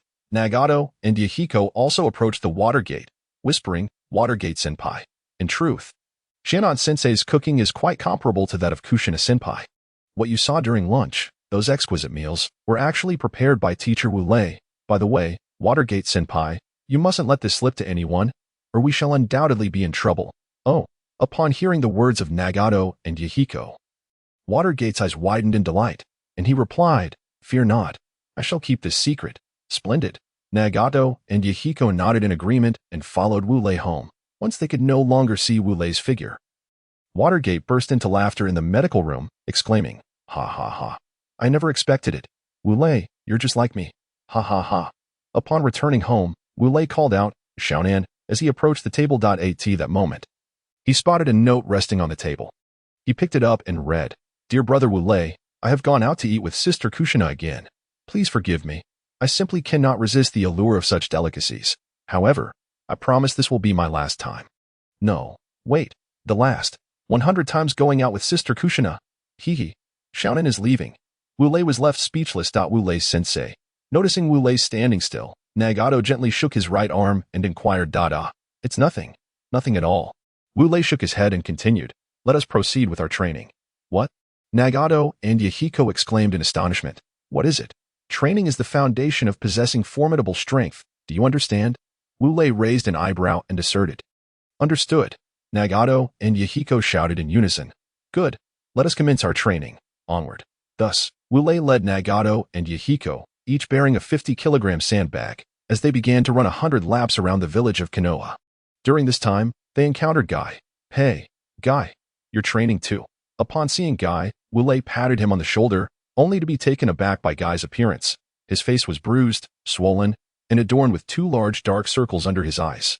"Yo, Wu Lei senpai, you're here to train as well." Despite his injuries, Guy's voice remained deep and resonant, tinged with a hint of excitement. "Hee. Indeed. But what happened to your face?" Wu Lei inquired, though he suspected that Tsunade was responsible for Guy's injuries. "Oh, this. I got it while completing that sacred task you assigned me yesterday, Wu Lei senpai." Guy pointed to his injuries. Did you complete that task?" Wu Lei asked. "Of course."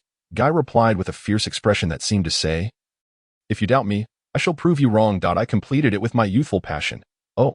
Wu Lei nodded, patting Guy's shoulder again, saying, "You've truly endured a lot, Guy." "It's nothing." Guy shook his head, replying, "To escort the legendary Tsunade-sama back home is an honor." "Very well," Wu Lei affirmed vigorously. "Guy, I knew I was right about you. From now on, you shall train with me." "Yes," Wu Lei added, "and bring Kakashi along." "Understood. Thank you, Wu Lei senpai." Guy's eyes glistened with tears of joy. "No need for thanks. I must take my leave now. You keep up the good work." With that, Wu Lei continued alongside Nagato and Yahiko, enduring the weight of the 50-kilogram sandbags as they ran their 100 laps around Konoha. "I will." Watching Wu Lei's receding figure, Guy nodded determinedly, silently vowing to himself, "One wonders if this chapter meets the expectations of the readers." That will be all for today. Please support me. I aspire to become a renowned figure. Hee. Votes of recommendation and collections are appreciated. Chapter 67. The departure of Nagato and Yahiko. Thus, a day passed in such a manner. The following day, Wu Lei rose early as usual, washed his face and brushed his teeth, and prepared breakfast for 4. After completing these tasks, Wu Lei called for Shaonan, watching as she brushed her teeth and washed her face. Before sending her off to eat, while he went to awaken Nagato and Yahiko. Knock, knock, knock. Wu Lei tapped on Nagato and Yahiko's door, saying, "Nagato, Yahiko, time to rise." However, the room remained silent, devoid of any response. Knock, knock, knock.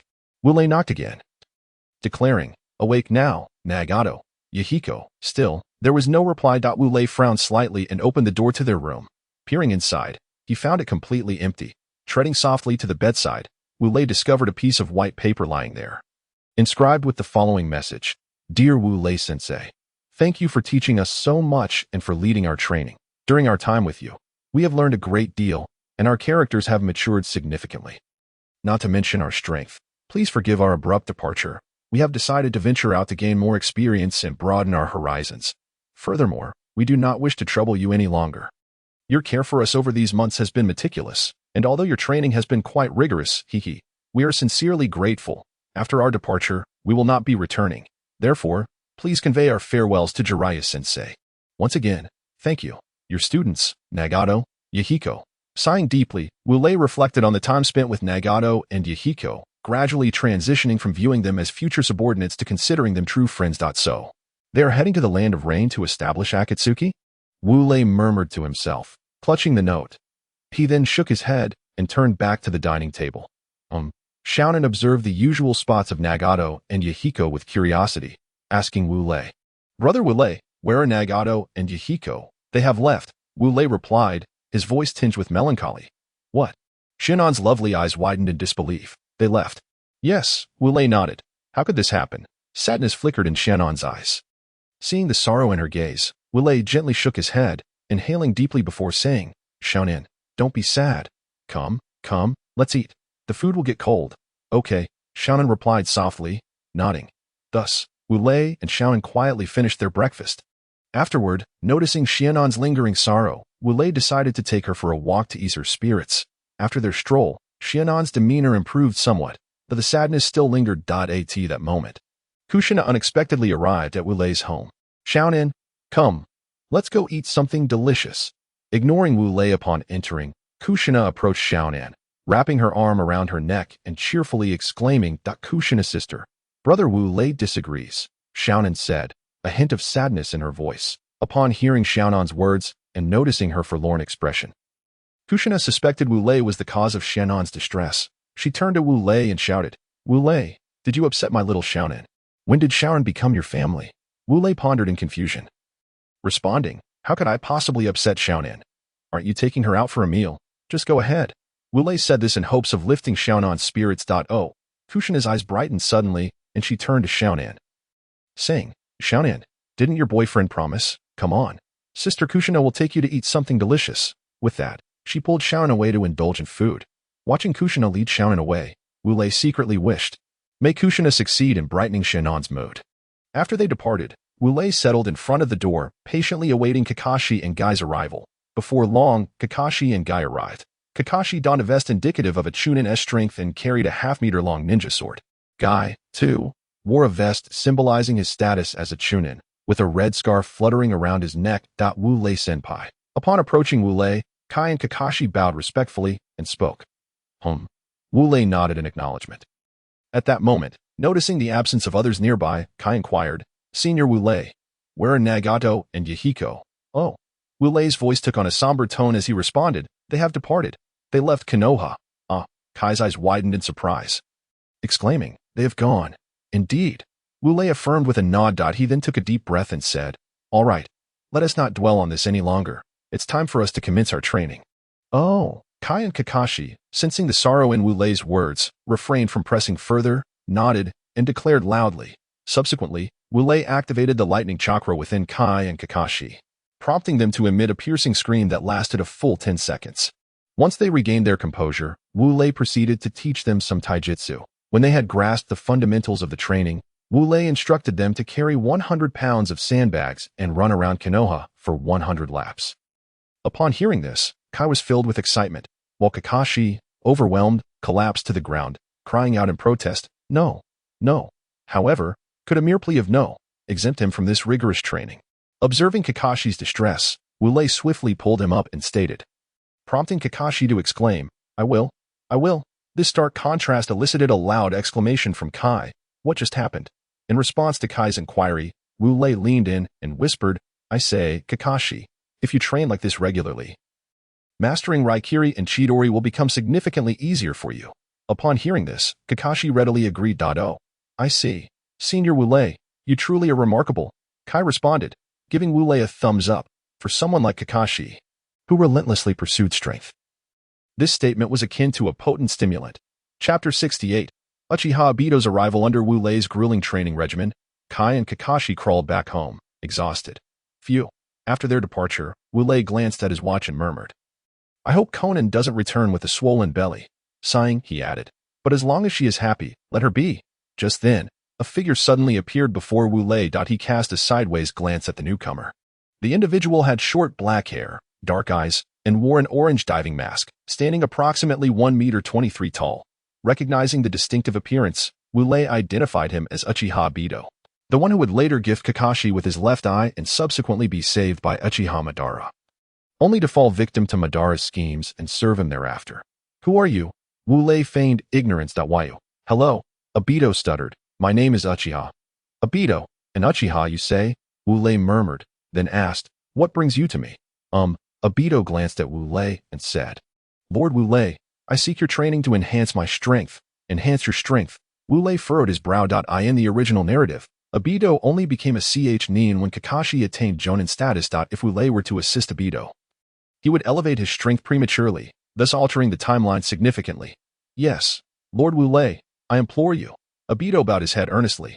Why do you wish to increase your strength? Wu Lei inquired, gazing intently at Obito.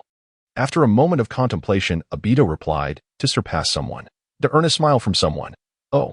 Wu Lei raised an eyebrow and asked, who do you wish to surpass, and whose smile do you seek? Obito fell silent. Hee. Noticing Obito's reaction, Wu Lei chuckled. Let me take a guess. You aim to surpass Hatake Kakashi and earn the smile of Noera-rin. Am I correct? Lord Wu Lei, how did you know? Obito's expression was one of astonishment as his eyes widened. Wu Lei laughed lightly. It's all written on your face. My face. Obito touched his face and then inspected his hands, finding nothing amiss, and queried in confusion. But there is nothing on my face. Indeed, there is nothing on your face. Wu Lei chuckled again, but the thoughts in your heart are reflected on your face. Thus, I can see them. Ah. Obito's eyes widened again. Then, Lord Wu Lei, can others see the words on my face? Of course not. Wu Lei replied, only someone as powerful as I can perceive the words on your face. Whoa. Obito exclaimed, his eyes sparkling with admiration. Lord Wu Lei, I truly admire you. Please allow me to train with you. Ha ha ha ha.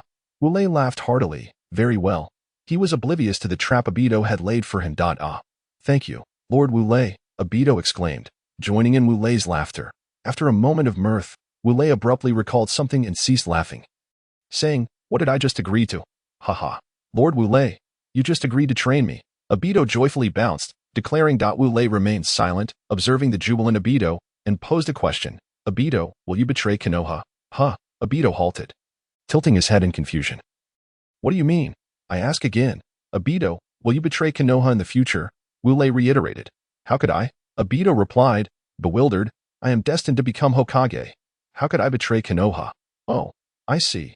Wu Lei nodded and said, then we shall put this topic aside. Very well. Come here tomorrow. It will be a training session with Kakashi and Kai. Thank you, Lord Wu Lei. Obito bowed several times and said, I shall take my leave now. Go back. Wu Lei nodded. Afterward, Obito bowed again and departed. Watching Obito leave with a cheerful demeanor, Wu Lei sighed. Obito was truly adorable in his youth. Brother Wu Lei, I'm back. At that moment, Conan's voice rang out. He must have eaten his fill, Wu Lei thought, glancing at Conan. She approached, rubbing her round belly and carrying a large bag of goodies. Have you eaten enough? As Conan stood before him, Wu Lei gently tapped her forehead and remarked, Hee, I'm stuffed. Conan giggled, letting out a satisfied burp as she handed the large bag to Wu Lei, saying, this is for you. I bought it for you. You. Wu Lei accepted the offering and once again tapped her forehead, saying, you sure know how to curry favor. Truly, you are incorrigible. Conan stuck out her adorable little tongue and smiled. Observing her demeanor, Wu Lei remarked, your mood has brightened. Conan nodded, replying, yes, I've come to realize that Nagato and Yahiko must have their reasons for leaving.